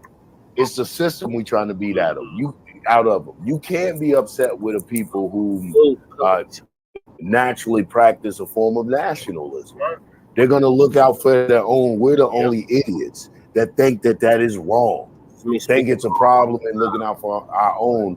And then when we encounter an obstacle, which unfortunately happens when you mess with your own people, we are ready to throw the baby out with the bathwater. We will turn our back on our whole race completely. So we're dealing with, that's what I say, the psychological warfare, the social cultural engineering and manipulation that had taken place in getting us to be complacent and accepted of the bullshit that the daily dose, a diet of bullshit that we're being fed is incredible. So the war isn't just physical. For it to get to this point where we even discussing should we met force with match force, to even have to discuss that, not be a real thought, and then the hesitation in discussing that thought means we're light years behind. Instinctively, we should have been busting heads. Shit, you mess with. It's self-preservation. It's self-preservation. Like you said, everybody else understands that with us. Right. Because we've been completely domesticated. And here's the unfortunate part about being domesticated. When you're domesticated and you belong to the place that domesticated you or the people that domesticated you, you can be manipulated and moved at their discretion. So we see it happening now with this in this political year, that in order to either gain leverage and influence, what you call them, the DemoKKKrats, doing this, it is at its blood money. Yeah. It's at the expense of life and limb, property. It's total and complete destruction. And that's what they resort to. It's no different than the November 1st debacle, when those idiots stormed the Capitol. They let you know they will resort to January 6th, I'm sorry. They let you know they will resort to some idiocy. I don't even, I call it an idiocy because what they're doing and why they're doing it, their cause. However, I'm like, shit, it might be time for us to act a damn fool. To really get, but we have to be clear. Who did the Venezuelans? In Chicago, and they was trying to get. Yeah, these the same ones. So the ones that attacked the police in New York a few months back, these the same ones. This is the same gang, and they just indicted 4 of them here. In Denver, they just indicted them because they have robbed a jewelry store. They have robbed a couple. Right, I was seeing something about that. So these one thing, the same prison gang members. One thing, we don't know what training they had with the U.S. It's like when they brought a lot of El Salvadorians here. Oh yeah, they were usually gang members, and they had military training. So I was telling brothers who are in prison, they might be small, and they'll get you in groups, but you gotta be careful with them because they had training. They had military training. You didn't. Right. And they're fighting on the ground. Right. And they don't have the same resources that you had. So they used to hand in hand, they will knock you out. But then you have to think they're not gonna fight you one-on-one. No. My experience with them, they're not gonna fight you one-on-one, they're gonna try to jump. Always with the group. They're gonna try to stab you. And like Martin, stabbed by the Sopranos. Well, and then it speaks to what Martin was talking about. Now I go again on this psychological, but a lot of them, especially when you're talking about the El Salvadorian issue with MS-13, a lot of their top leadership and that were coming over here and training some of these soldiers, like you said, were ex-guerrilla fighters, revolutionary fighters in their country. So they were even saying their wasn't that part of Operation Fast and Furious? I can't remember what operation. That sounds about right. Yeah. So their propensity for violence, their threshold to commit violence and to witness violence was shocking. You know what I'm saying? Especially when they came out, brothers was, we busting caps and this and that. You might get in the joint, in the pen, or whatever. Someone to get stabbed, but to hack somebody in the middle of the street while having lunch with a machete is a whole different level of violence. So some of the acts that they were committing and then, capturing members, it just further spread their reputation for horror and terror. But I said all that to say to speak to what Mark was saying. A lot of these cats have been trained and are experienced in that type of warfare. Yep. So, man, it's crazy. It's something that we definitely are going to have to keep our eye on. Like I said, the question has been raised. Prayerfully, this program will get out there to some ears that will take that have the right forces and elements to not only ponder upon the question, but to deliver an answer. And then for me, it's not just the street gangs, the street tribes. I think that we let our so-called seasoned revolutionaries and so-called trained militias and militants off the hook too easy. If you're in these gun clubs or these defense units that say you're there, and a lot of their motto is we're here to defend the people. I mean, it's bigger than life. Okay, ring the alarm, sound the alarm. You know what I'm saying? I mean, what do you do? Why they got to talk about bringing in the National Guard and all that? Right. Right. Shit, it's time that we always talking about wars and stuff like that. You know, here's the time to show and prove. Setting up a program, some type of defense measures to ensure the safety of the general population of the, general population, specifically the Black population. So that's a challenge to them too. But this is a serious issue that we need to keep an eye on. I think that my next show, one of my shows, I definitely am going to have to go into the political climate because that feeds into all of this. This is how this is getting its nutrients and nourishment to grow. You know what I'm saying? So we have to go into the political climate of what's going on right now. And we can even touch on this, how particular parties will gain from this attention, this sensationalism,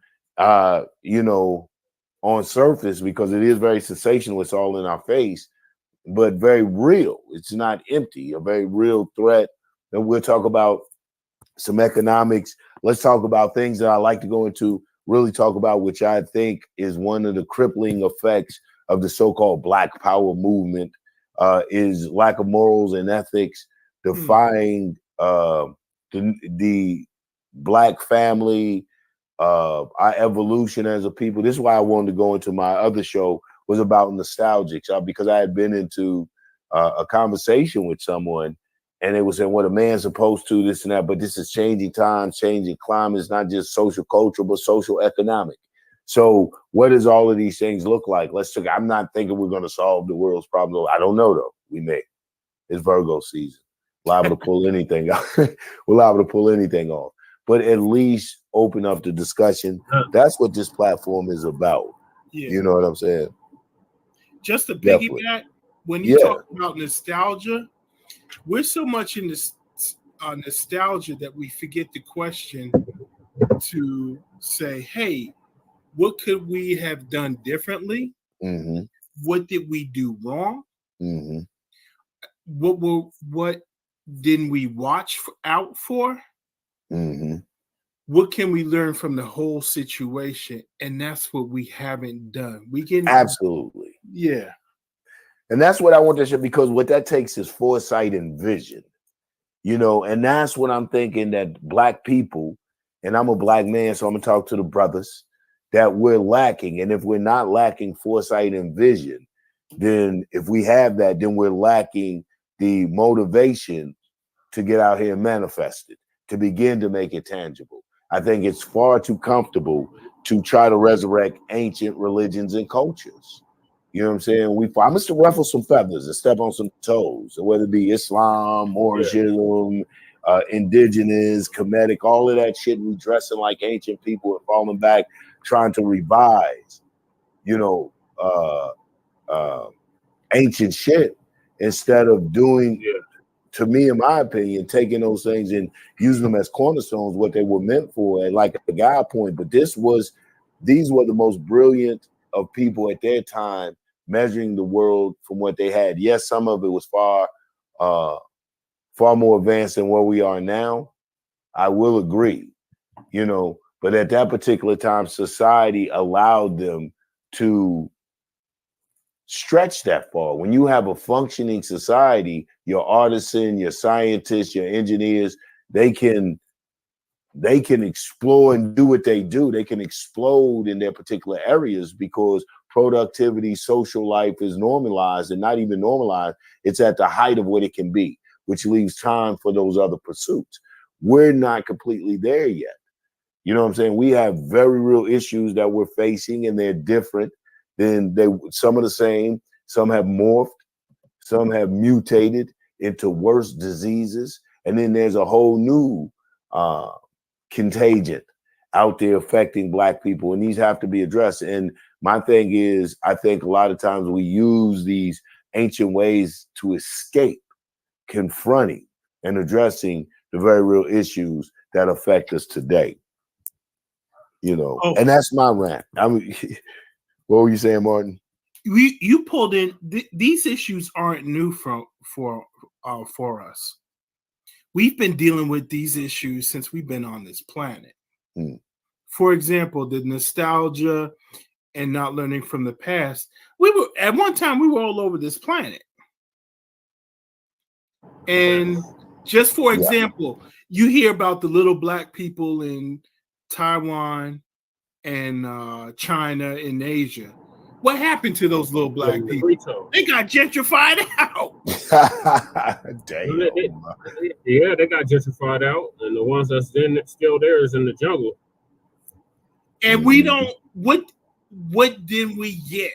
Because we never explore those issues. You know, what happened? What didn't we do? Were we just so loving that we just allowed somebody to conquer us, or what have you? The only folks who are surviving right now are those who mixed in and so on. But yeah, they're in the jungles. You still see them in Thailand, parts of Malaysia, parts of Indonesia. Have you heard of the Sentinels? Oh yeah, Jawa Island, Sentinel Island. That's the whole Southern Indian population. That's where they come from. And you see them Sentinel Islanders ain't playing. Now the Jarara, they allowed themselves to get colonized, but the ones north of there, they ain't playing. Them Ottoman, the Ottoman Islanders, they ain't playing. You set foot on that island, they gonna kill you on sight. The last missionary that tried to set foot on that island was like 10 years ago. They killed him right on sight. He didn't even get to set foot on the beach. As soon as his boat hit that beach, they killed him on sight. Yeah. And the people try to warn him, don't go over there. He's like, I want to go over there. I don't care how dangerous it is. I'm going over there. Okay, well, you've been warned. And he met fate. Put off that boat. Got murked. I don't even think he got a chance to get off the boat. As soon as they seen that boat come up on the shore, they murked him on sight. Exactly. And you know, like we were going back talking earlier about this thing. Nobody is with that shit. You know, Boondock said it best. Uncle Ruckus said it best. Don't trust them niggas over there. Yeah, no niggas. You can't trust that, man. You know what I'm saying? Who are these cats? You know, and like I said, you know, we have to answer that question. Do we meet it? But there again, man, I'm glad you went into it. It's when if they occupy these higher spots, we're facing it more than just on a frontline confrontational type of thing. This shit is bureaucracy. I mean, there's politics and all other type of stuff involved. You know, they get in the man, they playing chess. They got their own caucus. They for them. They're taking over whole city councils like Denver City. See what I'm saying? Authority, Latina. See what I'm saying? Latina. There's 6 city council women. That's all Latino on the Aurora City, Denver City Council. Now Aurora is not so cut and dry. It's mainly Republican now. So they got a Republican mayor, and then the council is mainly Republican. Yeah. And well, that's like 1 or 2 Latinos on the council. That's what we're facing. You know, I wish I had a clip from that Spike Lee School Days. Wake up. Yo, wake up. Right. I mean, just wake up. We are going to have to address this issue, and we're going to have to address it collectively, because collectively is the only way we're going to beat it. That's how they are doing it. They have their forces tied into it. We see it with the gangs, the intimidation, the terror. They're locking down the streets. They have it politically. They have it economically. Like you said, they started out with their little markets. And I'm sure they probably still have a few little markets, but I bet if you go over there, there are a lot more brick and mortar establishments. There are a lot more stores and things, concrete, because that's how they do. So they attack the issue. They come into a society. They come into it societally. And that's how they're thinking. We still have this, you know, as long as, like I said, I'm not get a leg up. Yeah. You know. They get a leg up while they talking about we want a handout. These must be getting handouts. Exactly. Giveaways. And these are the same people that tell us we need to pull ourselves up by the bootstraps. By the bootstraps. That's all to keep you, and they have us. And the sad part is because your enemy's going to do that. It's called propaganda. The enemy's gonna do that. You're lazy, you're shiftless, pull yourself up by the bootstraps. It's all your fault. This is the land of opportunity. You don't have it because you don't want it. You know, they're not gonna talk about, you know, like they jumped in Trump's shit when he said, you know, taking black folks' jobs. But to a degree, he had hit a point. You know, like I said, you know, you got this. This is why I'm a big band of box. You got cats that did a crime, me, 16, 17 years old. You know, but I have this thing on my record. I'm regulated to certain employment. Certain employment's not even going to look at my resume or application, period, because of that scarlet letter. You know, so then when you start to take these warehouse jobs, what a lot of people call second chance jobs, you're right there alienating a large part of the black community. Yeah, you know what I'm saying? So these damn employers don't care. No, they don't. That's not exactly. It's capitalism at its finest. But capitalism has to have that class, that nigga class, or that lower class, you know, to keep this thing going. When you become expendable in capitalism, and true capitalists don't let anything become expendable. Listen to me, audience. Nothing. So it is the reinstitution of slavery. We'll be back to actually busting rocks for gravel for them to lay cement. I'm telling you, it's real. Slavery never ended. We are that way. They just morphed it into other things. That way, to the right. So getting its labor, they're already trying to create by pushing us into that corner, that class. They're already creating the labor for that. And as long as we keep buying into this so-called American dream and we can enter into this system individually and not be looked at as a part of the group that you belong, because whether you like it or not, you know, I don't care what you call yourself, Moor, Muslim, Jew, Christian, Indian, whatever you call yourself, right?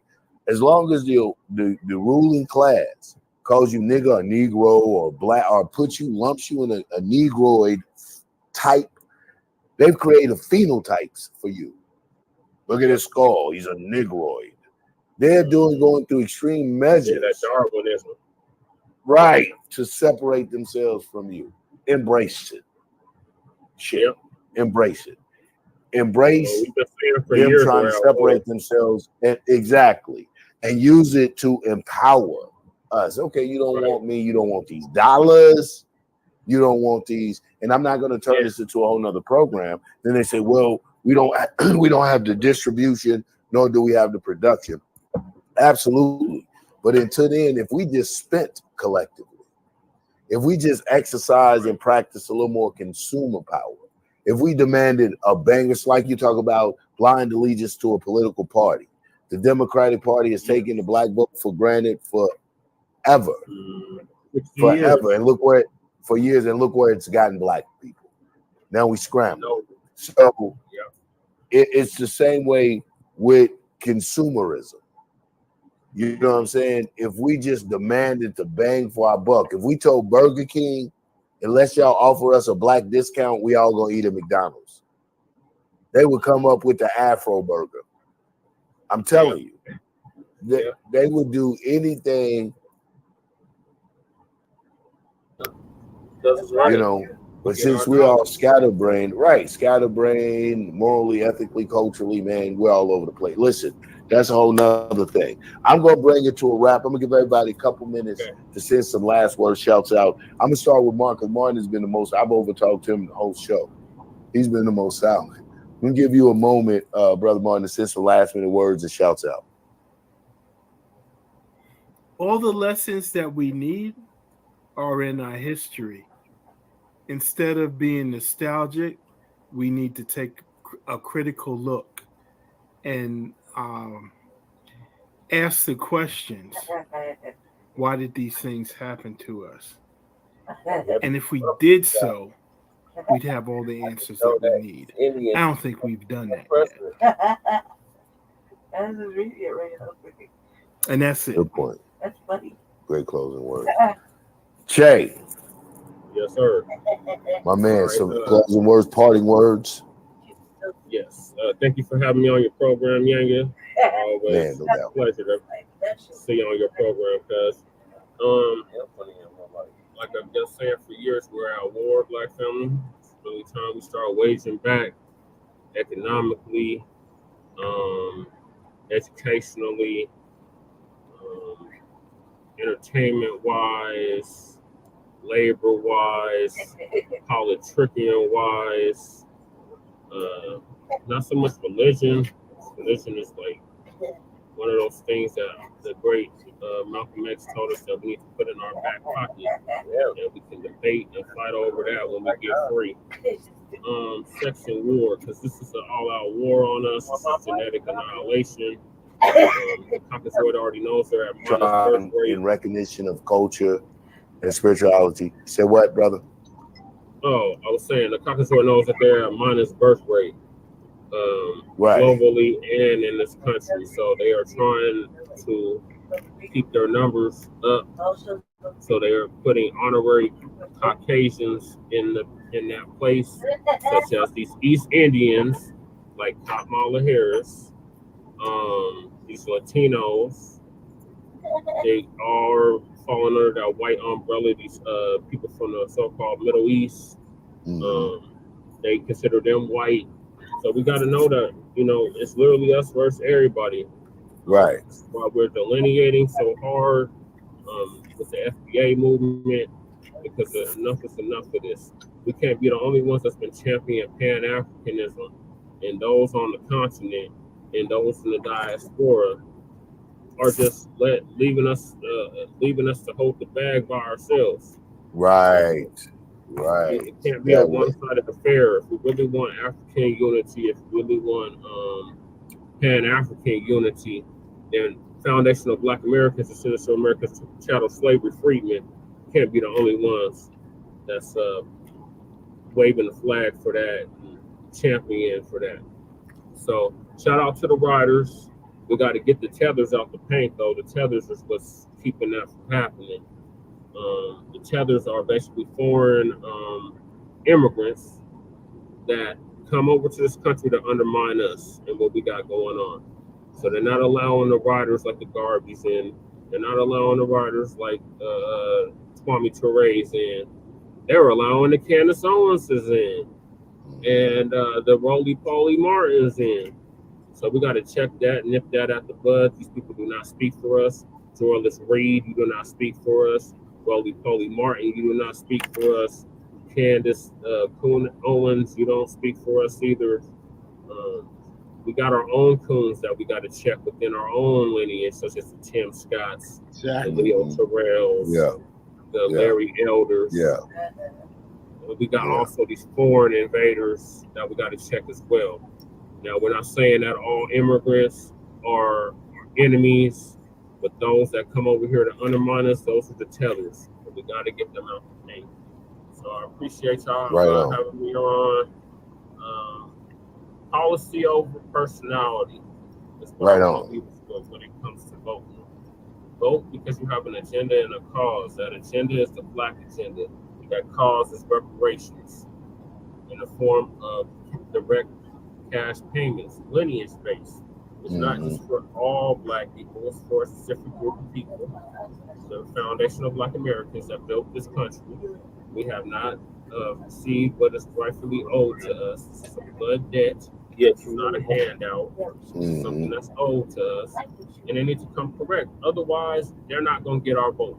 So it's tangible 2024 all the way up to 2100. Demand something tangible for your vote.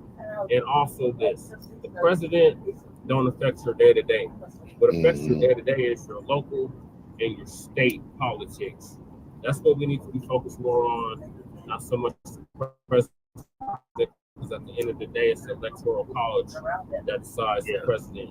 And delegates, that's not public knowledge who those delegates are.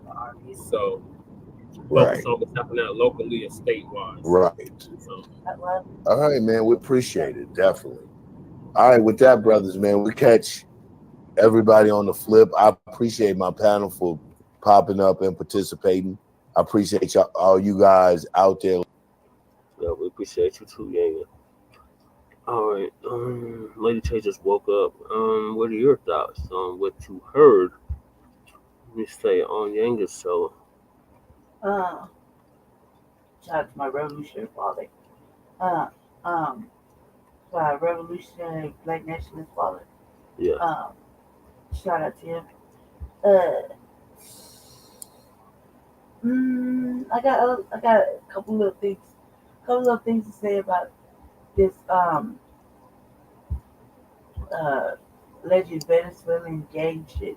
I don't want to say alleged because it's convenient for the news and the media to label them as simply just Venezuelan, but I don't say but. However, there's a multitude of fucking light skinned, fair skinned, motherfucking Hispanics that are in my shade, running around doing dirt. Now, this has been going on for a long time in my neighborhood, especially my neighborhood. I'd probably say since maybe I want to say last year when I told you that somebody I knew from Mexico told me.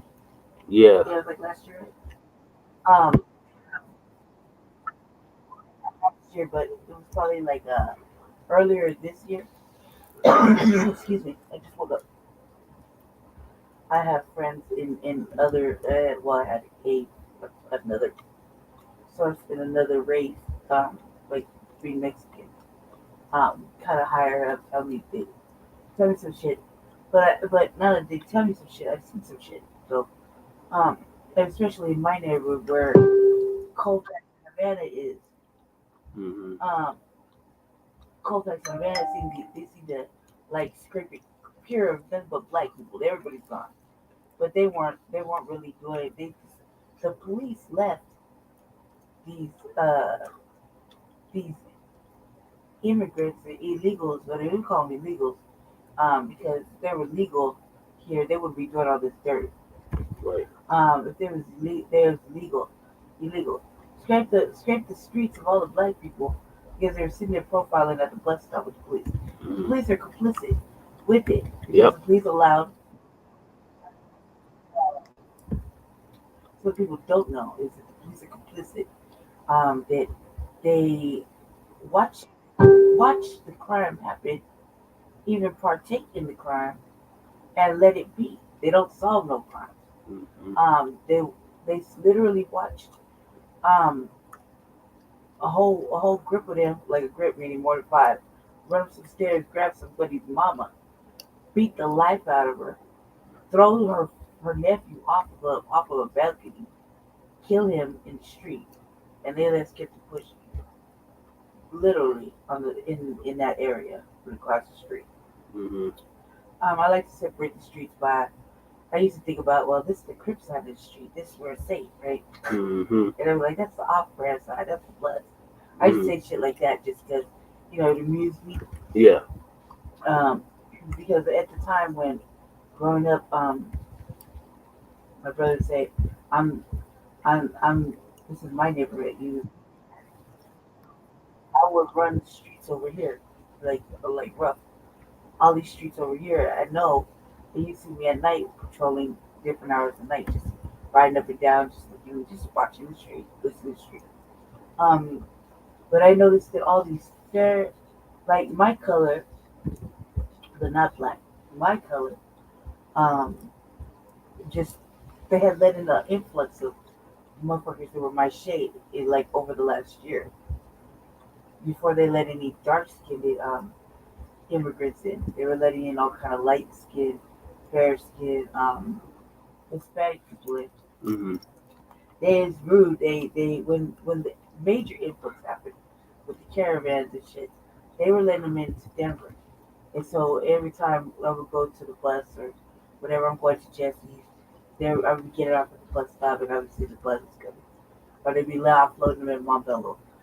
When Jesse come here, we'd be on the bus and their bus would be jam packed. And you see nothing but individuals. Then I started taking the bus and I would be taking the streets. because they closed our grocery store.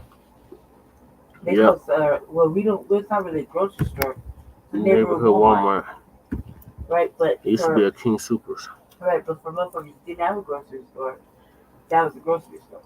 Yeah. So they closed the neighborhood Walmart. They closed it. They didn't say specifically why they closed it. They said it was thieving and all this other shit. But the prices are high everywhere, so you can't expect people to not steal food. Right. Food is like something that people will steal regularly. Mm-hmm. And it was us. It was like, so a little bit of it was us, black folk. Like they were on the street. And, wanted a little something like a little apple or something stupid. It was never nothing big. The next part was that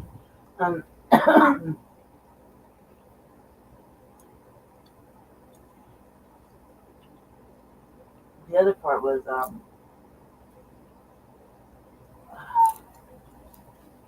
what is this? Guess what? What is this? It's another video. Go ahead. You're on? Yes, go ahead. Jesus. Finish The your other thing is that the police they don't solve no crimes. We got another chief didn't solve no crimes.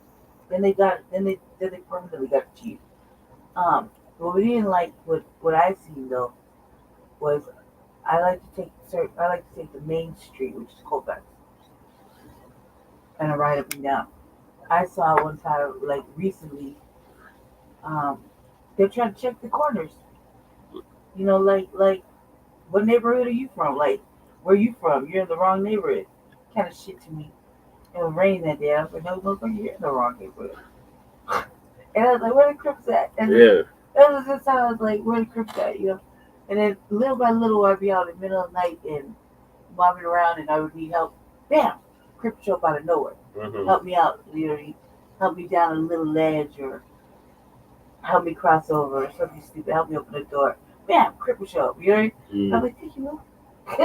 Because I've been looking for, and because our neighborhood, it seems like they just, I think we're in the cut somewhere. We're in the back somewhere, watching all this shit happen because they try to take over blocks at some point.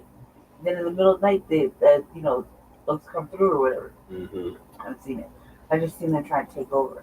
And when the apartment went down, I used to live in those apartments. Which one, the ones on Dallas or the ones on Nome? That one was in Dallas. What about the ones in Dallas? What about the ones in Dallas? What you talking about with the ones in Dallas? That's one of the three that they said that they took over. The one on 14th in Dallas, that's the one Jurinsky was on the news talking about they had took over. Yeah, they didn't come all the way down here. This is nice. I don't know. But 14th, let's check it out. You're not gonna come take over shit over here if if people allow themselves to get took over. Like and on that one, I'm talking about the one I know. Okay. The big one I know. The one that was on the news in the first place. The one that they put everybody out of. Yeah. Well, first of all, this is what happens, right? So in my mind, I feel nothing. I showed you straight on this. The reason I don't feel nothing is because I dare you come to our country, they think you're going to protest anything. Right. They was trying to protest. And I don't think you should protest I remember the motherfucking thing. You're not even an invited guest. So don't protest shit. Matter of fact, thankfully you got anything. That's how I feel about that. That's clearly how I feel about that. Don't fucking even think you're gonna protest nothing. Yeah, they were protesting that one on Yosemite. And on Yosemite. They didn't want to lose their place, their housing, whatever housing the fucking that they got. Now over in Aurora it's different. Aurora, the mayor said he wasn't the mayor, and Jurinsky, motherfucking old racist wench, said they weren't helping in the immigrant crisis.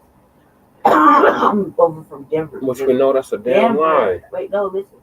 Denver tried to pull the okie doke and slide his immigrants over here, remember? Mm-hmm. And they busted him. Yep. And they was like, nah, take your motherfucking immigrants back. It's just back over there. Mm-hmm. So he tried to slide all his immigrant problems over here to these hotels, these little stays over here. You remember? Yep. That's what really happened. Yeah, he tried to be slick. He tried to slide his shit over. You talking about the migrant shelters up over there? He tried to sneak them in the motels. And he put them up in the motels too.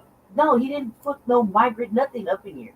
He tried to ship them and put them in the hotels. So he kicked the folk out of the hotels. The folk that were in there were American. Went complained to the motherfucking news. That's how it got there. That's how that happened. He tried You're talking about the Summit Inn. I'm talking about in the very beginning, Jesse. That's the Summit Inn. Who gives a fuck what it's called?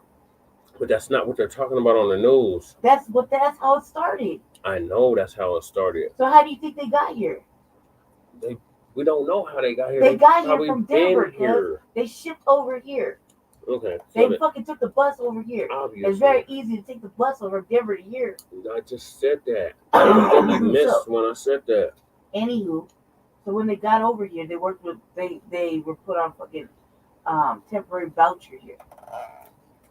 All right, there's every fucking service provider works with service providers in Denver.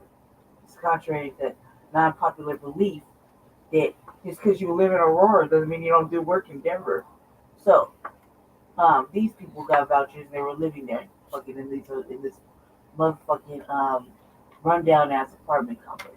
It was run down. Nobody thought. They just thought, well, we put them over there in North Aurora. Nobody's gonna give a fuck, right? Because nobody gives a fuck about us over here in North Aurora. Even though we have a whole councilwoman, the whole councilwoman doesn't give a fuck about us over here. So not on this side of the street. So they let them take over. They started taking over shit. Meaning, if you allow that shit to happen, of course you're gonna get pushed out.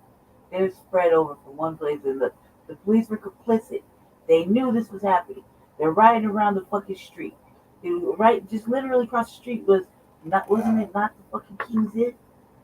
So, yes, they renamed it the Summit's Inn. Right, but it was the King's Inn, right? Initially, yes. Okay, so wasn't that motherfucker? Let's just stay with that.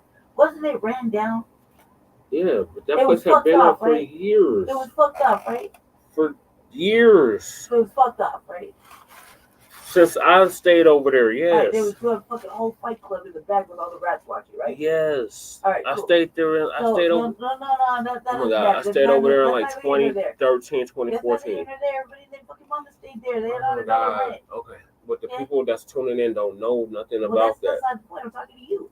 But we're talking to people. This isn't a But I'm personal talking to one-on-one you. conversation. Yes, but I'm talking We're to live you. on the air. I'm talking to you. But you're not just talking to me. Yes, I am You're talking talking to the No, people I'm that's not. I'm talking watching. to you. Oh my God. Yes or no?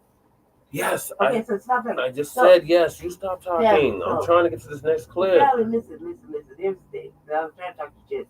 He said there's people watching. I can't tell. 'Cause I see- can. I can't see who's on here, so I'm I on the back, can, so I though. can't see who's on here. Oh my Well, this is God. what I'm gonna say. The police are complicit in all these activities. So just like the police leave drugs, just like the police leave guns, just like the police don't solve no cases, like there's been active cases the police have not solved. They don't really give a fuck over here. They say sundown, it's sundown, yeah? Sundown's like the fact that because the police are out cruising around. Anytime like after what, we just had a shift, right? What is it, like 6 now? 6 or 7 when the sun goes down? What is it, Jesse? Sunset's about 6:30, 7 o'clock. 6:30, 7 o'clock, right? If the sun will go down, I hear, whoo! It's immediate, right here in my neighborhood. If I'm running a show at that time, or I'm doing my own show, you'll hear it. If he starts for like Black News or Spot the Black Experience and ads, or something he happens to be over here, then, he can hear it. The fact is that everybody's over here capitalizing, tokenizing on what's going on in my neighborhood. In my neighborhood, this is what's happening. They allegedly took over. The mayor said he's not having it. The mayor said he put people on it. Etc. They built a whole task force. Now, to tell you about the task force in Aurora, they're usually pretty stealthy when they want to fucking go get somebody or, chase down 150 criminals in one day. Why they're not solving this particular thing is beyond me. Probably because you had both mayors, or you had one mayor, Denver, saying he needed funding. Mm-hmm. Right? This mayor over here said, fuck you, I'm not doing shit for your fucking immigrants. Keep them over there. Mm-hmm. But managed to get extra money for certain things. See what I'm saying? Yeah. So it's not a conspiracy. It's just that one mayor has all the access to all the funds and got the problem, and he's spreading the problem around without nobody noticing or nobody spotting it or telling anyone. We stopped telling them about the fucking migrants like what 4 months ago. We really talked about it on city council. So like that, we started talking about it because he wasn't gonna do shit. He intentionally created homelessness. Mm-hmm. Our mayor, Denver Well, mayor. the mayor before him intentionally created homelessness. No, well, this one intentionally creates homelessness. Like when he had all them fucking homeless people in there, he kicked out all the black folk in the bucket shelters, right? Put them on the street. Says he's housing them. He arrests them. He houses all the motherfucking immigrants. Gives them money and cards and shit.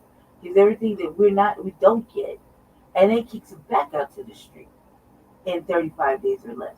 He was caught on the news doing that shit. Mm-hmm. That where that news clip came from, where they went inside that was a hot mic moment. Yeah, when they went inside the migrant shelter. That was a hot mic moment. That wasn't intentional. I think that they intentionally allowed themselves to get shot fucking off yelling at people. No, that was a hot mic moment. Somebody recorded that because that was some foul shit. Mm-hmm. Then the mayor in Denver starts jumping on stuff. That's what's happening.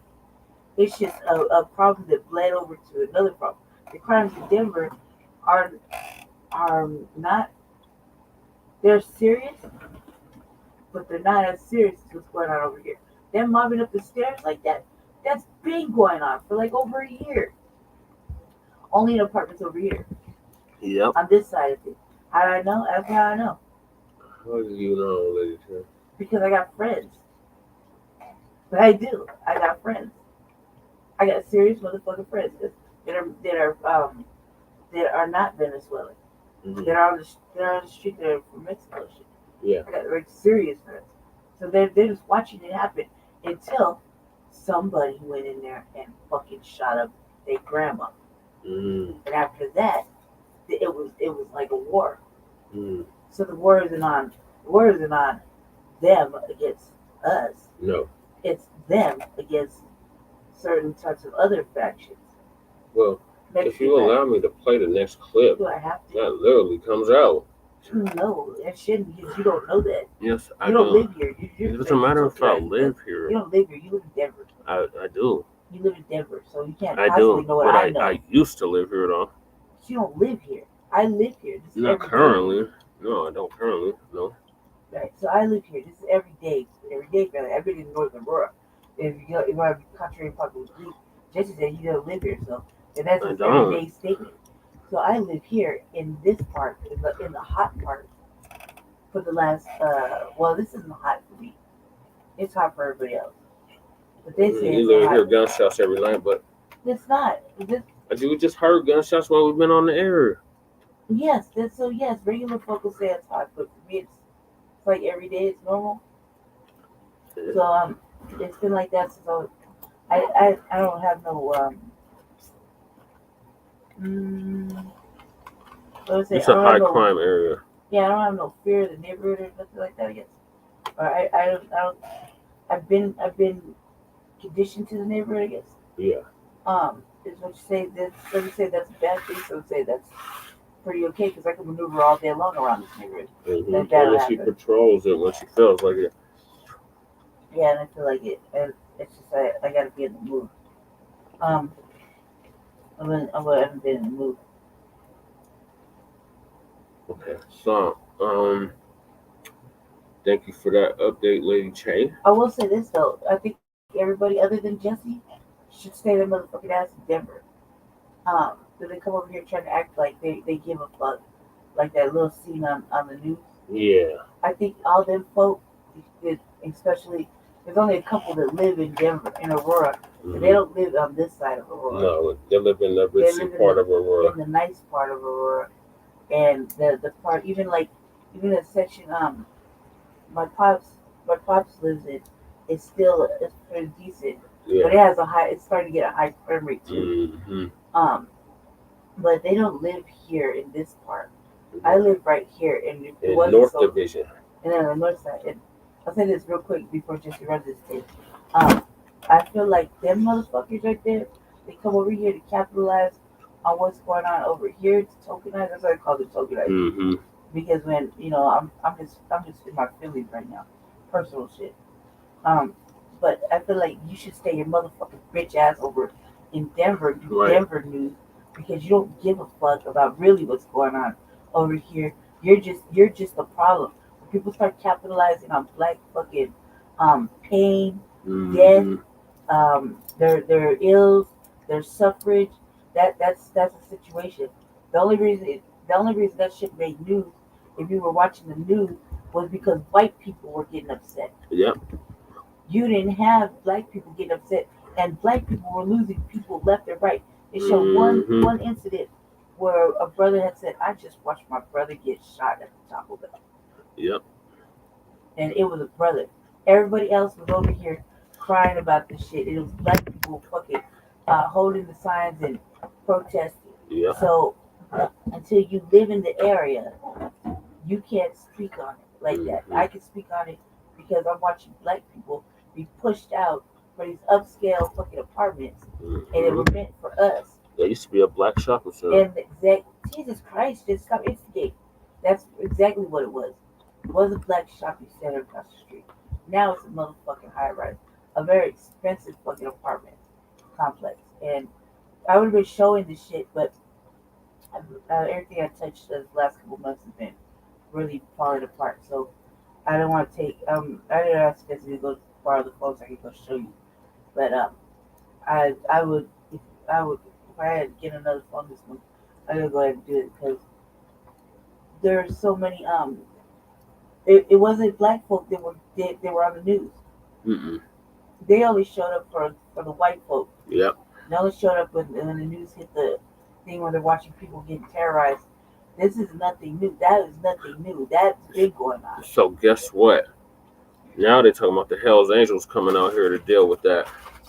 So now you're gonna go flood it with motherfucking immigrants who've been committing motherfucking crimes for the last 2 years. Now you're gonna bring fucking white biker gang over here. Yeah. Stupid. But, What you need to do is let the Crips handle this shit. right. Let the Crips handle it. The Crips been busting back at these fools. They know where to go and where not to go. But yeah. So I was on the Godcast. Shout out to Sincere Love the God and Nice Girl. This is the second time I've been on their show. Yeah, for sure. But they wanted to know what was happening here in the world. Everybody wants to know. But you can't speak on it. You don't live here. You just said I could though. You just said with the exception of me. That's only because you're my dude. You don't live here. You're not outside here. You go across the more distance you go is right across the street. It's about as far as it goes. No, I go to the 7-Eleven. When? I go up to Havana. When? What do you mean when? You act like I'm new to this neighborhood or something. No, you don't go do nothing in this neighborhood. Man, you don't know what I do. Mm-hmm. I run errands for you because you're unable to get out and about when. You know, when last time you been in the store? When was the last time I was here? That's the last time I've been to the store. Don't count. That's a store. There's 3 stores across the street. Literally. 3 stores across the street. Exception, Jesse. I think everybody should stay their motherfucking ass over there. When's the summertime? Well, this is the library. Yeah, this is the unofficial. At the MLK library right down the road. Yeah. And they haven't had one recently. Plus, there's a couple little facilities there. Yeah, you got the Date and Opportunity Center. His buddies work at. That was just fucking real. Yeah, Poker Stroke. I know. Yeah, she's just giving me a hard time. Okay, go ahead. Yeah, so the Godcast had me on earlier. Like I said, shout out to them. And they were talking about what was happening in California, and then they wanted an update on what was happening here in the world. So I streamed it on her. Just get to your No, this is my part. Like you literally. only got a little second? No. How long do you have? This is about 20 minutes. Just start where you're at. That's where it's at. That's where In the very beginning. Yeah. Can you go on camera over there? We'll go on camera over here. Man. The Godcast, my brother. Are you frozen? What's going on? I don't see you on It camera. looks like it's still. There we go. Hey, Jesse. I don't hear him though. Can't say nothing yet. Can you hear us, brother? Hey, sorry, Hey, it's how you delayed on doing? my end. Hey, That's right. And do you have another device playing? I hear yes, I hear can like hear you, but not letting me on stream. Let me go out and come back. Okay. Can y'all hear me? Yeah, I can hear you. I feel like it's either an echo or something else playing in the background. Yeah, that's what I'm wondering if he got another device where he's watching us on another device, maybe. I agree with you, Timothy Taylor. They don't give a damn. As long as they get in their butt business, they can, care less about the masses. I got the TV on and a fucking podcast playing on his phone. Right. Fucking all kind of shit going on over there. The black celebrity Democrats do not care. Okay, yeah. No, they don't. You remember they was all screaming out, "Stop Asian hate." Well, Right. shit, what the California legislative did was last night was hate against us. Why aren't they saying anything? Tell you right now, Because they black. here's a whole different subject. Most of them. Yeah, I don't even know why everybody's all interested in it because we don't got. Let me see. Let me see if you're good now. Y'all hear me? Yeah, go ahead. Okay. Hey. No, you sound good now. Peace, Black Power. Peace. B1 salute. B1. The chat. Can y'all hear me? Yes. Yes, man. Welcome back to the Godcast, man. What's going on out there? Right. I'm mad at Jesse because Jesse y'all the screen like this. So basically it's voting blue no matter who policies that got us in this situation. I tried to warn the people when I was running for mayor last year, like this is trying to avoid. They wanted to go with the white boy. They chose the white boy, Mike Johnson, who ran my neighborhood that I'm currently living in right now, Park Hill, into the ground with my nemesis, who was also running for mayor at the time. And they just brought it on themselves. Like, you literally keep voting against your best interests. Yeah. When you vote blue, no matter who, you're voting against your best interests. The Democratic Party has literally, like we've been saying for the longest, they've been taking our votes for granted. They've been thinking that, they got us hook, line, and sinker. It don't matter what they do, we still gonna go vote blue no matter who. And now the tide is changing. They see that. So now they're sending their shields, they bootlicks, they boule, they gatekeepers to try to stifle out our movement, our message as the new black media. The signal boosters are the new black media as the new black media. Like Professor Black Truth says, it only exists because of you. So it's not just us that's speaking, it's you actually out on the ground that's applying what you're hearing to your daily situation, and you need to be focused on your local state. That's where the priority needs to lie, not so much on the president.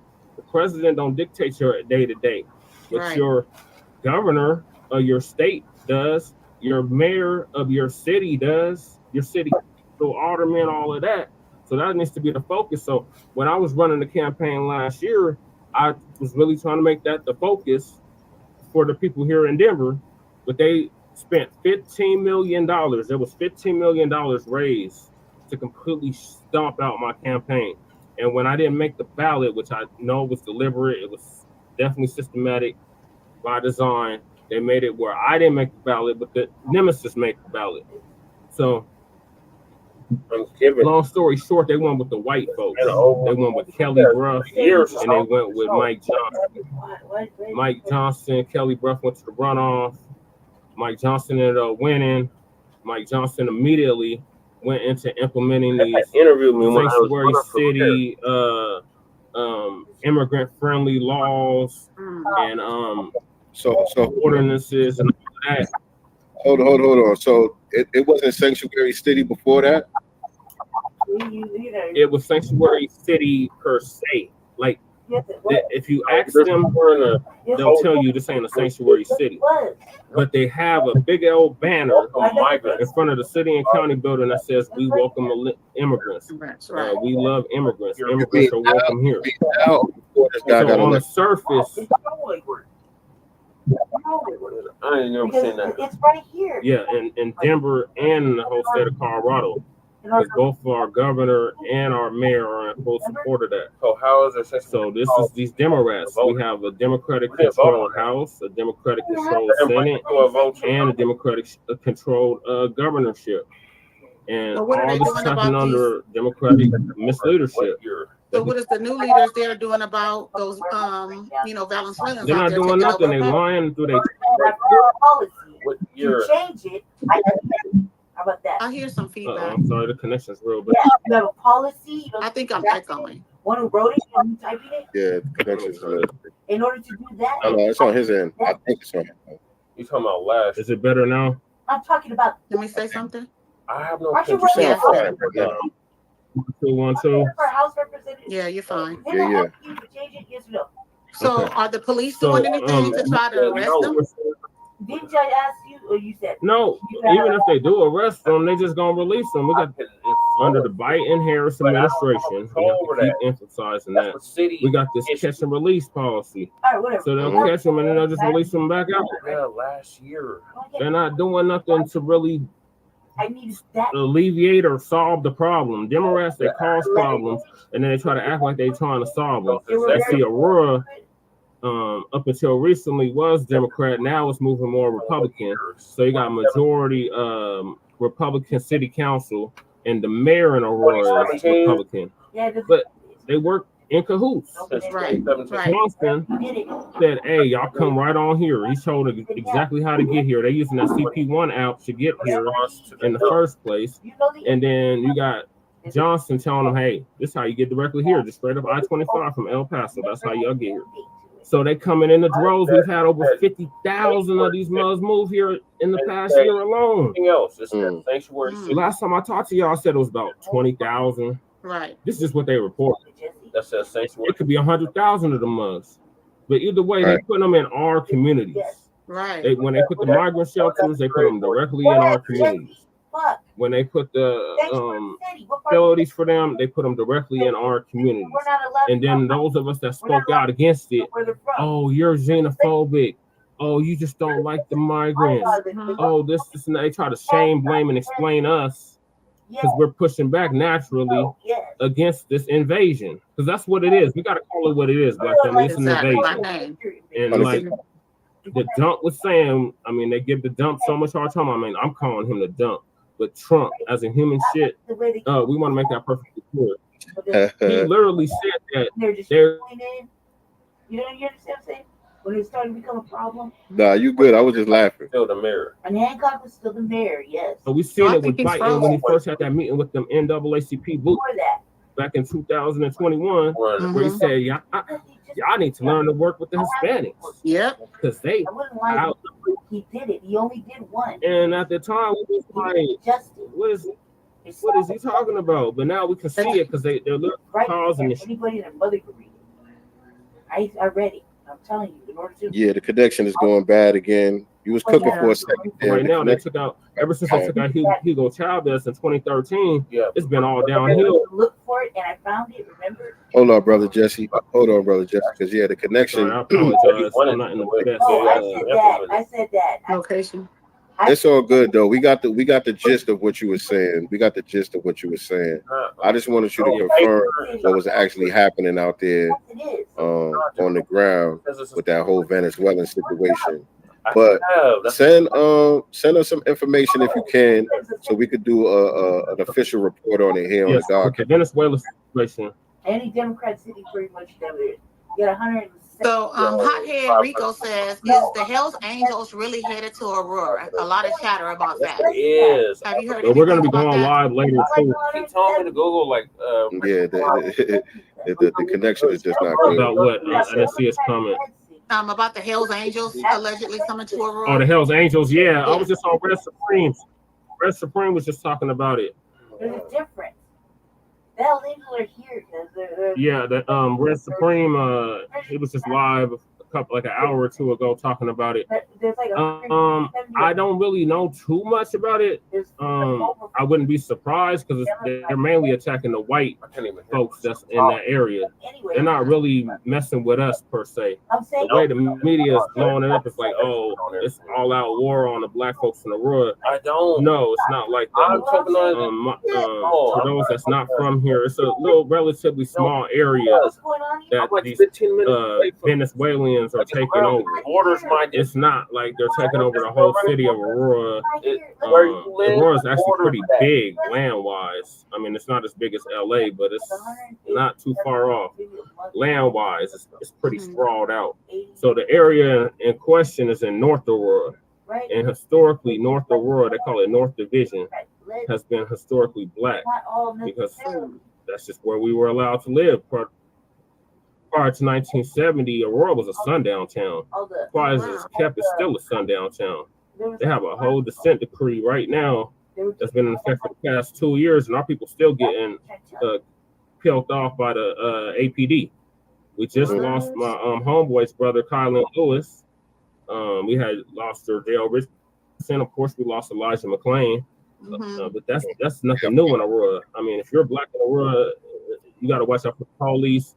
And now you got to watch out for the damn illegal immigrant. Wow. Really coming after us. They coming after the white folks that stay in the area. So that's why the Hell's Angels is coming out here supposedly. Because as y'all know, Hell's Angels is a white supremacist gang, biker gang. So they're not coming to help us. Kaufman sitting up there talking about, well, we don't know what to do with we didn't know this was a problem. You a damn lie, Kaufman. Kaufman's a lie. Johnston's a lie, and Jarzynski. Those are the main ones that I know that's been interviewed by the local media and national media. They're lying. They're lying through their teeth. Yeah, and I saw a couple of the city council. Some of the city council people out there was even questioning what they were saying, how they were reporting on it. They was like, nah, because they were trying to say that one of the buildings was being condemned because of code violations and all that. And even people on the city council was like, nah, there's more than that going on. We got a problem with these Venezuelan gangs. That's what's really happening out here. But I appreciate the update, my brother, man. We're gonna chop it up with you again, man. We'll plan a collaboration so we can do an official broadcast and really chop up some game, man. I appreciate you coming on, giving us the update. All right. Bye.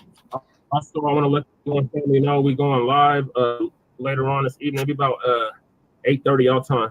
Okay. On StreamYard, so I'll just shoot you the link since I was just gonna say that. And then y'all can just hop on from there. And y'all make sure that y'all subscribe to the channel. You want me? You can DM it to me. Y'all make sure that y'all subscribe to his channel. He's in the chat. All you gotta do is click on his thing in the chat and hit the subscribe button as well. That's our brother out there in Colorado.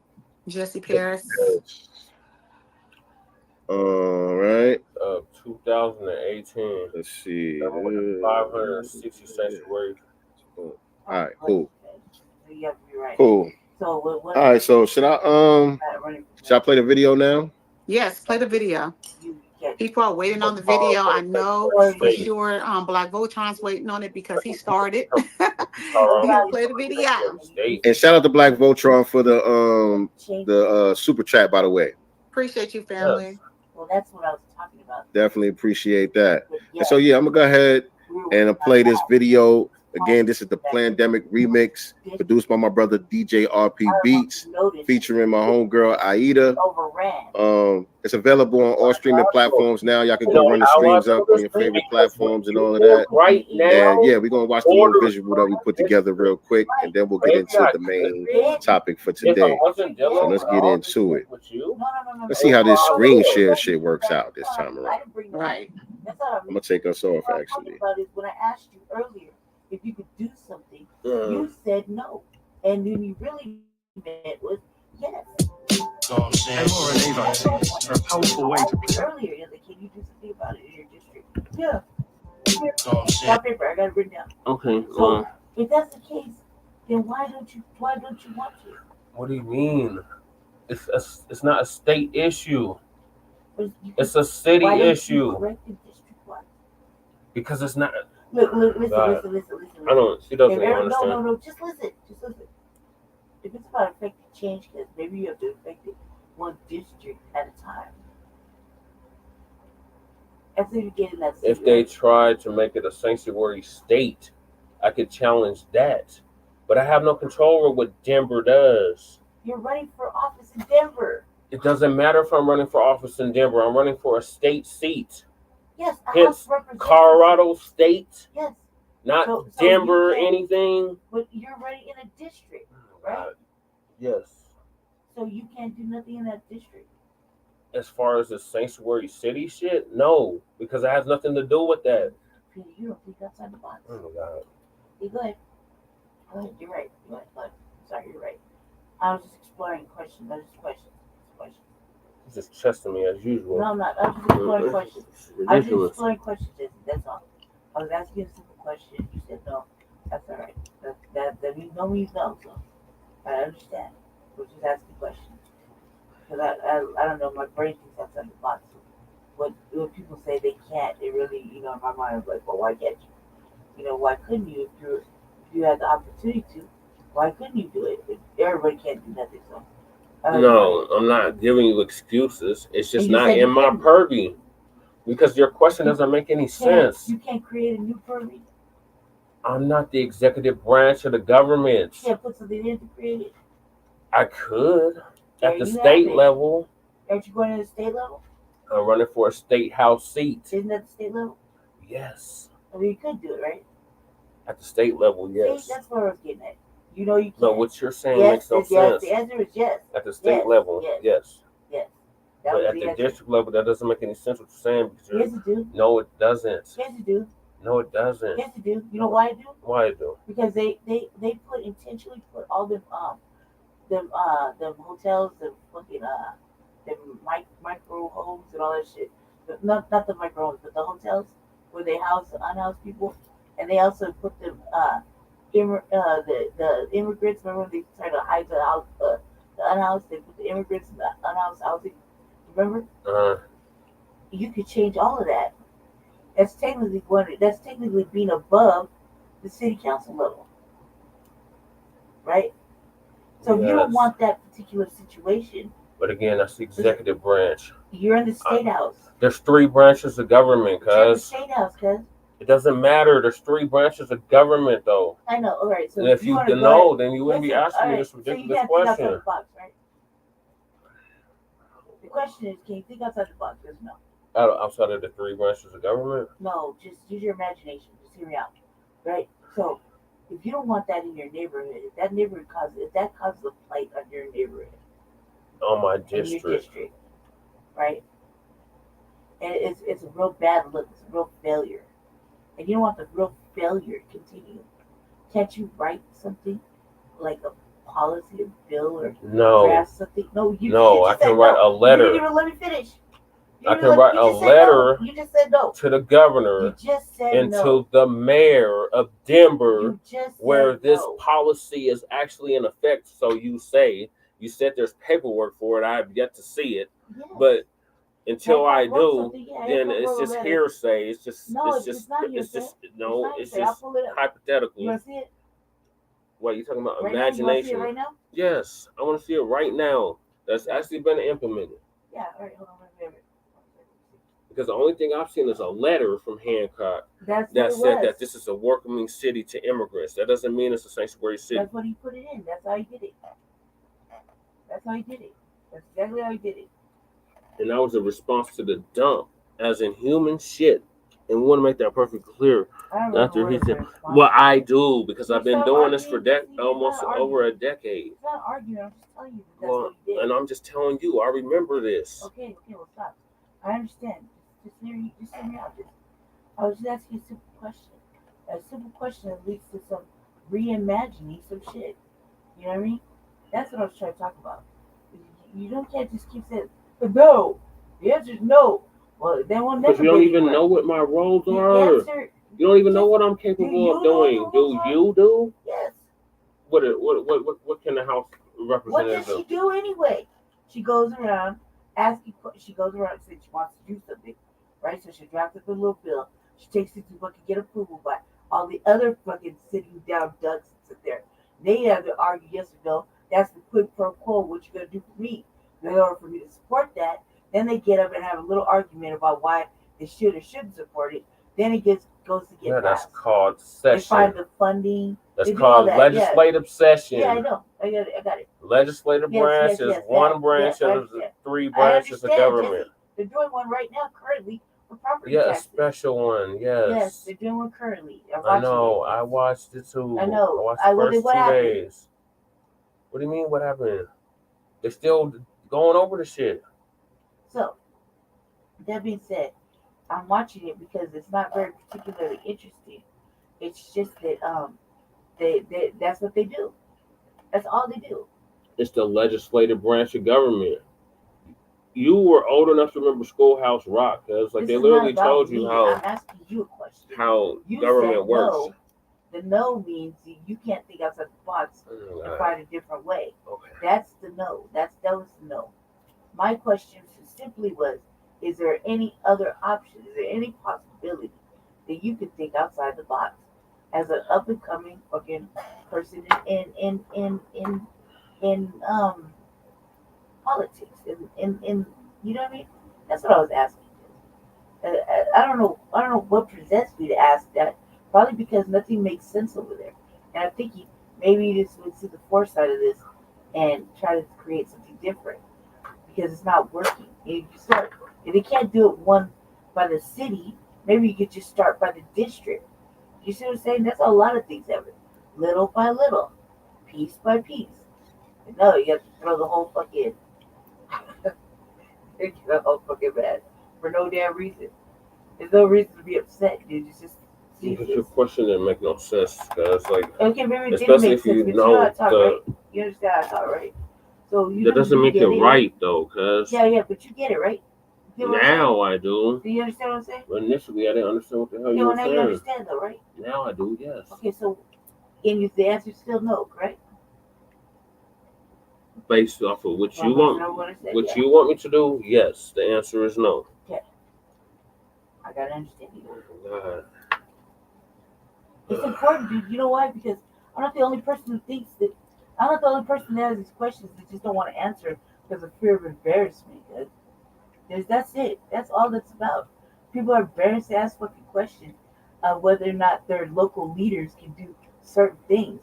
They're just embarrassed and don't have the balls to do it. I'm asking a serious question because if it's irritating, like this situation right here, like if it was me, I'd have ICE round up everybody. And you shit back. What a bill. They're not going to cooperate with ICE. That's why I keep telling you, like, Who's it's not going to cooperate with ICE? Denver is not going to cooperate with No, but ICE. this is Aurora. Aurora's not. There's an Aurora. ICE facility right up the street, Yes, cuz. exactly. Why aren't the Venezuelans in that since you know so much? That's what I'm Why saying. ain't they rounded them up and put them in Listen, there? I told you why. Why? I gave you the answer Why? already. Why haven't they done it? Because they're getting money from that city. They're getting money from what city? Aurora or Denver. To not. But it's not even in their policy to not cooperate We're with in a ICE. municipality. We're a home rule.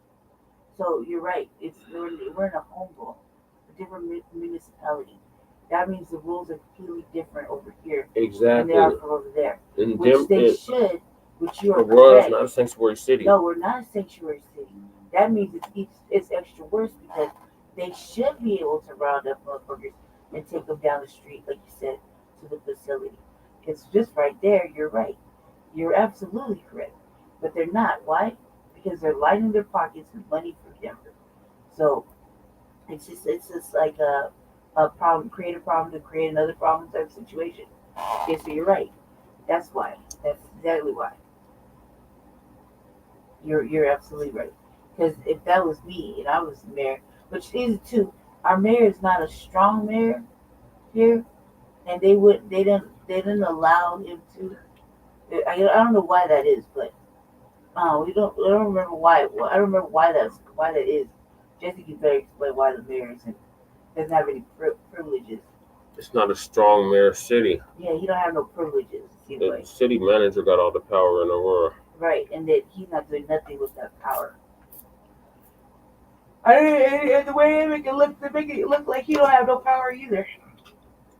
That's that whole city council news thing.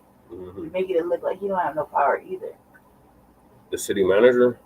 Yeah, like when them people was on city council, and they giving them the riot. They're talking shit to old boy about Kylan Lewis when it's like 95 days. They kept referring to that to the city manager, like he's the only employee the city employs, and why he can't do nothing. That's what they kept saying.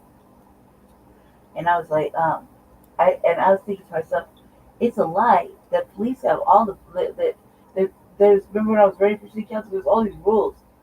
They have a whole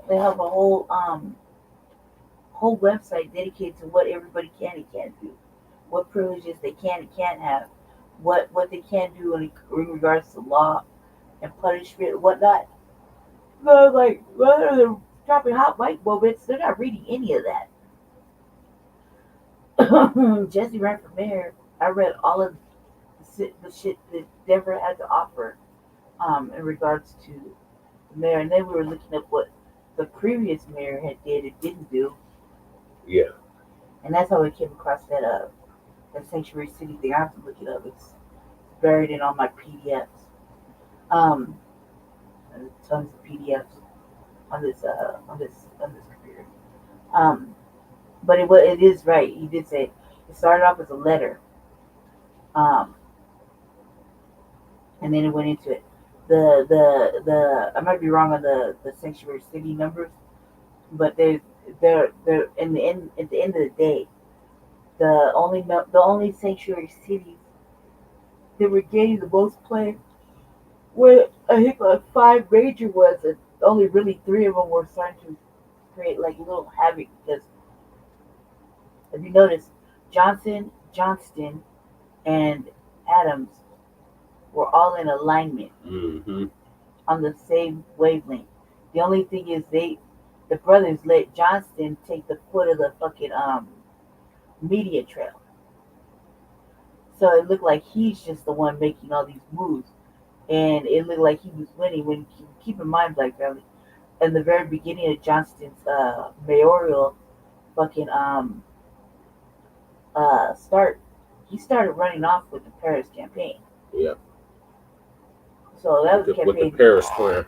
That was the campaign, like a plan that I worked on diligently. Mm-hmm. And then he did an old white boy swooping. Yeah. And we had different ideas though about this immigration situation. Yeah. They would have never got this out of hand if Jesse was to be the mayor, because we didn't want this at all. The plans that we worked on, I typed up whatever, but we worked on did not include this level of fucking immigrants, like this amount. At that time I think we started to get the push for the major influx. Yeah, at that time we had about 20,000 a month. And they were pushing out the unhoused and started to house them. I think it was towards the end of that campaign. And this seat, this house representative seat, I was like, God, this job is boring. I think about it because I'm watching it, right? And I think it's kind of black. But everything that went through the city council goes to this house seat, and then it changes up there, right? So I was thinking, wow, all the shit that got passed over there. No. So the city council stuff goes straight to the mayor's desk, and then he decides on if he wants to pass it or veto it. See, I'm in the legislative branch. All I'm doing is writing bills and policy, and then I'm supposed to watch the executive branch to make sure they're actually going through and enforcing these laws and policy. Yeah, I think yeah. Okay, what he said. What I was thinking about is I was watching certain things that we passed, city council passed, and it would end up over there, and they would be dialoguing about it in the house seats. That's how I was looking at it. Of course, there's all these other steps, but the fact is that, excuse me, let me see, but however, the fact is that he's got to beat this white lady out of the seat. Mm-hmm. Yeah, black people have already tooted booty and gave it to her. Yeah, the Democrats. The black people. I don't know if it's Black people or shills, just yeah, the I mean, yeah, Democrats. the Democrats, yeah, for sure. But it's black, at the end of the day, they're black people. Yeah, but they're not black first, they're D first. D first. Yeah, no, Democrats first, yeah.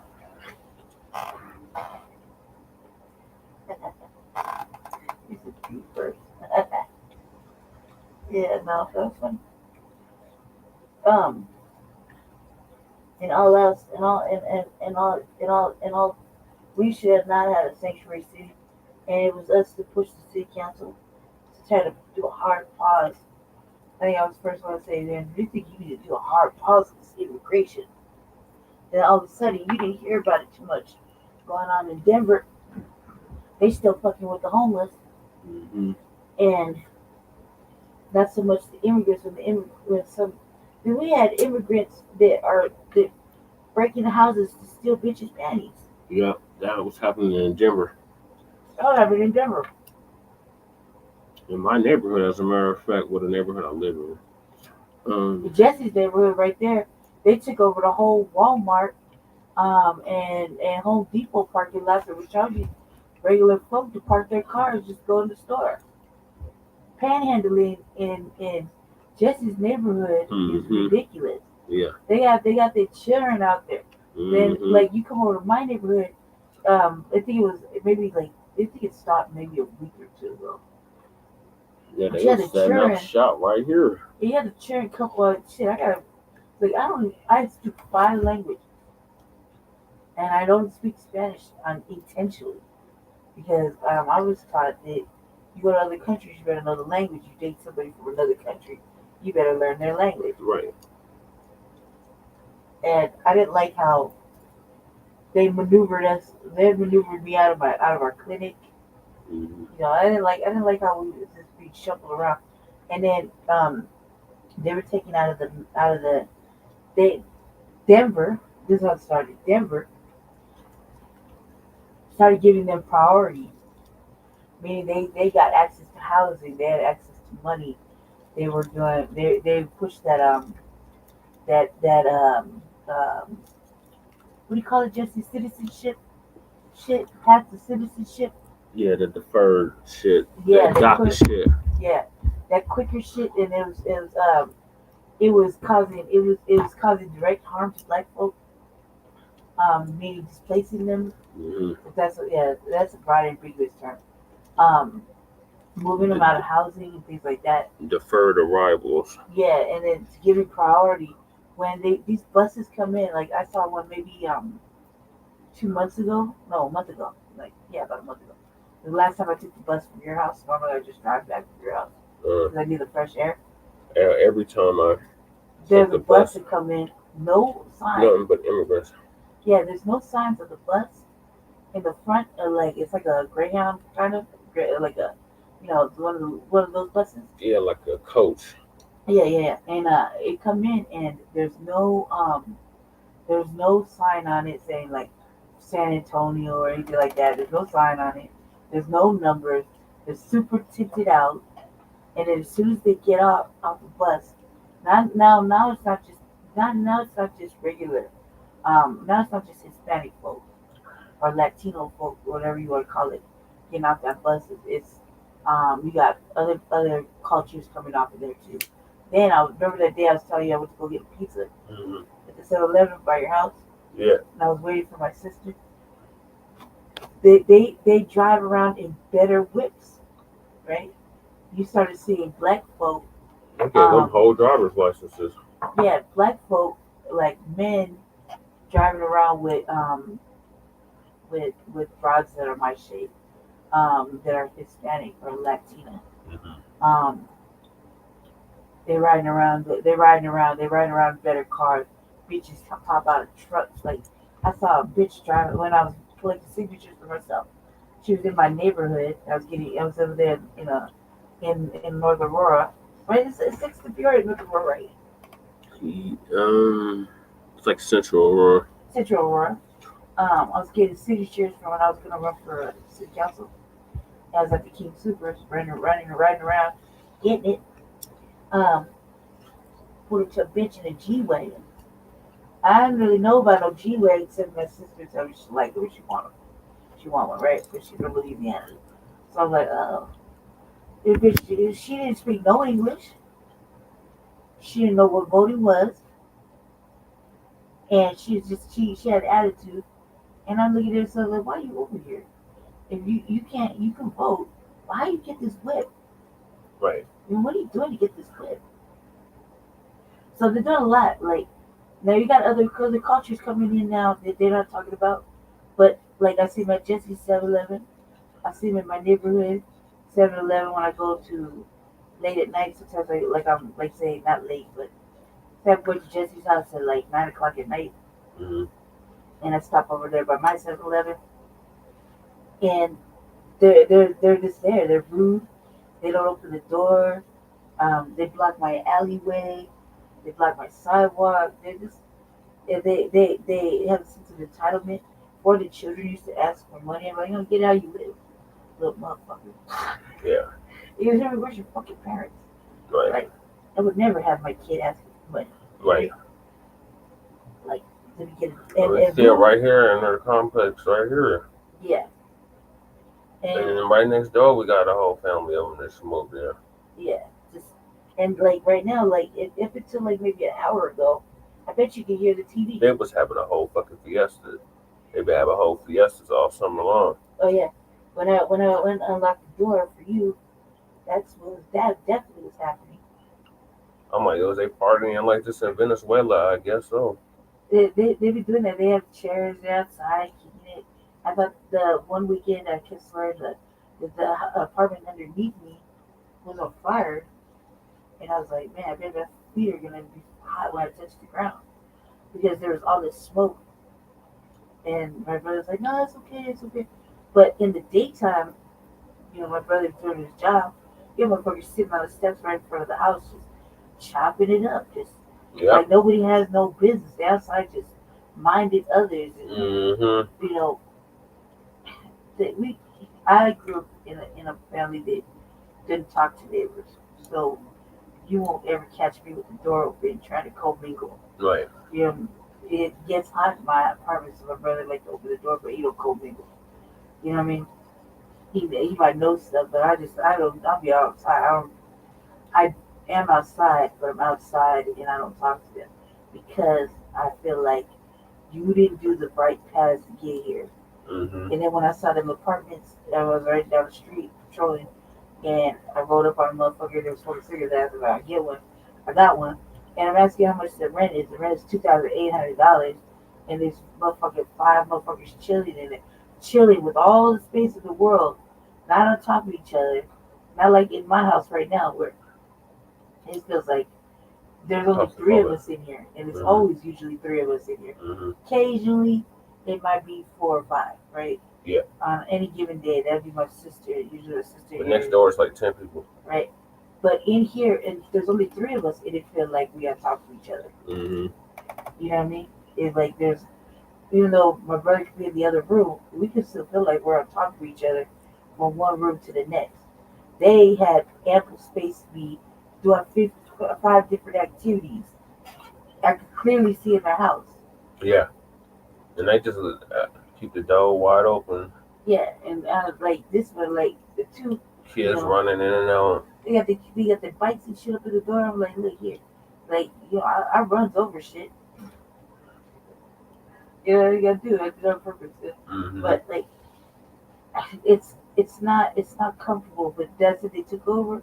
I would say that the maintenance or the landlord favors Hispanic people. Mm-hmm. And his reasoning would be because the rent always comes in on time. Mm-hmm. You know what I mean? Whereas I'm like, well, shit. I pray to see black people all the time. Yeah, like that. Like I told you, that's how I'm really They want $1,600 for this raggedy shit.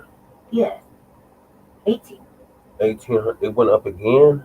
That's how much. That's how much I got you. Okay. Yeah, it is raggedy. These same apartments used to be like Well, about easily. like 10 years ago. You get an apartment on there for like $500. That apartment that they said we got took over. They evicted everybody. They evicted them in a cold way too. Mm-hmm. They didn't have no resources available. Nope. But that's how Aurora is. But they put them illegals up though. Yeah. They made sure they were straight. They gave them vouchers and everything. But they sitting up here lying, talking about, we didn't know this was a problem. We had no idea this was happening. You know, you knew goddamn well because you helped orchestrate the shit. Well, they can't lie on it because the city council lady knows. Mm-hmm. Krista Murillo. City council lady knows. She has to because she has more constituents. Well, she has constituents here that aren't Hispanic. And in that apartment complex, like even the ones that where the white people are getting kicked out. Mm-hmm. Yeah, we're about to get off Shibaga. Yeah, we're about to get off Shibaga. Yeah, we still on Shibaga. Those people, the neighbors around there, the neighbors always writing emails and shit. She just I think she kind of fell off, guys. Personally.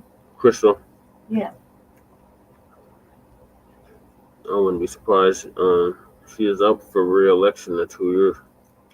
Yeah, if I wasn't in so much in my bag about the city council thing, I would try to run for that. Because I feel like I would have a better chance of getting in that seat. Yeah, because she didn't really try to do nothing about your situation over here. Like that, you know what I mean? Like these motherfuckers, they in cahoots with all of this shit. They allowing this shit to happen. They say they usually shut a motherfucking shit down, but they didn't shut nothing down. Because my place didn't even have no heat. Yep. Still don't have no heat or really AC. And the councilwoman ain't do nothing about that. Mm-hmm. And then they've been working on little by little, but even so, you'll see keeping their word about what they say over here. That's some good ass coffee, Shabaki. Yeah. Be right back. It's definitely gonna have to be the best part of waking up. What he's drinking on some Folgers. But yeah, I'm gonna close the show out now because I don't want to fall asleep again. That was bad. I'm sorry, Shabaka. I had fell asleep on Shabaka. Uncle Phil was talking, and I don't know what it was, weed I hit or something, but I was knocked out. And I looked at the comments, and Leonard was like, "They just knocked out." Cause damn. So thank y'all for tuning in to season 4, episode 22, part 2 of the Frontline Black News. We'll be back tomorrow, or today now. It's Labor Day weekend. It's Labor Day today. We'll be doing a show later on, so stay tuned for that, for part 3. In the meantime, make sure y'all like and subscribe to our platforms, Frontline Black News, on YouTube and Facebook, The Revolutionary Agenda on YouTube and Facebook, and Shabaka's Black Experience Enhanced, which we will be doing a brand new episode of Shabaka's Black Experience Enhanced on Blog Talk Radio on Tuesday at 7 p.m. Mountain Standard Time. Make sure y'all tap into that and call in. The call-in number is 516-418-5996. And press 1 and you will be live on the air. And once again, we would love to hear from you cop molosexuals, you cop molobots, you vote blue no matter who, Democratic shields. We would love for y'all to call in and tell us why we shouldn't waste our time voting for Kamala, Cop Mala, Chameleona, ain't black, Curry Mala, ain't black Harris. So there is the number, and there is the day, and the time is 7 p.m. Mountain Standard Time. So whichever time that is in your zone, make sure y'all call in And like SBlack says, we put in a lot of labor to get y'all this knowledge and truth. So we definitely appreciate you. So SBlack Experience Enhancers on Facebook and Twitter now, x.com, SBlack EXP. So peace, love, light, reparations, and separations, and Black empowerment. Che Nkrumah, Colorado State House of Representative candidate on the ballot as a third-party candidate under the Unity Party.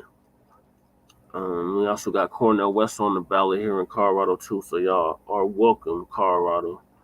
Signing out from the Mile High Income, an illegal migrant flooded city in a sundown town known as Aurora, Colorado. Peace. Black family.